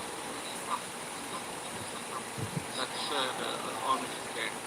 Yes, siguro, Comsec, before I yield to Chairman Paduano, I think the person involved in the Task Force Perez was Jason B. Bombasi, am I right? Gagume. Si Bombasi ang pinaka-head ng He was the chief of the Provincial Investigation Office, but I am not sure if... he is the one who handles this case. We will check our record. Comsec, can you kindly ask the, pinatatanong ni General ako? Sige, go ahead, Chairman Paduano. Mr. Chairman, since Chairman ako was moved to invite all those mentioned PNP personnel, I second the motion, Mr. Chairman, and that certain Bombasim that was mentioned by Chairman Dan to be invited in the next hearing. And ito na po yung tanong ko. Before I proceed with the question with regards to the evidence, no? Kasi Colonel Gardoque, when you were asked by Chairman Dan Fernandez, ito that's on record. Sinabi mo kasi na part of the evidence are the CCTV. Tama? If my memory is No, right, you mentioned it. Yes, sir. Yes or no? Yes, sir. O, so ang tanong, bakit nakita mo ba kanina yung present ni Chairman Dan Fernandez? Yes, sir. O, ba't yan ba yung video clips? O video CCTV? Kasama, sir, sa... Are you sure? Kasama, sir, sa tinignan namin yan during the incident. And you also notice that van with AK 4033 plate number that parked on the back of the municipal hall? Is it part of your investigation? Yes, sir. Are you sure of that? Yes, sir. Sigurado ka? Opo, sir. O did you, in your investigation, nakafocus ba kayo doon sa van na yon? Yes, sir. That is why in-involve namin, sir, yung sa SITG, yung anti-carnapping. O what's the result of that investigation with regards to that car? I cannot remember the result of the... How about the person that was focused during the presentation of the CCTV? Kasama rin yan, sir, actually sa napaila natin, si John Doe, yung tao nakita natin. And that video was also presented during the court hearing? I believe, sir, kasama na No, I believe, I ask you, yes or no? Yes, sir. Sigurado ka? Sigurado ka? Hindi, tinatanong kita, are you sure of that? Sigurado ka? Maybe, sir, because that is... Ano maybe? I'm just asking you if that CCTV that focused that certain person was also part of your evidence. Yes, sir. Oh, tingnan mo yung profile nung nilabasan nyo ng warrant of arrest.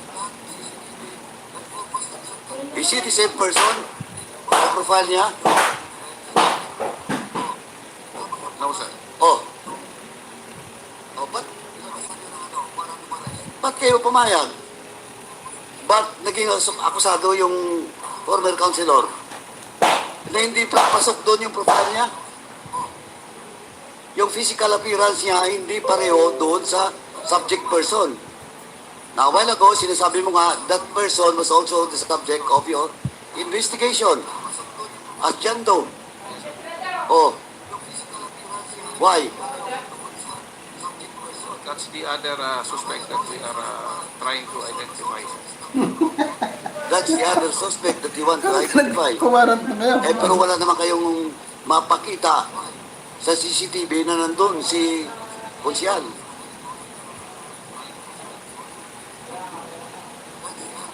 Oh, Colonel. Actually, who filed the case?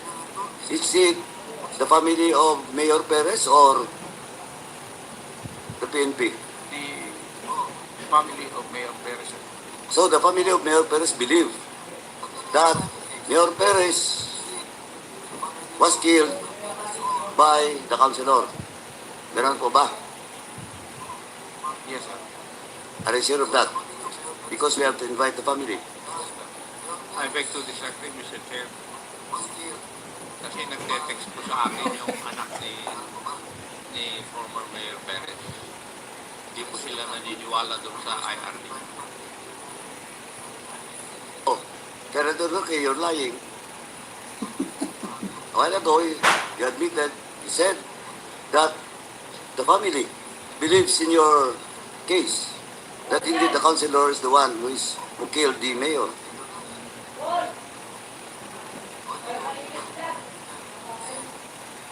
Oh, General Garduque, you're lying. He was with us when we filed the case, sir. Son of Honorable Mayor Perez. Wala akong pakialam kung nandun siya. Ang tanong ko sa iyo, naniwala ka sila na hindi the councilor is the one who killed Mayor Perez. And you said, yes, categorically. Hindi ko na tinatingnan hindi na nga ako nagtanong second.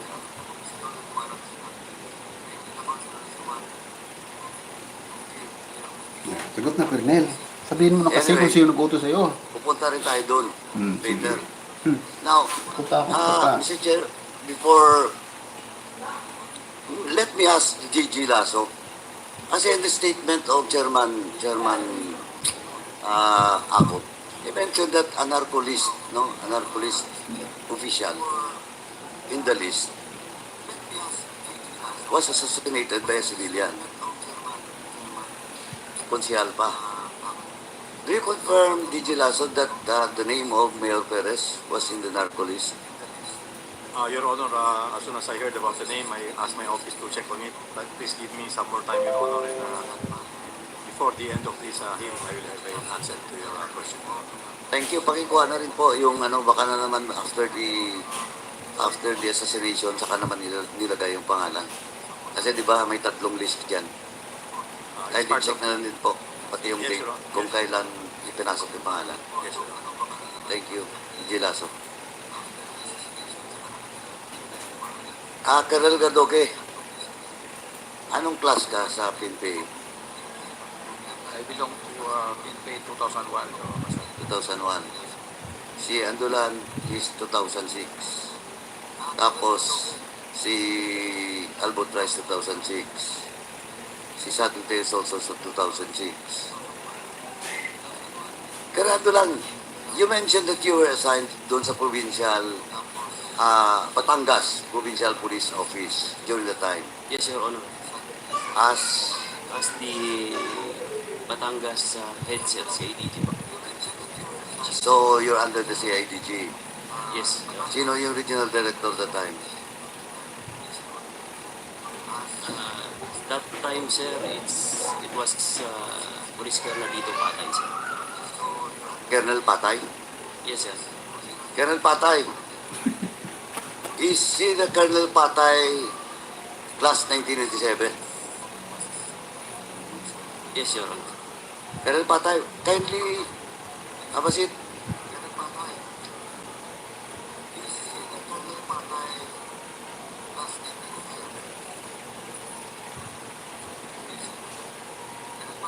Oh, Colonel Patay, do you confirm that you are the head of the regional office of CIDG during the time when Mayor Perez was killed?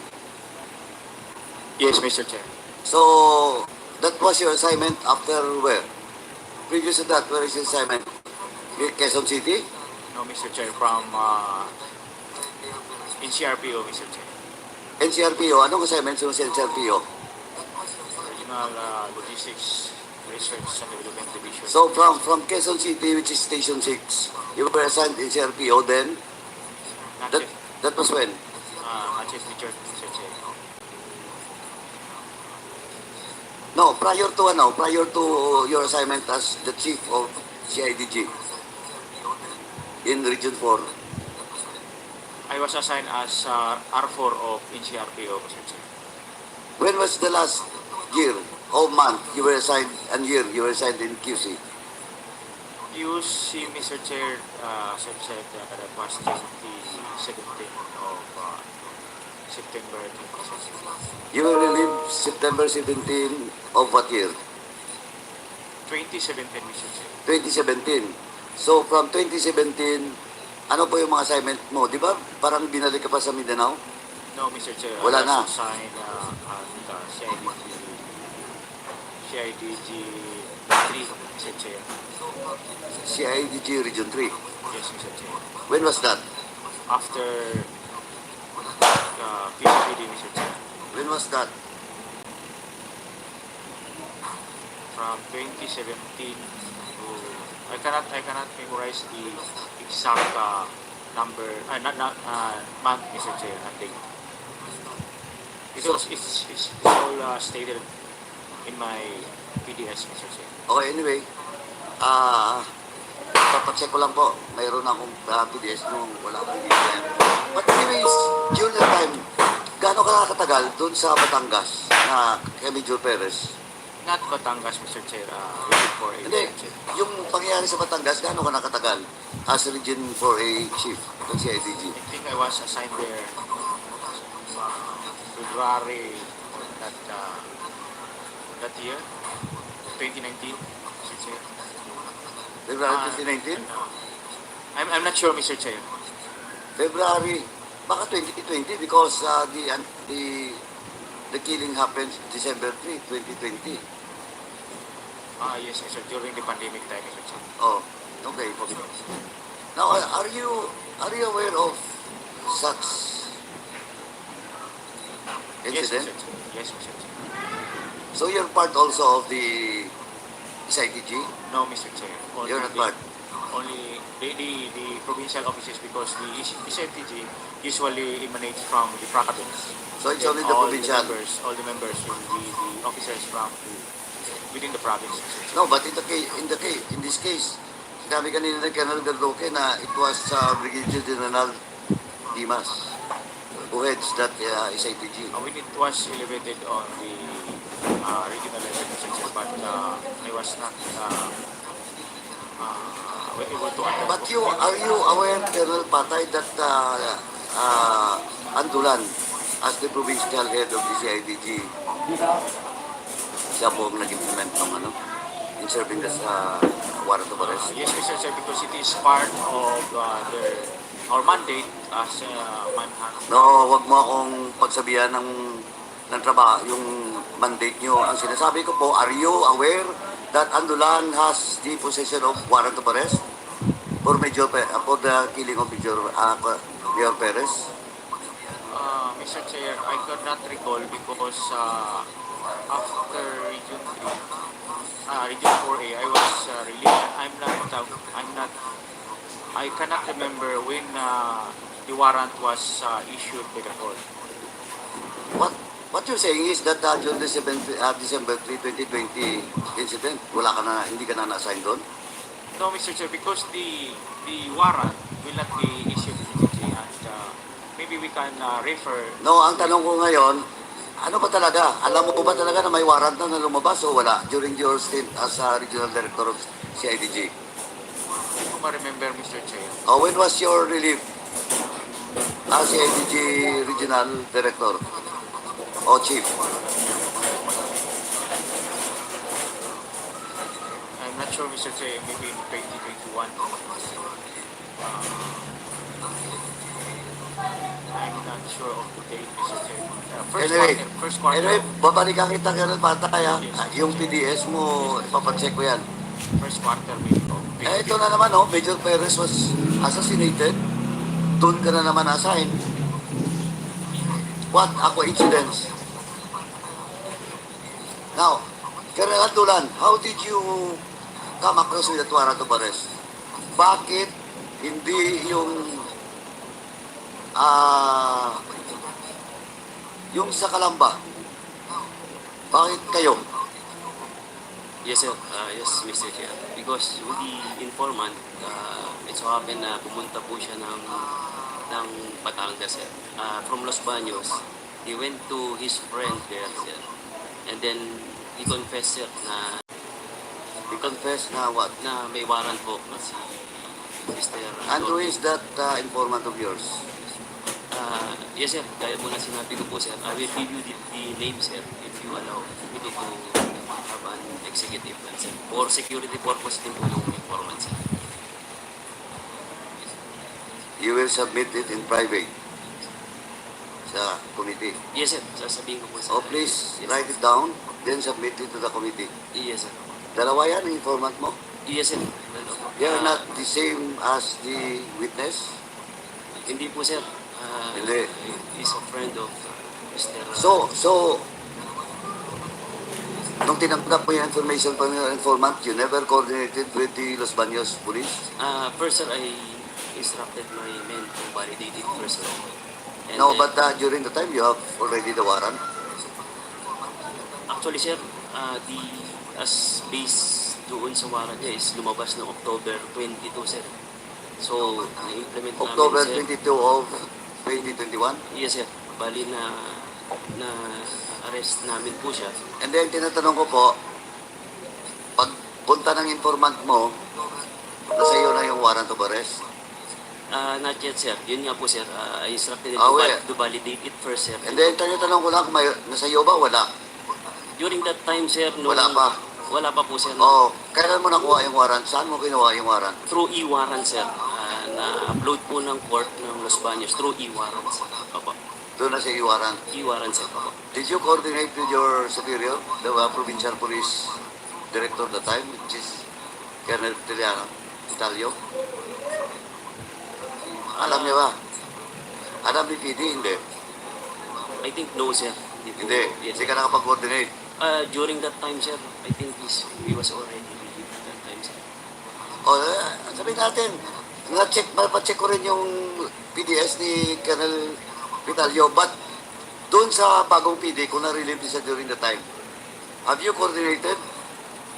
Doon po nga po sa COP, sir, ng Los Baños, coordinate po ako, sir. Nag-coordinate ka? Yes, sir. And then, And that COP was Colonel Gardoque now?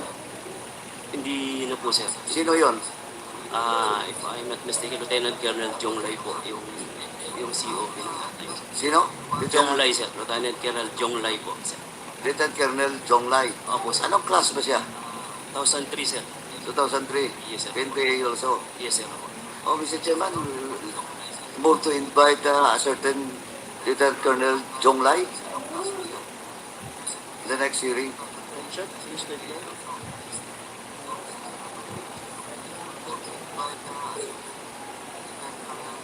Singit lang ako, Praso. Oh, sige, go ahead. Yes, Director General. Yes, Mr. Chairman, we have the answer to the questions of Congressman Catuano. Both Halili and Perez are named in the 3 lists of PIDEA. And since Perez was gunned down in December 3, 2020, it is not yet indicated in the 3rd list that he has been negated, Your Honor. So, which means that, of course, the list was made on August 20, 2020, so he was still not negated. Yes. So he was still listed but not yet negated. Unlike for Halili, who was negated in 2018, it appears in the August 2020 list that he was already negated. Is that satisfied, Congressman Papanek? Thank you. Yes, sir. Okay. Ako may tanong lang ako kay Mr. Tamesio. Ikaw ba ay merong nakarehistrong barel sa pangalan mo? Yes, Your Honor. Anong mga klaseng barel ito? One snub nose 38, and just this year, 9mm lang po. Wala ka bang long firearm? Wala po, Your Honor. Wala kang nakarehistro sa'yo? Kahit hindi po nakarehistro, wala po akong long fire. Meron ka bang history, if you're honest enough to tell this committee, meron ka bang history na na-involve ka sa isang violent incident? Your Honor, wala pa po. At ang totoo, hindi po ako napapaaway. Sabi ko nga po, I follow the rule of law. Pag hindi po magkasundo, I seek the assistance of the court. Inihahabla ko po sa ombudsman or RTC. Hanggang doon lang po. Wala ka namang involvement o isang insidente na kung saan ikaw ay na-involve sa away na nagkapisikalan, nagkatutukan ng baril o ganyan. Your Honor, ako po ay walang frat. Wala rin po akong organization o kahit ano. I used to be the president of Letran Supreme Student Council back-to-back 97 and 98. I used to be the first year mayor of St. Louis University, and student council din po tayo sa mga nakaraang mga panahon. Pero never po akong pumasok ng any frat or organization. Yung bang mga firearms na nasa iyo, how often do you use them? Hindi ko pa po siya nagagamit sa ibang bagay, maliban lang po kung minsan isang beses sa 2 buwan or 3 buwan, nagpa-firing lang po ako just to release stress, and yun po kasi yung aking hobby. So ang hobby mo ay firearms? Aside from swimming and basketball and community service, traveling, yun po, firearm po, practice po. Okay. So in in 2 months or 3 months, sa isang taon, nakakailang beses mo na papaputok yung baril mo? Max 3 times po. And you do this where? Dito po sa Makati Cinema Square. Sa firing range. Yes, Your Honor. May records ka na pumupunta ka doon. Opo, at Have ako you po, tried- remember Have din. you tried firing a rifle? Not yet, Your Honor. Not yet. Kaliwete ka ba o kanan? Ano bang... Left-handed po ako, Your Honor. Okay, sige, salamat. Tanong ko lang si Major Alcontra. Meron ka bang rubber shoes na color blue? Yung Mr. Chair, Your Honor, yung aside lang po doon sa PNP na No. Rubber shoes na color blue. Wala po, Mr. Chair. Running shoes. Wala rin po, Mr. Pang Chair. basketball. Blue color, wala po, Mr. Chair. Wala. Yes, Mr. Chair. Hindi ka ba mahilig sa blue? If I may ask, what is your favorite color? Black or gray? Blue, okay lang din po, Mr. Chair. Black or gray? Have you ever tried using a blue shoe or blue rubber shoes? Only our PNP athletic blue shoes, Mr. Chair. So meron ka, athletic blue shoes. Yes, Mr. Chair, ginagamit lang po namin yun pag may PFT or mga Is that a shoe issued by the PNP? Yes po, Mr. Chair. So lahat kayo, pag may yung PFT, Yes, Mr. Chair. gumagamit kayo ng blue na rubber shoes. Yes, Mr. Chair. So, okay. Yan. Ganyang klase ba yung rubber shoes na sinasabi mong PFT shoes nyo? Hindi po ganyan, Mr. Chair. Ay, hindi ganyan? Ganyan. Sabi mong PFT shoes nyo? Hindi po ganyan, Mr. Chair. Ay, hindi ganyan? Let me have a clear picture of that rubber shoe. Para baka iba lang yung blurred lang yung nasa litrato eh. How often do you practice firing your gun, Major Alcontra? To tell you honestly, Mr. Chair, every time lang po na may mga PDS Cup, CDS Cup na required po lahat ng mga officers, Mr. Chair. So ikaw ay shooter talaga? Hindi po, Mr. Chair. So from a scale of 1 to 10, yung 10 isang magaling na sharpshooter at saka 1 yung kumbaga beginner, nasaan ka?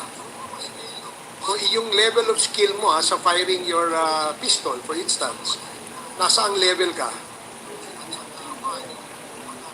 Actually, Mr. Chair, siguro nasa 5, Mr. Chair. Nangihiram lang po ako, Mr. Chair, pag may shooting, may mga shooting invitation, Mr. Chair. Nangihiram lang po ako ng baril, Mr. Chair.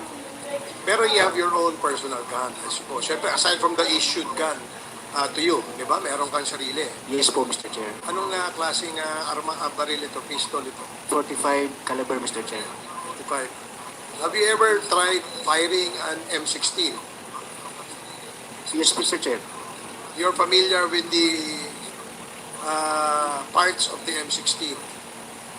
Yes, Mr. Chair. So pagka, halimbawa, pinakita sa isang rifle, pwede mong sabihin kung M16 yan o hindi. Yes po, Mr. Chair. Anong bala ng M16?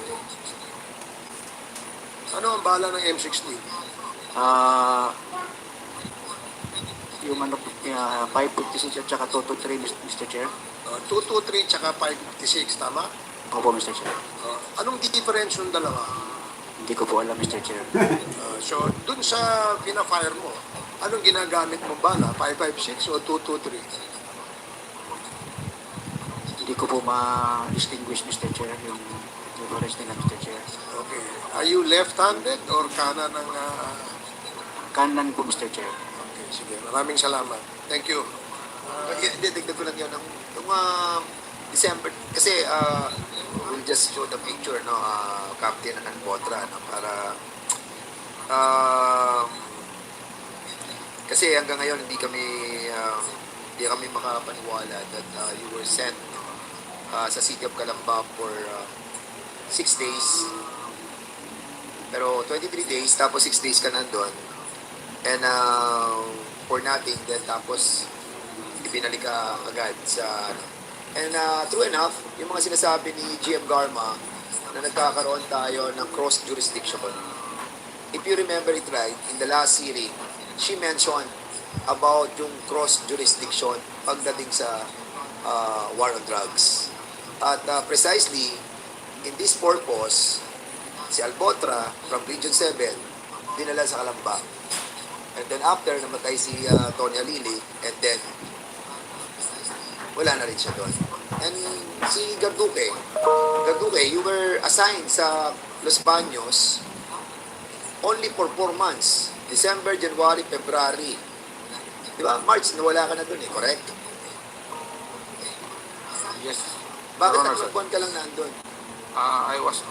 May order na po ako for schooling, Your Honor. Kasi normal yan, talaga 2 years eh. Ikaw 3 buwan ka lang na na-assign sa Los Baños. Why? Schooling na po ako, sir, Your Honor. Schooling sa? Yung mandatory schooling namin, Your Honor, sir. Anyway, at isa pang reason that we wanted to be clarified was yung CIDG sa regional. Ngayon ko lang nalaman si Colonel Patay pala ang CIDG chief. Ikaw, Colonel Patay ang chief noon, no? Na CIDG. Tama? Yes, Mr. Chair. Bakit si Andula ang napili mo para umaresto kay Konsehal Norbit Damisin?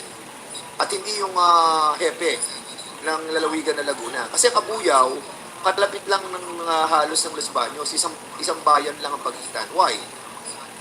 Mr. Chair, as I can recall what Colonel Andula have said, the warrant of arrest was released sometime October 2022. Tama. 22. I was already relieved that time, Mr. Chair. What? I was already relieved as regional chief at the time. Na-relieve ka na? Yes, if that warrant was issued sometime on October 2022, I was not anymore the regional chief. So, meaning Colonel Patay, hindi ko nag-order kay Andula na arestuhin yung si... If that warrant, the Mr. Chair said was uploaded or released, uploaded or discovered by them through e-warrant on October 2022, I guess I was already relieved because I can remember I was relieved there on the first or second quarter of that year. Okay. Andula, hindi ka ba tinawagan ni Captain Albotra para ikaw ang mag-serve ng warrant kay Norbit Tamisin? Negative, Your Honor, Mr. Chair. Sir, clarify lang, sir. During na-assign po ako ng Batangas, si Colonel Patay po ang naging RC ko. But during implementation of the search arrest warrant of Mr. Norbin Manisin, iba po yung RC ko noon that time, sir. Si Colonel Ramon Paranada that time po ang nag-RC ko, sir. So in other words, kayo yung mga nag-operate para mahuli si Norbin Tamisin? Actually, sir, it was the informant, sir, nung nagpunta po siya sa from Los Baños to Batangas para po to meet his friend, na yung friend po nung tao natin, personnel from Batangas. Nung nag-confess po, ayun po, sir, doon po namin na sinerch, pinalidate kung may warrant nga po talaga si Mr. Norbin. So, you're telling us na nag-confess? Nag-confess siya? Yung informant, sir. Informant. The friend of Mr. Tamisin, sir. Yung kaibigan niya, nagsabi na siya pumatay. No, sir. Na yung kung saan kung saan location po ni Mr. Tamisin, sir. Okay. Sir. Yung informant lang po, sir, nagturo. So, hindi kayo close ni Konsehal Tamisin? Nung na-arresto po namin siya and na-brought dun sa office, nakakapag-usap naman po kami ni Konsehal. Kailan kayo ulit nagkausap? 4 years ago? Yes, sir. Nung, po, sir, at least 1 week, I think, 1 week, nung na-apprehend namin siya, nadala sa office, 1 week lang po kami nagkasama ni... So, the last time that you called him 4 years ago, nung nahuli siya? Yes, sir. Nung nahuli pa po siya. I was relieved din, no? November din po siya. You are under oath, ha? Yes, sir. Opo, Did you call him yesterday? No, Did you sir. call him yesterday? No, sir. No, sir. No? Yes, sir. Norbin Tamisin, did he call you? Yung tao niya po ang tumawag sa akin at pinapakamusta kung Ano pangalan ng tao niya? Sir Asis po. Asis. Pinapakamusta po kung ano daw lagay ng kaso ko. May tao ka bang Asis?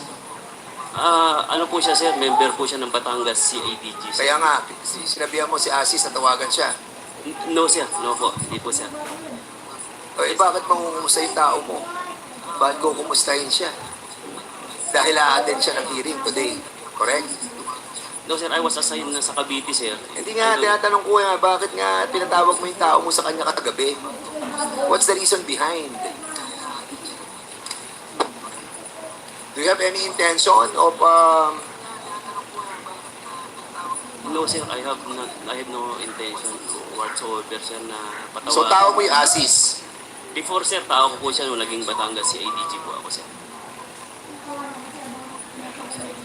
Okay, si yan na lang, Colonel, last na po to, tapos bigay ko na po sa inyo.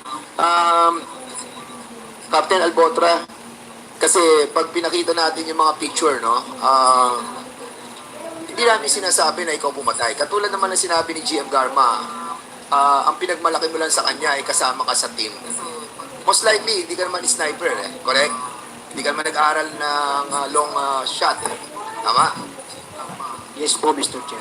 Oo, at pag tinignan naman natin yung ban, FB ban, ikaw yung, well, allegedly, pag nakikita natin yung tsura, lahat, may bumabang isang malaki katawan.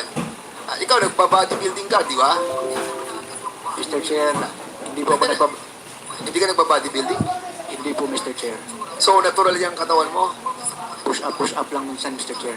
Na ganyan na malaki. So, hindi namin sinasabi na ikaw yung pumarel. Kasi yung FB, most likely, andun yung mga tao, andun yung driver, no? At nung umatras doon sa may pader, na kung saan andun yung munisipyo, doon tinira si Mayor Perez. And doon din sa kay Tony Halili, may nakita din doon na malaki katawan, pareho ng relo mo, pareho ng build mo, pareho ng gupit mo. Di ba? But, of course, hindi natin ma-identify yung mukha. And even din sa kay Mayor Cesar Perez, hindi rin natin ma-identify yung mukha kasi may takip, di ba? At actually, as a matter of fact, hindi pa natin na-enhance itong mga video na to because we just received it yesterday. So now, most likely, kung tama yung assessment ni GM Garma, nakasama ka lang sa team at ikaw lang nag-organize, ikaw lang nag-intel, ikaw lang nag-operate nung operation, ay hindi ikaw ang gunman na bumira doon. At kung ito'y utos lamang sa inyo, no? Most likely, syempre, we can understand na ang iyong ginagawang trabaho is yung pong tinatawag po nating war on drugs. Di ba? We're not saying that you are all involved in the killing, the actual shooting of the mayors. But maybe part of the team as what GM Garma was saying, no? And as a matter of fact, yung po sinasabi ni former senator about the reward system at sinasabi ni GM Garma, most likely ito yung nakuha nila. But this is not all about money. This is all about the order coming from the higher ups, no? Now, ang tanong ko sa iyo, Major Captain Albotra, during the time that Cesar Perez, Mayor Cesar Perez was killed on December 3, 2020. Ano ka nun at nasaan ka nun? Mr. Chair, ako po ay nasa Cebu. Actually, Mr. Chair, nakita ko po yung video kanina at 100% po ako na hindi po ako yun, Mr. Chair, kasi tayo po ang the best na nakakilala sa sarili natin. And nung binanggit niyo po yung picture, Mr. Chair, nag-send po sa akin yung kaibigan ko kung saan ako, Mr. Chair, and I can show it here, Mr. Chair, kung saan po ako sa Cebu City, Mr. Chair. Okay, so hindi ka lumipad ng Manila during that time? Pardon, Mr. Chair? Hindi ka lumipad, pumunta ng Maynila from Yes po, Cebu Mr. during Chair. that time? Yes po, Mr. Chair. Okay. How did you able to get a in accordance with your affidavit, nakakuha ka nakasecure ka ng 2018 na ticket. Yung booking reference mo sa Cebu Pacific na kino-confirm yung flight mo going back to Cebu noong June 29, 2018. Were you able to secure this from Cebu Pacific? Yan po ay same email po, Mr. Chair.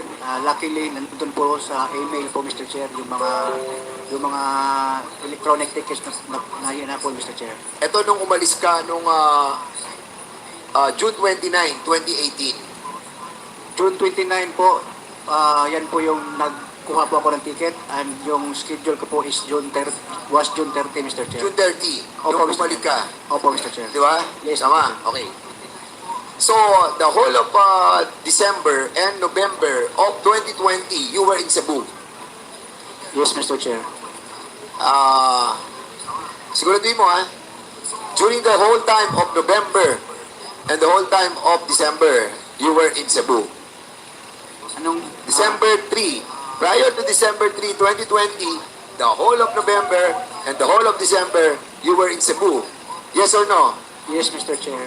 Cebu ka? Opo, Mr. Chair. Okay, thank you. So, Chairman, for the meantime, I yield to you, to the Chairman. Sige, thank you, Mr. Chairman. If I may lang, I will recognize you, Your Honors. I'll just have a short question. Gusto ko lang malaman, for my education, kapag ang pangalan ng isang pulis ay may nakalagay PEMS, ano ibig sabihin nun? PEMS. PEMS. Okay. Sige. Kasi meron akong information. Gusto ko lang tanungin si Major Albotra kung kilala mo ba si PEMS Reynaldo Solantes. Kilala ko po sa Mr. Chair. Kilala mo ba si PEMS Arvin Talaver? Geroy. Hindi ko po kilala, Mr. Chair. Arvin Geroy, hindi? Hindi po, Mr. Chair. Kilala. So, si Reynaldo Solantes, kilala mo. Matagal na po, Mr. Chair. Saan siya naka-assign ngayon? Hindi ko po alam, Mr. Chair. Ay, hindi mo alam. Opo, Mr. Chair. So, siya ba ay sniper? Wala po akong idea, Mr. Chair. Sniper po siya, Mr. Chair. So, hindi mo alam. Yes, Kung Mr. Chair. meron kaming ipakita sa iyong litrato na magkasama kayo at meron kayong pinapaputok na mga sniper rifle, maniniwala ka na.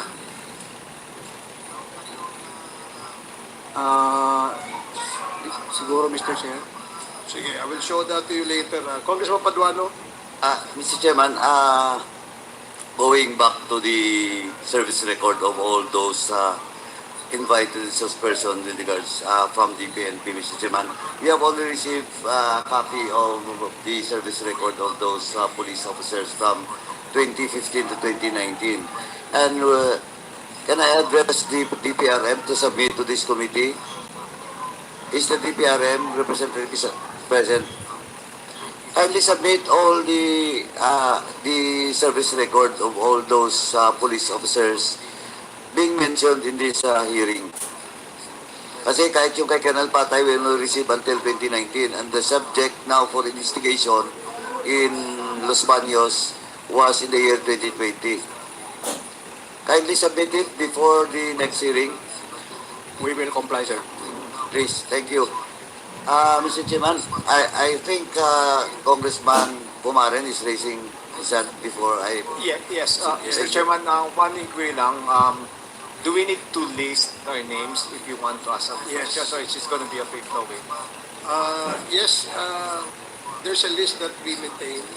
So if you want to interpolate any of our resource persons, please signify your intention by calling the attention of our committee secretary. Okay, thank you. But we have already exhausted the list. If you want to ask, Your Honor, you may ask. Please proceed. Thank you, Mr. Chairman. My question na probably General Nick De La Torre can address this question of mine. Di ba sa PNP may mga certain expertise dyan? Halimbawa sa explosive ka, sa pagbabarel, marksmanship and everything. Because based on the report, Yung bumaril kay Halili was 160 meters, so about 520 feet ang layo ng baril. So basically, pag sa PNPA or training, di ba meron tayong tinitrain na talagang trabaho nila mga snipers? Tama po ba, General Nicolas Del Torre? Yes, sir. So, yung pag ganon, malalaman natin kung sino lang yung may capability ng ganong kalayong bumarel at kung ano yung hawak na yung expertise o kung ano yung sanay nilang baril na ginagamit. Yes, sir. Mr. Chair, did we invite the one who's in charge of the academy teaching you our PNPA? Meron in charge po dyan, di ba po, General? Yes, sir. Mr. Chairman? Did we invite the one in charge dun sa marksmanship o yung shooter talaga na nagtitrain ng distance shooting sa PNPA? Because I think he can tell us kung sino yung talagang magaling, sino yung ganitong pulis na umahawak ng ganitong barel, sino yung kayang bumarel from this distance. Because based on the it's about 520 ang layo eh. So special talent to 160 meters or 520 feet. So special gun, then special individual who can make that range talagang accurate. Well, unfortunately, we have not invited the expert, The one teaching. the one teaching our PNP personnel. But if you wish to, for the committee to invite him in our next hearing, we will do so. I think it's parang easier for us to zero in kung sino yung mga top students nila and everything that is capable of firing that range and that particular application. Thank you, Mr. Chairman. So, Comsec, please take note that in the next hearing of the topic extrajudicial killings, we will ask the help of Cap Kramer to provide us information as to who are the trainers on the marksmanship of the PNP personnel. So, Mr. Chair, yes, Congressman Abante, before Mr. Tamisin, si Congressman Abante, ano po ang sasabihin ni Mr. Tamisin? Gusto ko lang po sanang sabihin yung point pagdating po dun sa sketch na inilabas na hindi ko naman mukha. Sige, I'll give you the time later, ha? O sige, Yes, Your Congressman Abante. You're Mr. Chair, I really would like to ask a question to Councilor Norbin. Anyway, sabi kasi ng nais mo at talagang nakulong ko na ng ilang buwan. Itong buwan po, Your Honor. Buwan. At yung pagkakakulong mo sira na yung buhay mo. Yung pamilya mo muntik ng kasabog-sabog, di ba? Opo, at nabubuli po yung mga anak ko. Palagay ko naman pero ka pwedeng sabihin sa patayan na yan ang iniisip ko maigi ano ba talaga ang batayan ng pagpatay na ganyan? O siguro meron kang alam na naniniwala ka ba na ang pumatay kay Mayor Perez ay police state na katulad ng pagkakapatay kay Mayor Halili? Sa tingin ko po, sa mga ginamit, sa pagkilos, at higit sa lahat, yung pagkukubli ng katotohanan ng mismong mga gumawa na Task Force Perez at opisyales o PNP Los Baños, Your Honor. O meron ka bang nalalamang mga pulis na maaaring sila ang nagkagawa ng pagkakapatay? Base lang po sa aking pagsasaliksik, nung nagsalita po si Madam Garma, Your Honor, ay tinignan ko po ang video ng lumalabas na lalaki sa Shell Tanawan at tinignan ko kung anong pagkakahawig doon sa lumabas na video naman po na aligid sa Los Baños. At kung ituturo mo ngayon yan, may ituturo mo kung sino? Sa aking opinion po ay si Captain Albotra. Pakituro nyo nga po. Tumayo nga kayo, pakituro nyo kung siya. Nasa may dulo po ng aking kanan. Yan. Yan po ang pinaghihinalaan yung pumatay kay Mayor Perez. Yun po yung nakikita ko base sa mga napanood ko at mga pinagpasihan ko po ng mga litrato, pagkilos at pagkakasabi po ni Madam Colonel Garma po, Ibig Your Honor. sabihin, ang pinakabatayan ninyo, Mr. Chair, pinakabatayan ninyo, yung binanggit ni Colonel Carman, yun ang pinakabatayan nyo. Yun po yung simula. Yun ang simula. Hanggang magsaliksik po tayo, Your Honor. Ano pa ang ilang batayan ninyo? Tinignan ko po yung, kung titignan nyo yung mga body build, yung kanyang Meron po shoulder, kayong kopya ng mga gano'n. meron po. Okay, kaya palagay ko yung po bang pinakita ni Congressman Fernandez, yung po ba yung mga pictures na yan? Opo, pati na rin po yung mga klase ng relo, pati yung kanyang mga binte, pagsuot ng cap, paglakad, mga baraso. Ito ba to? Ito ba? Yes, Your Honor. Pero sinasabi po ni Kapitan na hindi siya ito.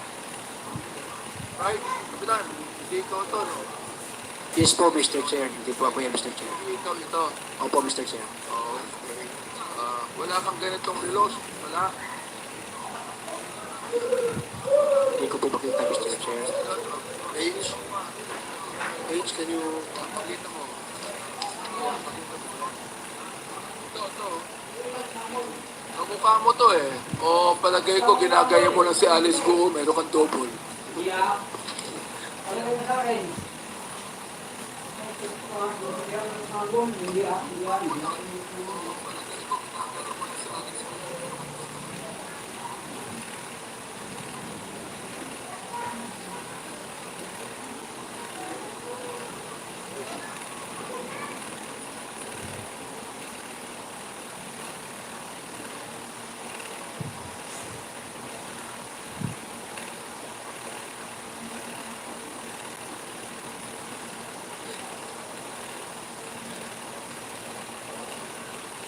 So habang iniintay natin yan, matanong ko lang si Colonel Garma.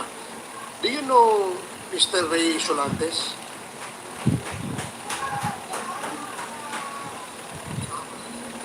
I always hear his name sa Region 7 when I was assigned with them, Mr. Chair. So, member din siya ng CIDG. No, Mr. Chair, sa Police Regional Office siya assigned. PRO 7. R2, yes, Mr. Chair. R2 siya. Thank you. So, si Mr. Captain Albotra, from Region 7, from Cebu City, nalipat ka sa Calamba, Laguna, tama? Tama po, Mr. Chair. Sinong kasama mong lumipat, ilipat from PRO 7 to Calamba? Sino-sino ang mga kasama mo na inilipat? Si PO3 Eugene Kalumba, tsaka PNS PO3 Milgin Bulantes po, Mr. Chair.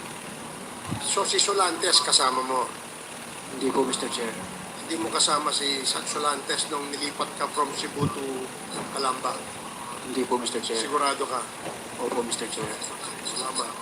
Congressman Fernandez, please proceed. Congressman Abante. Okay, Colonel Garma, you said that in the killing of Mayor Ali, you mentioned the name Albert. What did you mention? Why? Naalala ko pong sinabi niya sa akin. Actually, wala Who naman said ako. it? Sino nagsabi? Kenneth Albotra po. Si Kenneth Albotra. Yes, sir. Wala So ako. you know Kenneth Albotra. Yes, sir. When nagitao ko po yan sa Cebu City Police, nung nag-courtesy call po siya, in confidence siguro niya nasabi sa akin, na kwento niya.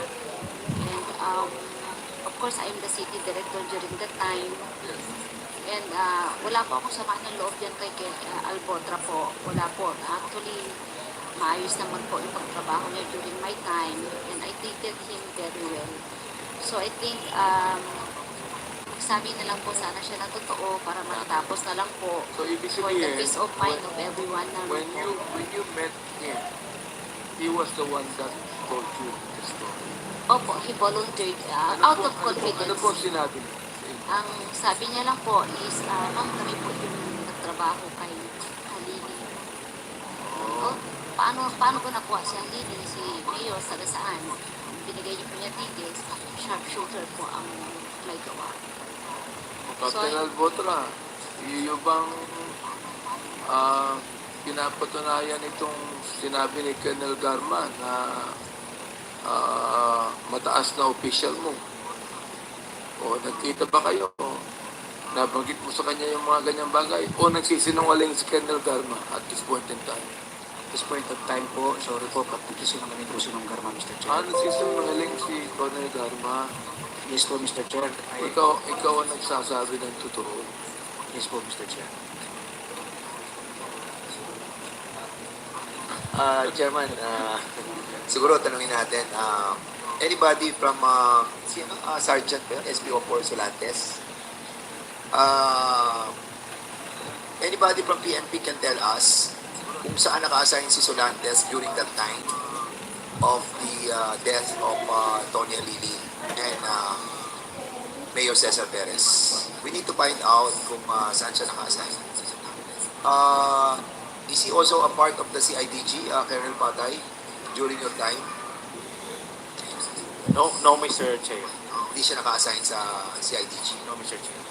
Sa Colonel Batalyo, sa Region 4, sa Laguna.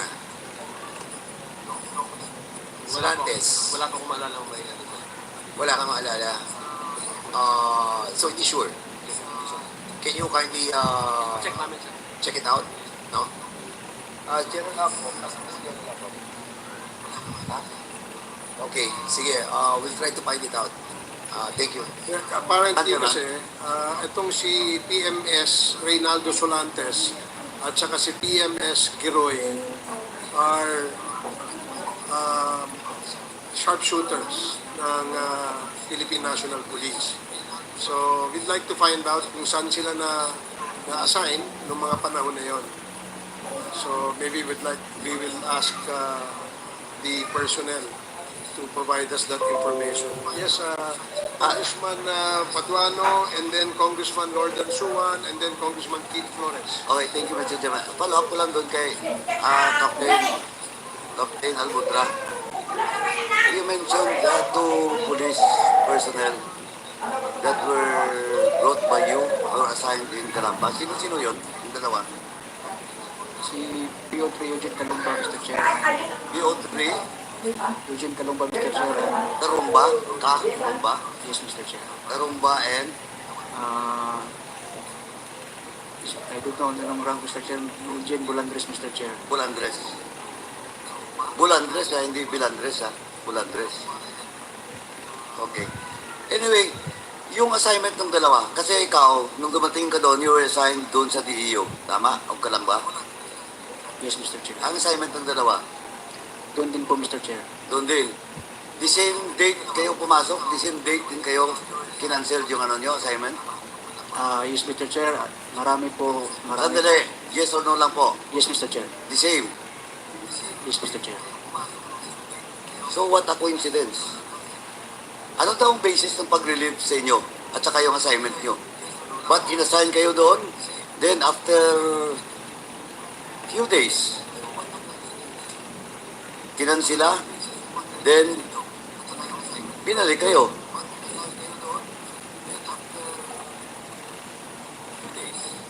Oh. Opo, Mr. Chair. Hindi, anong opo? Kaya tanong ko, bakit kinansila? Anong basis daw o reason? Si RD po ang... Who is that RD the time? General Ted Caranza po, Mr. Chair. Si Caranza is now the OIC Mayor of Sila Cavite. Yes, Mr. Chair. Now, who is the Chief of Police the time? That was then Lieutenant Colonel Ulsano, Mr. Chair. Lieutenant Colonel Ulsano. Lozano? Ulsano po. Ulsano? Anong klase yung Ulsano? Active ba ngayon yung Ulsano? Yes, Mr. Chair. Active pa? Saan naka-assign? No As idea far as you know. kung saan, Mr. Chair. Mr. Chairman, can we direct the PNP to facilitate the present assignment of Lieutenant Colonel Ulsano and to be invited in the next hearing. Kasi ito po yung chief of police nung nangyari yung Mayor Halili healing.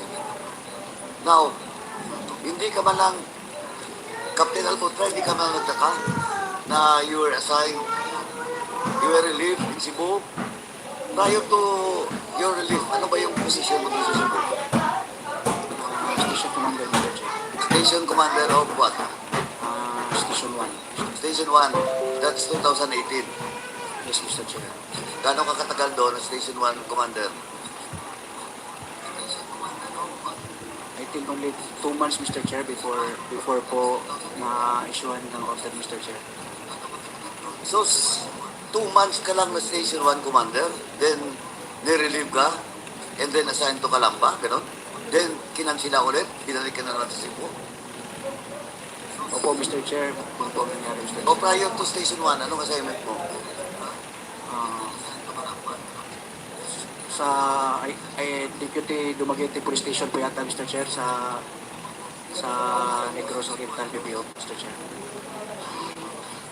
Anong posisyon mo doon sa Negros Oriental? Deputy Dumaguete Chief of Police, Mr. Chair. Dumaguete City mismo. Opo, Mr. Chair. Your rank the time is lieutenant o kapitana? Major po, Mr. Chair. Major. Okay. So, deputy ka ng Dumaguete. Anong buwan yun? Ng 2018?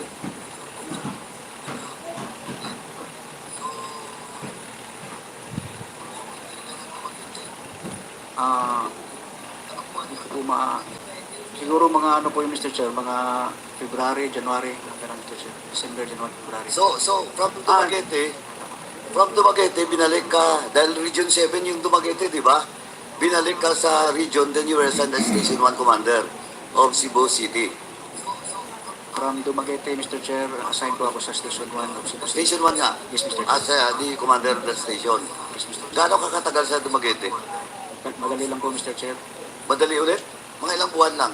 Mga 4 months siguro, Mr. Chair. Ako, bakit yung assignment mo? Tingnan mo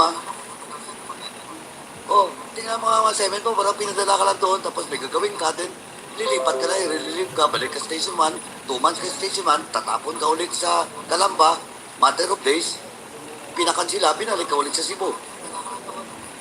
Yung sa Negros po, Mr. Chair, yung Dumaguete is, galing po ako ng deputy investigation, nadupunta akong Dumaguete, tapos nag-schooling po ako ng investigation officer specific course, Mr. Chair. 6 months. Parang hindi naman umabot, Mr. Chair. Pero the time, saan ang assignment mo? Sa Dumaguete, Mr. Chair. Sa Dumaguete? Yes, After your schooling? Ayun lang sa Station 1, Mr. Chair. Madali. So, naunang schooling, o nahuling schooling before assignment in Station 1? Nauna po, Mr. Chair. Nauna. So, after Dumaguete, as deputy ng Dumaguete Police Station, Police Office, nag-schooling ka. Nung schooling po ako, Mr. Chair, doon pa po yung unit ko sa Dumaguete. Oo nga, pero schooling ka. Yes, Mr. Chair. So, hindi 4 months. Hindi po, Mr. Chair. Pero yung regular duty mo, 4 months lang. Tapos sa schooling ka. Yes, Mr. Chair. O tapos, 4 months, then you assigned sa Station 1. After 2 months, you were assigned again sa Calamba. Sa Calamba, then after few days, binalik ka. Yes, Mr. Chair. Ganito po, matanong kita, bago ko balikan yung kay Ma'am Garma. So, nung siya Dumaguete ka, that was 2018, your rank is major. Po, Mr. Chair. Ano ba't ka na-demote? Anong kaso mo?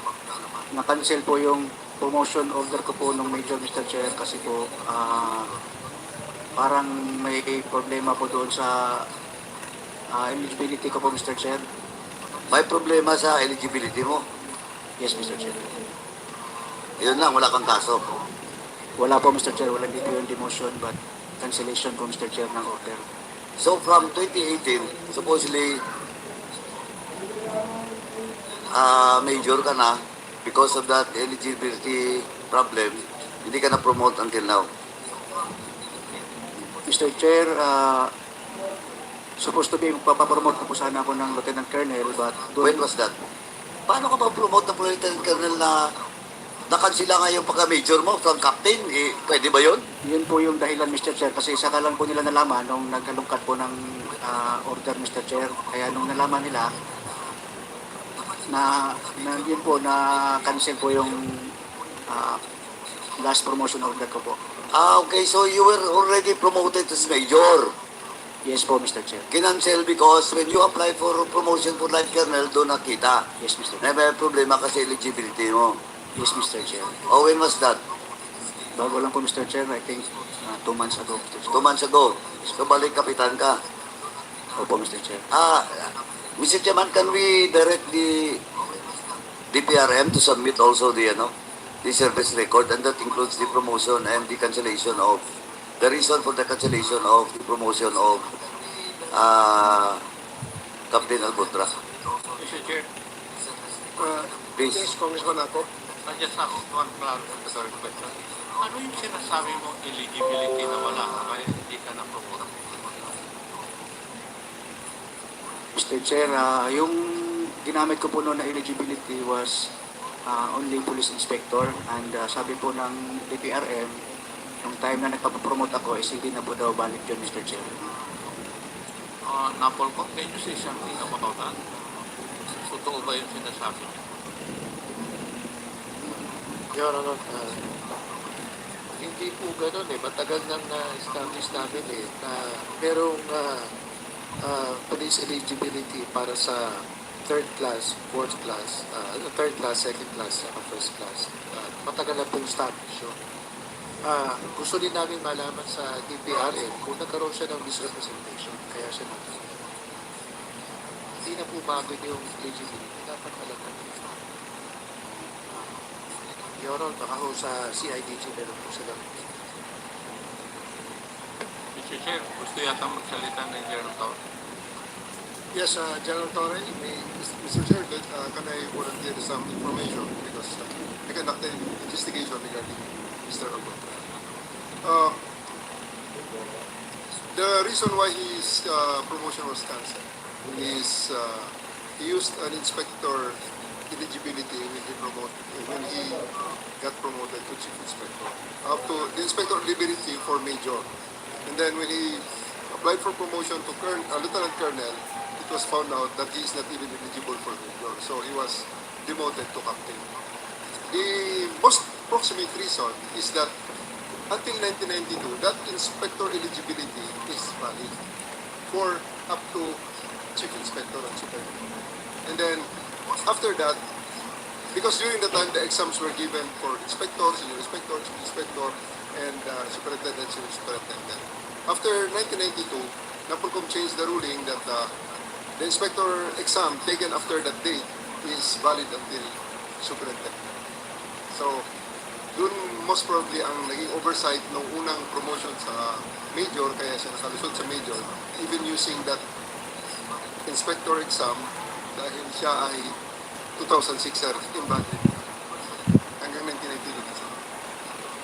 Mr. Chair, That's Mr. Presentation, sir, definitely.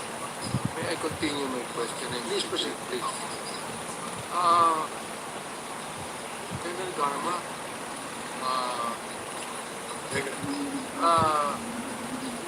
itong si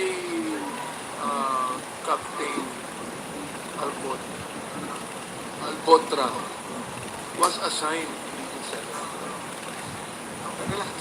Yes, yes, Your Honor. And he was only assigned briefly. Sa Region 7, sir? Yes. Medyo matagal na po yan sa Region 7, Your Honor. But you have known him for quite some time. No, Mr. Chair, I only known him nung nag-40 call siya sa akin, tapos na-assign na siya sa Cebu City. Doon ko lang po siya nakilala. Okay. Captain Albotra, na-assign ka sa with the indulgence of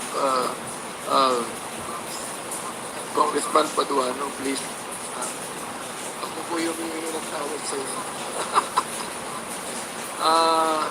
Gusto ko lang ituloy ito eh. Captain Albotra You were assigned in Region 7, am I right? Yes, Mr. Chair. Where in Region 7?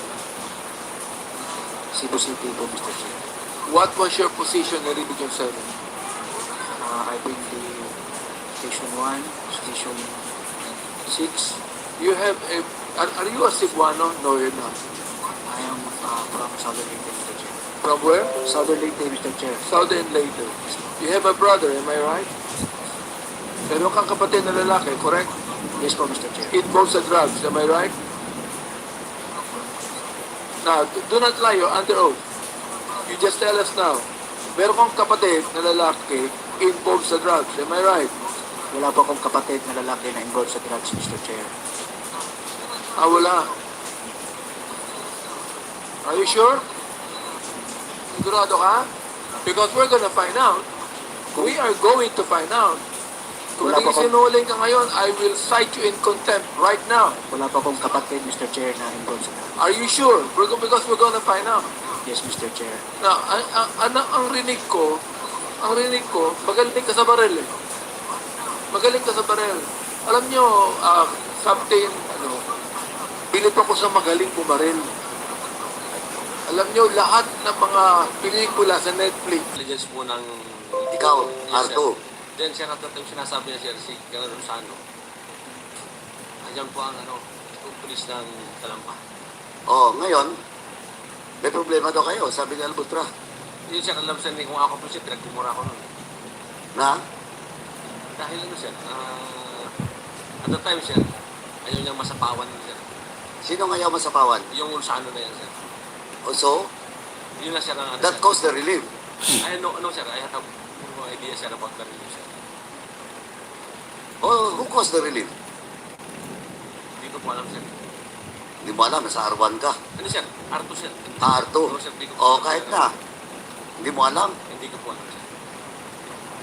Oh, Captain Albutra, ito ngayon na kanina, yung statement from Ma'am Garma, dininay mo. Ito ngayon, you're pointing to Colonel Pitalio. Now, dininay niya. Wala siyang alam.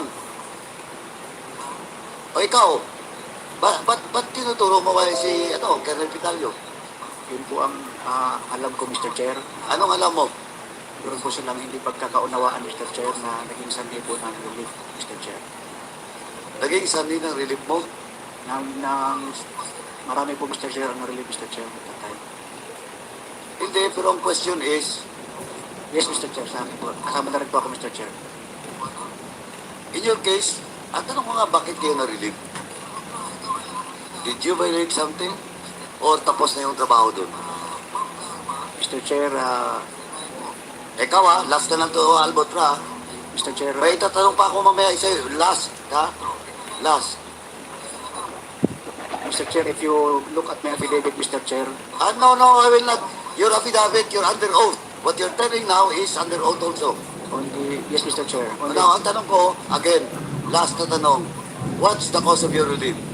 Hindi nga alam ni Colonel Pitalio eh. Ikaw, bakit na-relieve ka na? Nung pinatawag po kami ni RD Caranza, Mr. Chair, at that Oh. time, sinabi niya na po na marirelieve po kami, Mr. Chair. Yun po ang parang... Hindi in-explain sa'yo ni RD Caranza? Sinabi niya po, Mr. Chair, na yun po yung parang resulta po ng pagtatalo ko nila ni Sir Petalio, Mr. Chair, tsaka ni Sir Rosa. Pagtatalo? Anong pangialam mo doon sa pagtatalo ng COP mo at saka ni Arto? Yun po ang... Unless may ginawa kayong operasyon o trabaho na pinukulan nyo yung senior official nyo. Wala po, Mr. Chair. Ha? Wala po, Mr. Chair. Oh, ba't gawin mong reason yan si Colonel Pitalio? Na na-relieve kayo dahil sa away ng COP mo tsaka ni Colonel Pitalio. Ba't kayo? Bakit hindi yung deputy? DEO pa naman assignment mo. May war on drugs. May double barrel. The time. Oh, Albutra. Siguro po, Mr. Chair, si Brigadier General Ted Caranza po makasagot, Mr. Chair. Eto na, pati si RD mo. Tinatanong nga kita eh. Sige nga. Eh, karamihan na na-relieve. Alam nila, ba't sila na-relieve? Yun po ang alam ko, Mr. Chair. Yun po ang alam ko kung bakit kami... Why of all those people, or of all those police officers, Kasama na rin po, Mr. Chair, si Sir Olsano, Mr. Chair, yung... nirelieve din kagad? Yes po, Mr. Chair. Is it true, Arto, Colonel Vitalio? Nasabay sila nirelieve? I try to find out, sir, di ko po maalala, sir. O, pero tandaan mo, nirelieve siya. Di ko po, sir. Si Albutra pa. Di ko, sir, maranda. Ikaw, Vitalio, ikaw. Totoo, sir. Kanina tinanong kita, kinote mo pa si, kinote mo pa si Chairman Akop. Sir, Dahil sa sir, problema ni Ulano. Tapos ngayon, hindi mo na naman alam. because, Your Honor, Sandali. Patapusin mo muna ako. Nagsisinungaling ka rin eh. O alam mo ba yung reason why hindi ba relieve or not? because, sir, at the time, sir, galing ako siya ng Antipolo, sir. Then, naging ako siya naging active. O, This one, sir, kung saan was ni, Cebu Police of Calamba. Siya lang mas yung So, when I became the active, siya, galing siya. pero may problema talaga kayo ni si O.P. Olano that time. Actually, sir, wala sir eh. Parang nagselos lang siya, ba't ako naging arm siya? Yun lang siya ng ano. Pero, Anong class ba si Olano? 2000 yun sir. 2097 ka, layo. O, junior mo siya. O, ba't siya magsiselos? Hindi ko po alam siya bakit siya siloso. Hindi, assumption mo yun. Nagselos siya. Hindi sir, nagawa niya na eh. May evidence siya. Puro siya naman. May evidence na? May, ano sir, na binuli niya ako sa cellphone sir. That was the time sir. Yun siya lang, yan ang totoo sir. Pero yung sinasabi yan, na-relieve siya dahil sa awan. Underclass mo, binuli ka? Yes sir. Pero, Oh, okay lang yun sir. Pero kasi sabi ko, ay sige sir, ako po sir, label lang naman sir. anyway, wala. Later, or in the other next hearing, magkakaalaman din tayo dyan kasi, ito, Captain Albutra, yung record mo sub now, wala pa sa amin yung official. Pero kung titingnan ko, palipat-lipat ka. Ano ka ba, taga Leyte? Opo, Mr. Chair. Waray. Bisaya, Mr. Chair. Bisaya. O, nakaintindihan tayo.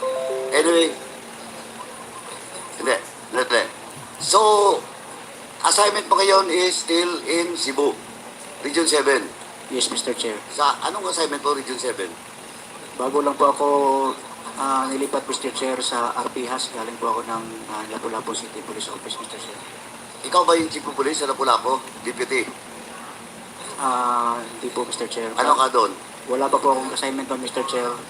Tapos after nito, Mr. Chair, nung nabanggit po yung pangalan ko, nirelate po ako at nilagay po ako sa RPHAS, Mr. Chair. Of course. That's the standard operating procedure of the PNP. Now, ang tanong, have you been assigned doon sa regional office? 7? Yes, Mr. Chair. Anong assignment mo doon? Ngayon po, Regional Mr. office, ha? Ngayon po, Mr. Chair, sa Regional Police Office po ako, Mr. Chair. Previously, noong nakaraan, Matagal na po, Mr. Chair. Na-assign po ako sa R2, Mr. Chair, bilang Sa? IRS. Sa R2, Mr. Chair. R2. Opo. When was that? 2012, 2013, Mr. Chair. 2012, 2013. Opo. So the time, anong position mo doon as R2? IRS, Mr. Chair. IRS. That was your first and last assignment sa region before Sa R2, Mr. Chair. yun ang pinaka Opo, Mr. Chair. last mo, R2. Opo, Mr. Chair. So after that, hindi ka na na-assign sa regional office. Yes, Mr. Chair. Okay. Now, you mentioned about, Ray Sulante. Tama? Kilala ko po siya, Mr. Chair. Paano mo nakilala si Sulante?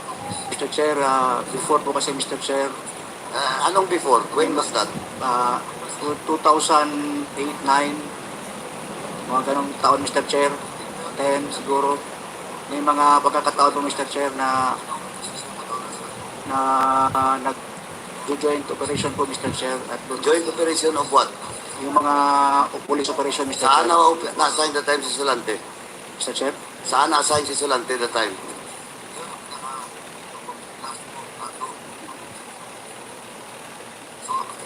Yung minimension mo Yes, Mr. Chair, sa branch.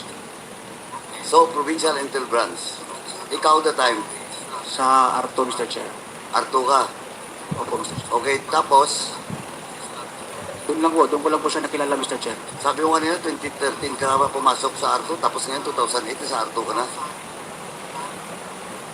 Doon ko po siya nakilala, Mr. Chair. Hindi, tanong ko ngayon, kanina sabi mo, that was the first time that you were assigned sa region, which is Arto. Regional office ang pinag-usapan natin dito, ha. Sabi mo kanina, 2013. Ngayon you're mentioning about 2008. Doon mo nakilala si Sulante. Oh, Mr. Chair, if I may. sandali. You graduated 2006, di ba? Opo, Mr. Chair. First assignment to where? Sa... RNG. Hindi po, Mr. Chair. Sa Negros Oriental, Mr. Chair. Ano sa Negros Oriental? PPSC, PMG, Mr. Chair. Provincial Mobile Group. Oh, Provincial Mobile Group. So you resigned sa province. Yes, Mr. Chair. Hanggang sa province. Tapos inassign ka sa region. Yes, Mr. Chair. Yun na yung Arto. Hindi pa po, Mr. Chair. Red Sot, Mr. Chair. Sorry? Red Sot. Red Sot ka? Yes, Mr. Chair. That was 2008-2009. Ang gulo mo kausap. Kanina, tinatanong kita, when was the first time you were assigned in the regional office? Sabi mo, 2013. Arto. Ngayon, 2008 ka, inassign ka man na Red Sot. Yun po ang una, Mr. Chair. Red Sot. Doon ko po nakilala yung si Solante, Mr. Chair. That time he was assigned doon sa province. CIB, Mr. Chair. Tapos, Yun lang po, Mr. Chair. nung Arto ka, Hindi ko na po siya nakita, Mr. Chair. Hindi na kami Mr. Chair. Kasama, Mr. Chair, sa mga joint. hindi mo na siya nakita. Hindi po, Mr. Chair. Sigurado ka? Nung Arto ka? Yes, Mr. Chair. Eh, si Sulante was assigned. Parang hindi na yan umalis doon sa regional office. During na nandun po ako, Mr. Chair, hindi ko po alam kung saan siya assign, Mr. Chair. Pero hindi na kayo nagkikita? Yes, Mr. Chair. Until when? Until when? Hindi ko na po maalala, Mr. Chair. Hindi nga. Kailan kayo last nagkita? Nagkasama? Matagal na po, Mr. Chair. May mga Hello. 2009-10 siguro, Mr. Chair. 2010? Ayan, natin ano, 2010. documentations Eh kung may picture kami pakita na magkasama kayo nagkagano sa range. Ano, congressional QuadCom. Hindi ko po maalala, Mr. Chair. Hindi mo rin alam mo yan kung saan si Sulante? Hindi po, Mr. Chair. Hindi, nakakontakt ko sa isa kong ano, channel. Mr. Chair. Nag-retire Para na. ito ang maging topic Alam namin nag-retire na. ulit. Oo, alam mo nga nag-retire na eh. Pero hindi mo alam kung saan siya ngayon. Yes, Mr. Chair. Eh, bahala siya. Sigurado ka? Bahala siya. Opo, Mr. Chair. Kung bawian yan, kung ano, naman kami nagkasama ng unit yan, Mr. i-reuse Chair. content. Totoo yun. Tama ka. Hindi kayo nagkasama ng unit. So, ikaw, anong Kasi laging ano kayo, special. Smith? Ha? Okay yan. So, ako na dito sa Anyway, ano, sa congressional mamaya, hearing. may ipacheck lang ako, Mr. Chairman. Doon na muna, may ipapacheck Hindi lang ako. naman siguro kasi tanungin ko ulit si live din tong pinapanood Captain ko eh. Alcondra. Kasi Huwag ka nagsisinungaling sa ko eh. YouTube, huwag ka sa Hindi YouTube niya raw alam sa kung ng saan si Sulante. content kasi Alam mo lang lahat ng reuse pulis sa yan. Cebu kung saan si Sulante. Tapos ikaw hindi mo alam. Ano, ang kinukunan ko, nakita mo yung you're ano, lying. nakita mo yung O, Colonel Karma. When was the nung last time ano, you know yung kinuhanan ko ng the location of ano? clip. O, Kino-cover Sulante. ko live dun nung mahuli si Alice Go. Sinungaling ka. Si Alice Go. Based on my information, nandun lang Yun, ganun din ang ginawa ko. Sa public, ano, O, hearing. nandun sa bundok. Ano siya? Tsaka yun yung caretaker doon. Sa ano ko Kasi kumuha? Sa retired na. mismong House Ikaw, of sinungaling ka. Representative coverage. Naka-Facebook. Okay lang, walang Eh, si Sulante, very popular name. Ano naman eh. Cebu. Pero hindi Account naman ito ng ano, House of Representative. Public kasi yan. wala, Mr. Chair. Pag sa YouTube, ewan ko lang, kung mayroon YouTube account ang ano, pwede rin kung may YouTube account ang ano. That's all for now. Itong House of Kita mo rin tayo. Representative. Huwag ka doon kukuha sa sa ABCBN, huwag yan, Thank you, ay Congressman Paduano. prohibited yan. The next Sa iba pang mga interminate network, resource person ibang is mga Congressman Norton Suwan. TV, You are now mga recognized. You have 10 TV, ano, minutes. Thank you, network na Mr. Chair. kumukuha. Just a couple of very Huwag ka quick doon. questions. Regarding the video that was shown by Chairman Dan Fernandez earlier, I saw that Tapos na it kay was Dilima. 8:45 Umalis p.m. na when the yata. van left. Was this also Dito the ako sa time mga when sa mga pulis. Mayor Perez was killed? Does Mr. Tamisin know? Oo. Your Honor, a few seconds after he was Try ko lang gunned yun down, sa isang that channel ko white van left the vicinity. kung anong mangyayari. Kasi nag-iipon ako So doon supposedly, the perpetrators were those who Hindi, na-try ko were na nga yan inside sa isang or channel aboard ko. the white van. Wala naman naging problema. Wala Is naman that correct? restriction. I assume, Your Honor. Okay. Another question, Your Honor, Mr. Chair. Oo, Why why do you think Mr. Tamisin Tawagan mo si would i-contact Mayor mo Perez si be assassinated? si Malbar. Sabihin mo, Was it na-touch because na yung he went against, or did he ever go Baka, against the hindi, powers working that kasi be, yun eh. or was it because he was included in the drug list? Alam si engineer. The only thing that I know, Your Honor, is that he was Kung may time included in the ka, narcotics. sabihin mo That's all, na Your Honor. na-open na yung Why, Tanawan if what you're saying is true, then why would they try to pinpoint you as ito na ang the murderer? ito na yung tinatakbo. Na-open na rito. That's why I'm very confused, Your Honor. Tinatanong na yung I really mga do not know why I kapulisan. was implicated in this case. I really do not know O sige, sige. the rationale Salamat. behind. Okay.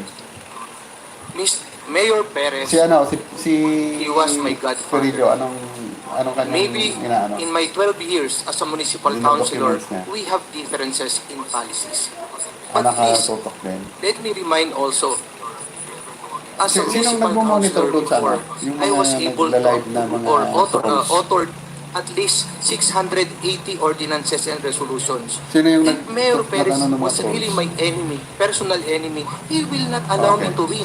More so, he will not allow Usap me to tayo win sa as GC. number one from 2013 and Pagkatapos 2016. ng hearing na to. Yung aming pagtatalo po, Your Honor, ay Okay. kasama sa trabaho. As a matter of fact, if you will allow me, Your Honor, sabi nga ng kaibigan niyang isang Si Magpantay. swerte ka, andyan ang inaanak mong si Si Terry At Magpantay. least nag-guide ka. Dahil yung mga mali, siya ang nagtatama sa iyo, Oo, kaya hindi taga-Tanawan na ipapasa siya, yung di mga ba? batas na hindi tumutugma po sa GAAP, sa GAAS, Kasi parang at sa local may government anak code, Your yun Honor. na But you ran against him for the position naka-employed of dati mayor one sa time. Tanawan. Opo, Your Honor. Sabihin mo na, Apat po kami. As a matter of fact, ako pa nga po ang panghuli. At ako naman po'y walang pera, independent pa rin ulit. At pagkatapos nun po ay tinanggap ko. Sa totoo lang po, pag birthday ko po ng June 17, pinapadala niya po ako ng pa-birthday. Pag December po, alam po yan, ng kanyang pamilya at ng kanyang asawa. Pinapadalan din po ako dahil nga po ninong ko po siya. Okay, I was just wondering why you were the one who was, suspected of being the. So during the election, it was not a one-on-one. So it was not a close election. Yes, Your Honor. Ako po ay apat po kami. Kaya nga po, if I may, Your Honor, Hindi ko masyadong nasimulan, pero kasi parang naalala sinabi ko, po ng ating hepe dati, 5 hours si na to. Colonel Yung pinaka-start, hindi ko nakuha. Kunting-kunti lang yung Meron daw na-miss video. ko. Kunting-kunti Ang tanong, lang. Tapos yung, bakit hindi sinama sa pagkatulog fiscal? ko, pwede naman yung ma-review eh. Nabasa Kasi at napanood daw recorded nila to ang me. video. Recorded Hindi siya. daw nakita ang pagkakilanlan. Kung hindi mo nakita, bakit sinasabi nung witness na hindi naman ako kilala Si at Mendoza pinasa sa sketch na nagka-chatting nakalagay kami doon, ni very Mendoza. good. Pero hindi ko naman po kamukha yung Batangas tao. din yun. Ngayon, ang tanong ko po nga po, Ano Your din siya Honor, nakatuktok. tatlo ang hinabla mo. Si Norvin Tamisin, si Glenn Arrieta na in charge sa CCTV na kaya hinabla. Check ko lang yung Ipinalig kung live daw ang ko, okay pa, CCTV ha? na hindi totoo at isang gunman. Alright. Kung tatlo lang hinabla So mo, bukas i-discuss pangatlo, ko to yung sa sabi mo live community. naglalakad na gunman. Pasok kayo Ako at ulit, ano si ha? Glenn Arrieta, Sa bakit di mo magsubaybay hinabla ng yung mga hindi ko naman kamukha? commentaries Di natin. dapat apat ang hinabla mo. nag-message dun sa kabilang channel ko. Sila po kasi ang gumawa ng ang Task Force Perez po ang nagsampa ng kaso. Okay. Although pumirma po yung anak, pero sila po ang naggawa po ng reklamo o ng habla. So dapat pa lang, kanina nga po, dapat pa lang hindi mo na ako sinama dahil hindi naman ako yung nasa sketch. At kung ni-review mo, unang-una, kung ni-review mo talaga, wala ako sa area na sinasabi na ginawa nilang habla. Wala naman ako sa vicinity, wala ako sa may gate, wala po ako sa may tapat ng 7-Eleven, at wala rin po ako sa whole area or vicinity ng munisipyo ng Los Baños. Nakita naman nila sa CCTV. Tapos, contrary sa mga witnesses nila na nakita ko, paano po nangyari yun? Kaya nga sabi ko nga, alam ko namang hindi nagsisinungaling si Kernel Verduque, pero alam ko nalilito na siya sa katotohanan. Mahirap talaga magbulit ng sinungalingan because you will become a pathological liar and you will never know when you're telling the truth or not because you thought what you're telling is the truth. In fact, it was all lies. Okay. Now, what do you think is the reason why they would not release the video? Because it's contrary doon po sa kanilang ginawang habla. Dahil nakalagay doon, nakita si Norvin Tamisi na andun, paglabas pa, kumaway pa daw ako doon sa van na pumatay, binaba ko yung mask ko, inalis ko pa yung face shield ko. Ngayon, pag sinama ko yung video, magkakontradict po yun. Mapoprove yun na wala ka Wala doon. ako doon. So inilabas lang yung video, nakita ko kumakalat sa Facebook, sa mga messenger, ba't ganun? Kaya nabigla ako, kaya nung lumabas sa korte, sa kanila inilabas. Dapat to kasama rin sa pagpapay. Ang intention lang po nila, one, in my own opinion, Your Honor, ma-file ang case. Second, hanapan ng fall guy katulad ko, at kung mahuli ako, itumba ako. Kaya dinala ako sa Batangas. Mr. Chair, we would like to ask the witness just to directly answer the question. Yes, Your Honor. Sorry. Okay, so you were not in the video at all? Yes, Your Honor. Okay. That's all, Your Honor. Thank you. Thank you, Congressman Suwan. Last to interpolate on our witness is Congressman Keith Flores. You are recognized. You have 10 minutes. Thank you, Mr. Chair. Just a few questions, Mr. Chair. Colonel Garma, you said that Captain Albotra mentioned the killing to you in a courtesy call in your office, correct? Yes, Your Honor. Was it at that time, were you the Chief of Police of Cebu City? Yes, Your Honor. So, when he made that courtesy visit to you, was it after his reassignment to Station 1 of Cebu City? Was it after? Was it when he was reassigned to Station 1? During that time, wala pa po siyang assignment sa... Wala pa? I am deciding pa po kung saan ko siya ilalagay. Kasi But he was call. returned to you back to you in Cebu City. Yun ang understanding ko po nung sinabi nila na galing na siya doon dati. Pero hindi ko na po pinansin. Alright. So after he mentioned that to you na sila nga yung may tumira kay Mayor Halili, it was you who assigned him to a station as Chief of Police. Yes. Now, in that station, did he perform well naman, si Captain Albutra? Maayos naman, Mr. Maayos Chair. naman. Wala naman kayong away. Wala po, Mr. Chair. There was no miscommunication, misunderstanding between you and Captain Albutra. Wala po. He had no complaints against you also. Wala din po. Wala din. Okay. Now, Captain Albutra, in your affidavit, you repeatedly said that the allegations made by Colonel Garma are pure chismis, no? Made-up stories, correct? Yes po, Mr. Chair, narinig naman po natin yung sinabi niya yun, Mr. Chair. Ito ba yung first time na narinig mo na ikaw ay implicated in the murder of the Mayor Halil? Yes po, Mr. Chair. When Colonel Garma mentioned it? Yes po, Mr. Chair. So that was the first time in your entire career that you heard such allegations? Yes, Mr. Chair. Okay, now, would Colonel Garma have any reason to implicate you, Captain Albutra? At first, Mr. Chair, I can think of any, Mr. Chair. Nagulat din po ako, Mr. Chair. Nagulat. Now, why of all the police officers that she knows, bakit ikaw? Yes, Mr. Chair. What is so special about Captain Albutra? That's why I thought, Mr. Chair, na-confuse po si Ma'am siguro, Mr. Chair. Confused? Opo, Mr. Chair. Baka lang na-confused. Yes, Mr. Chair. Kasi sinabit niya po, Mr. Chair, chismis. Tapos minago niya po, ako na po yung nagsabi, Mr. Chair. Now, Colonel Garma, when Captain Albotra made that statements to you, was it clear to you na it was him bragging about what they did? Yes, Mr. Chair, siyang nag-volunteer. Kaya hindi ko talagang makakalimutan po. Kasi hindi ako updated ng kung sino yung mga namatay ng mga politicians. It was him who volunteered. So you were surprised that all of a sudden someone would out of the blue say or claim to have participated in the killing of a mayor.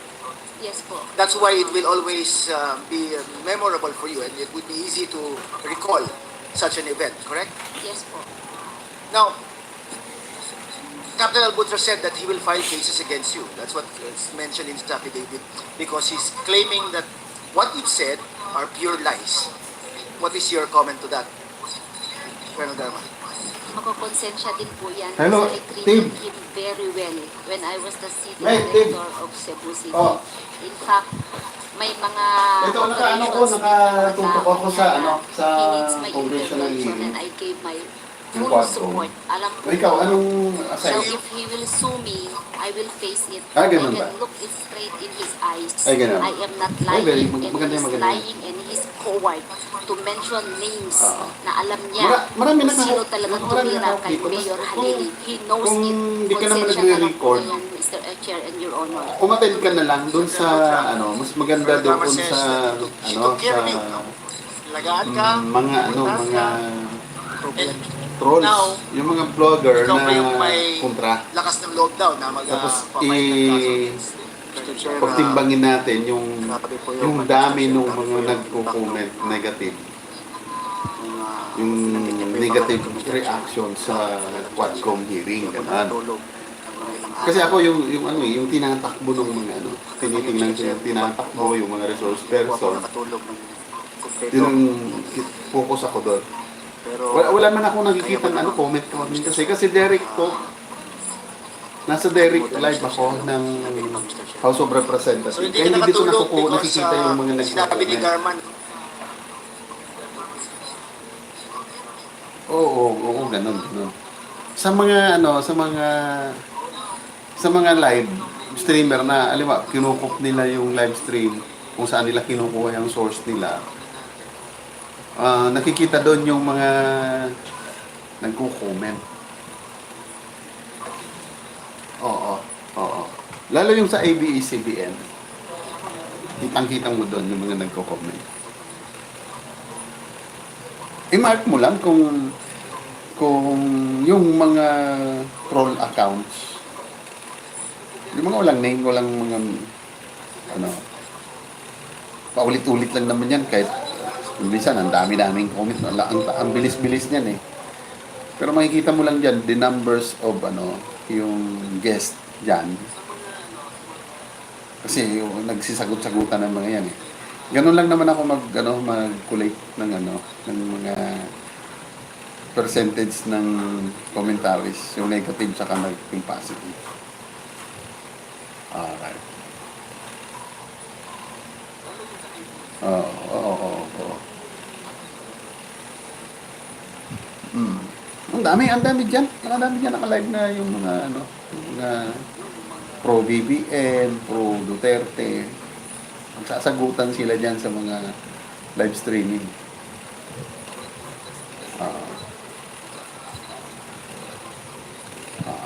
So documentary lang ako.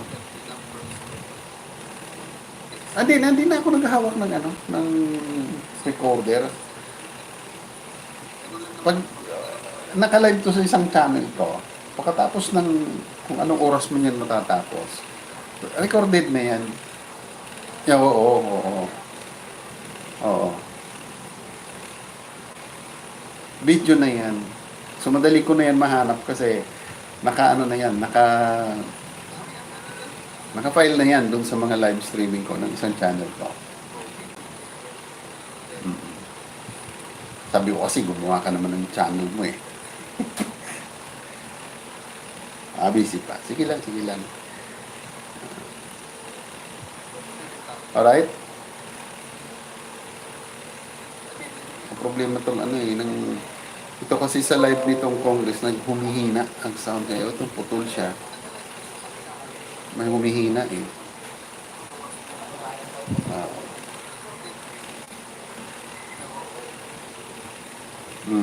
Si Reynold, anong assignment niya?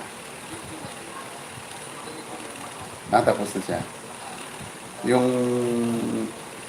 tungkol sa ICC? O nag-is kanina si Dilime. Sila unang pinaano, siya yung priority. Mga first hour pa lang yun. Oo.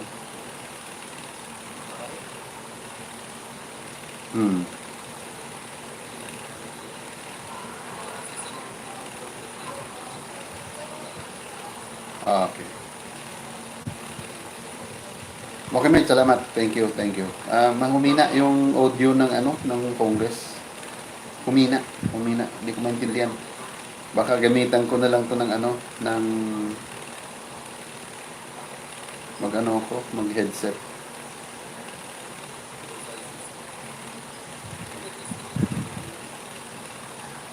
Okay, mate. Good night. Okay. Bye-bye.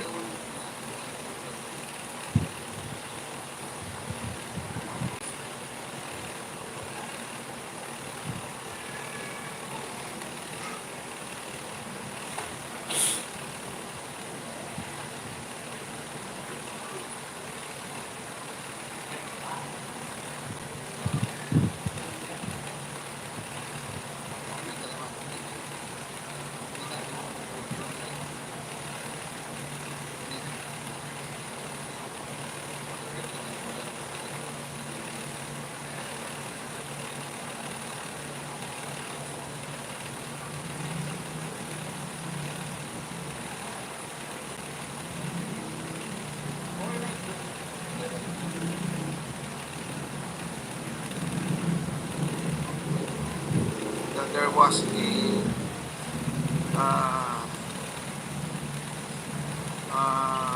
yung previous kasi na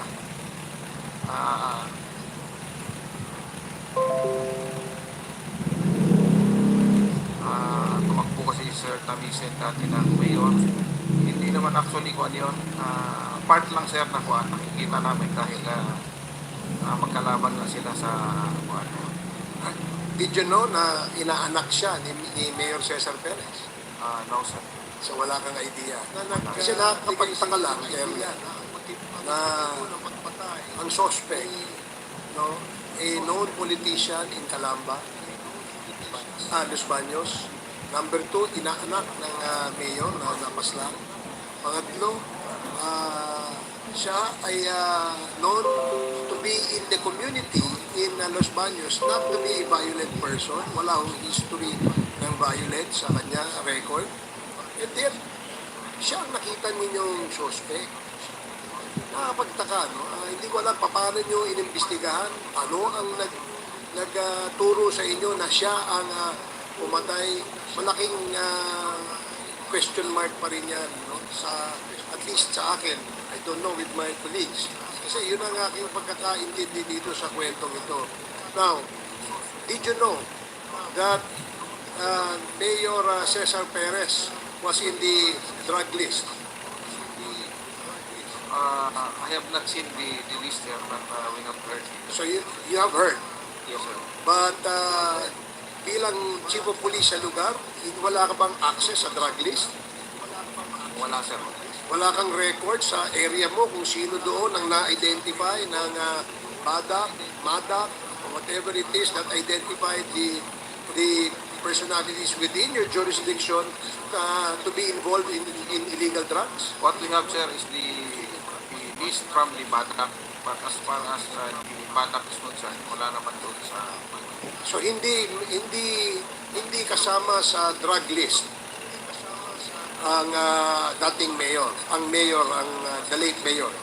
Doon sa Los Baños sir, I have not seen his name as part of the drug personalities of the Los Baños.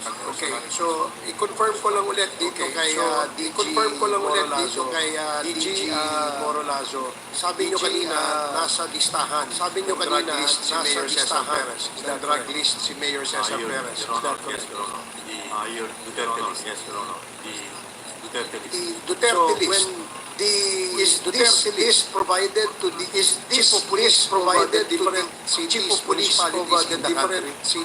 Meron ho ba silang idea kung sino sa area sa area nila ang involved sa Your Honor, I droga? would assume so because, Your Honor, I would assume so because my deputy director general for operations now used to be a regional director, and he has a copy of the drug list nationwide. And I think this was given to them so that this can be distributed to the stations under their jurisdiction. So that they will have people to follow or watch. Okay, thank you. So nakapagtaka, Colonel Garduque, no, na wala kang idea, wala kang listahan, hindi mo nakita yung listahan na sa certain Cesar Perez that you know is the mayor of Calamba ay nasa listahan, Los Baños, ay nasa listahan ng drug list. Yes, sir. Actually, maybe previously, sir, but on my time, honestly, I haven't seen this thing. Anong year ka na-appoint dyan sa Los Baños? 2020, sir, up to 2021. And the incident happened. So hindi ba SOP yan, Colonel Patay, na kapag ikaw ay na-assign sa isang bilang isang city director sa isang city, hindi ba dapat na meron ka kagad listahan kung sino-sino ang mga nasa drug list within the jurisdiction of the command? Mr. Chair, during my time, we only based on the list in the station and those list from the barracks, from the barangays, Mr. Chair. So there are two lists, the one from the Badax and... That's the same, Mr. Chair. That's consolidated. So the Badax list is the one provided to the city directors? I'm not aware of for the city director because I was not assigned as city director, Mr. Chair. Only in the station, Mr. Chair. Weren't you assigned in Quezon City as the city director? Station commander lang. Station commander. Sa station mo, hindi ka binigyan ng listahan? Wala po, Mr. Chair. So, tama ba yung sinasabi ni Colonel Garduque na hindi lahat, kagaya mo, hindi mo nakita yung listahan kung sino ang nasa drug list? Ako hindi po nakita, Mr. Chair. I cannot speak in behalf of others, Mr. Chair. Well, you know, base sa PIDEA, bilang isang pulisiya dito sa sinasabing drug list, lahat po ng ating membro ng PNP, lalo na yung mga commanders, whether district commander yan or district director yan, inform sila kung sino-sino yung mga involved sa droga sa area nila. Unless merong special crack team na ang trabaho lang, sila ang magtrabaho nung nasa drug list ng mga pangalan. So, it's really confusing to hear from you na mismo kayo alam nyo because sa area nyo ang daming namatay For instance, kay Colonel Patay, ang daming namatay sa area mo. Would you be honest enough to tell me kung how many deaths under investigation that happened in your station? Mr. Chair, I cannot give you exact numbers. As I said, Mr. Chair, the PNP was already given the numbers, Mr. Chair, and I was not able to look at it or to see, verify the numbers, Mr. Chair. Okay, sige. Congressman Abante, you're now recognized. Before I ask the very people I'd like to ask, Colonel Patay, you're lying. In fact, when we had the committee hearing in the human rights, you even said that more than 100 people were killed when you were the station commander of Batasan. Mr. Chair, I was not the one feeling that. Who said that? It was only, the information was only given to this committee, Mr. We Chair. even invited your men, a certain major, and 4 other policemen. Andun ka, di ba? Inibisigan namin yan. Sinabi nila, nakapatay sila. Marami silang napatay. O, marami silang bidaril. Hindi nila alam kung sila nakapatay. O, yes, Mr. Chair. And then they were under you. You were the one that gave the order. Colonel,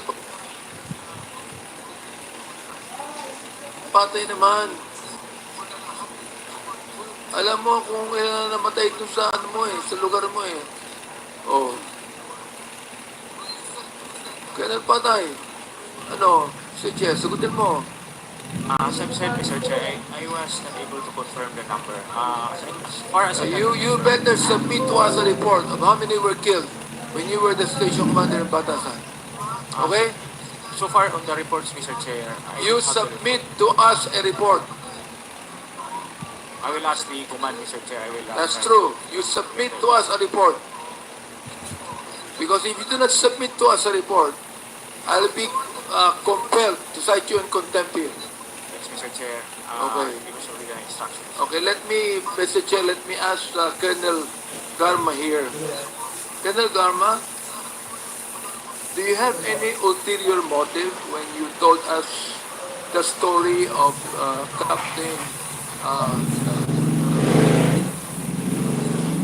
Captain Alborno telling you about what he told you? Do you have any ulterior motive My on that? only motive, Mr. Chair, is to tell the truth. The only motive, Captain Albotra, is to tell the truth. Now, let me also ask you, Colonel Garma, why do you think that Captain Albotra told you that kind of a story? I think in confidence, Mr. Chair, and perhaps impressed me that is um, cooperative in the war on drugs, Mr. Chair. I think that is his intention during the time. Captain Albotra, I think it's good for you to tell the truth to us now. Because look, it is hell telling you that you're lying. And it is you that is telling us here today that she's lying. So, Captain, it's good for you to tell the truth now.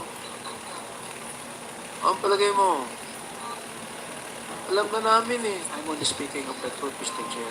No, you're not speaking the truth, Captain Alcotra. Yun po ang katotohanan. Sinabi ko nga sa iyo eh. Oh, it would be Captain Colonel Karma who's telling a lie, and you are telling us the truth. Eh, wala po yun. Siguro kinakailangan na because look, before this hearing is over, I will even be the one, if not Congressman Paduano, I will be the one to make a motion to hold you in contempt.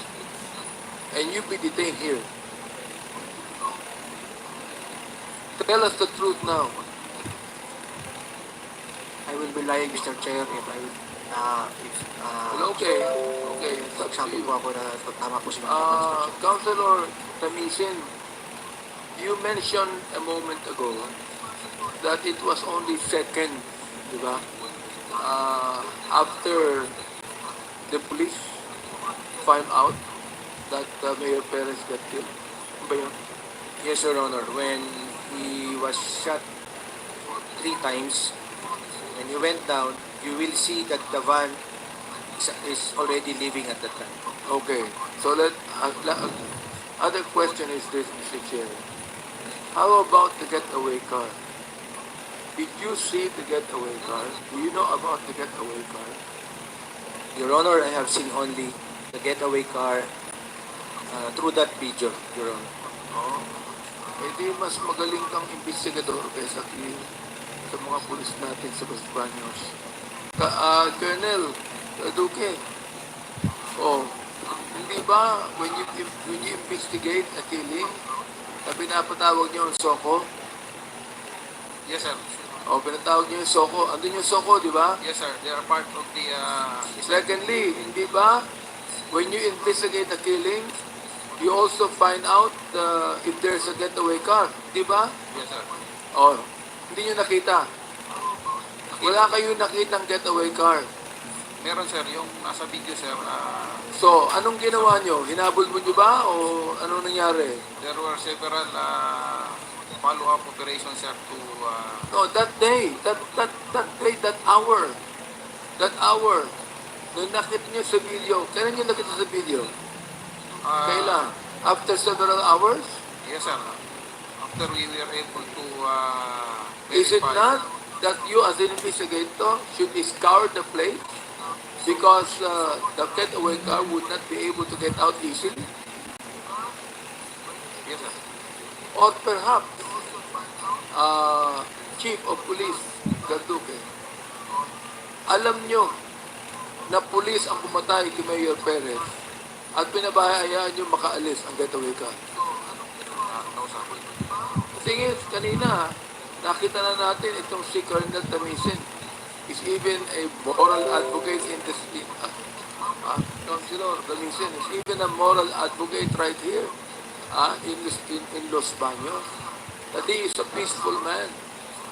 Inaanak ito ng mayor. Nakakapagtaka na merong political motivation dito. You were telling us that one of your reports says that part of that would be politically motivated? Is that the kind of observation and investigation you have in this killing, Colonel Verdugo? It's a collective decision of the SIPG during that time. Will you please submit to us your written report on the incident? Yes, sir. You please submit it to us, okay? All right. Thank you, Mr. Chair. Chairman, thank you, Congressman Abante. Congressman Acop, you're recognized. Thank you, Mr. Chair. Pwede po bang i-move na imbitahin natin sa susunod na hearing yung DPRM para ibigay sa atin CDS lahat ng mga pulis na involved ngayon. The former provincial director of the province of Batangas when Mayor Halili was assassinated.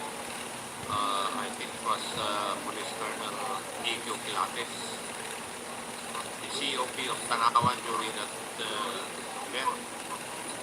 Same with Los Baños and the members of the SITG created by the Region 4A to investigate the matter and to bring with them the respective investigation report.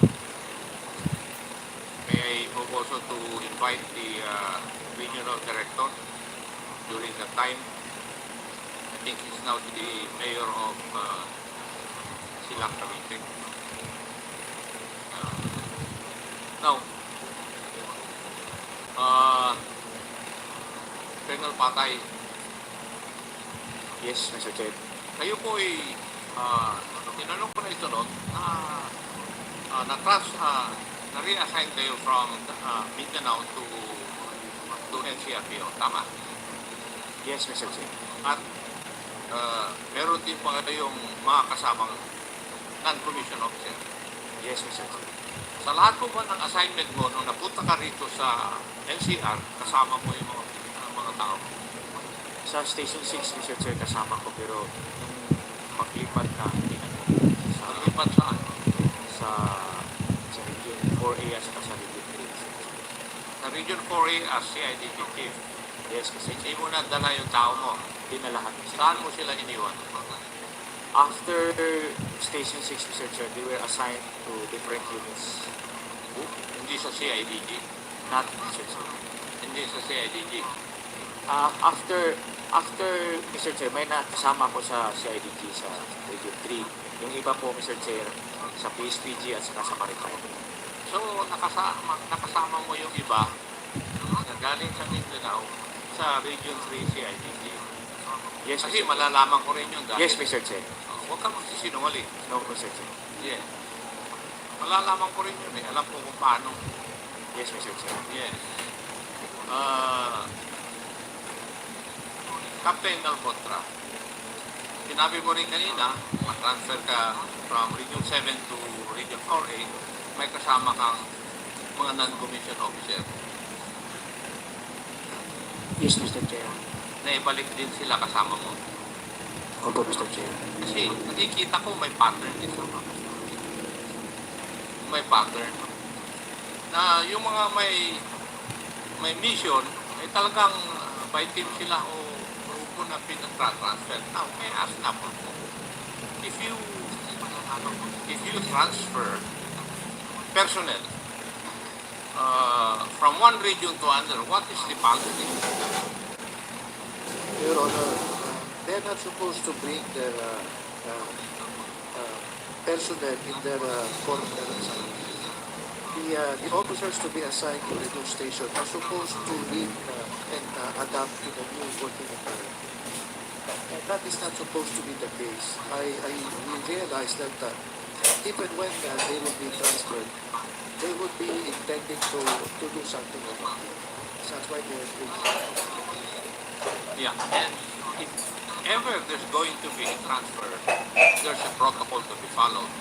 The losing unit commander would agree to it, and the receiving unit commander would accept it. Hindi po ba tama yun? Yes, Your Honor.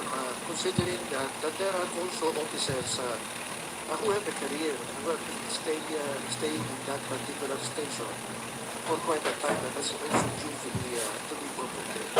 And if they would be overtaken by an assignment coming from elsewhere, that would be an issue. It is not at all as we have told you. But the PNP has not followed that. Yes, You Your can Honor. see. Sadly, Your Honor, that is more in breach than followed. And if my hunch is correct, ito po yung direct order ng Chief PNP. For the issuance of order, may tawag po sila ron. Di po ba? Nangyayari. From Mindanao to NCRPO, from Region 7 to Region 4A, kasi meron silang purpose. Can you not see the pattern? They have been violating our rules and regulations kasi meron silang ipinapagawa sa mga opisyal at sa NCO na ito. You can see the pattern. Yes, Your Honor. And that could only happen from a high national authority. It cannot be done at the low national. Kaya nga sabi ko, it's from the Chief PNP. Orderin lang niya yung DPRM eh. Nangyayari naman talaga yun. To issue orders. Hindi ba? Yes, Your Honor. Yes. Now,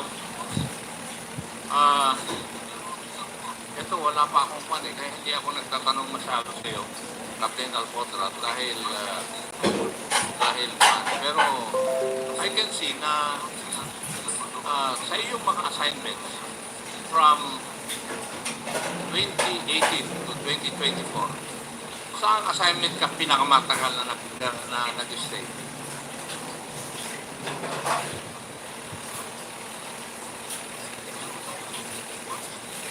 Sa Cebu City po, Mr. Chair. Ilang taong ka ron?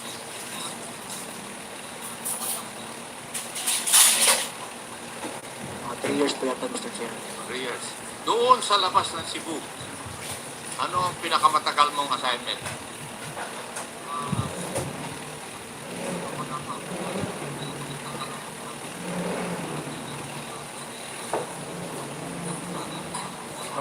After po ba ng Cebu City, Mr. Chair? Yeah, doon sa labas ng Cebu. Ang laki ng Pilipinas eh. Ang sabi ko lang, outside of Region 7, saan ka pinakamatagal na na-assign? Mr. Chair, Pro 8 po yata, Mr. Chair. Pro 8. Yes, Mr. Chair. Gano'ng katagal doon? Mr. Chair, mga 1 year po yata, Mr. Chair. Ha? 1 year po, Mr. Chair. 1 year. So, ang pinakamaiksi mo dito sa Region 4A when you were assigned sa Calamba Police Station. Yes, Mr. Chair. Yes. Kasi nakapagtataka yun, Iroon. Transfer ka sa isang lugar, hindi ka mag-isa. May kasama ka. Na tao mo ay gusto. Di ba? Yes, sir. Yes, tao mo yun. Are you going to tell me it's not true? It's true, Mr. Chair. Yes. I will find that out. Sabihin mo hindi true. Kasi transfer ka. So, paano nangyari yun? Na itina-transfer ka, kasama mo yung mga tao mo. I may answer, Mr. Chair. Tinatanong mo kita eh. Then, COP of Calabas City, Mr. Chair, Lieutenant Colonel Susano, asked me kung pwede ba ako sumama sa kanyang station. Doon sa Calabas.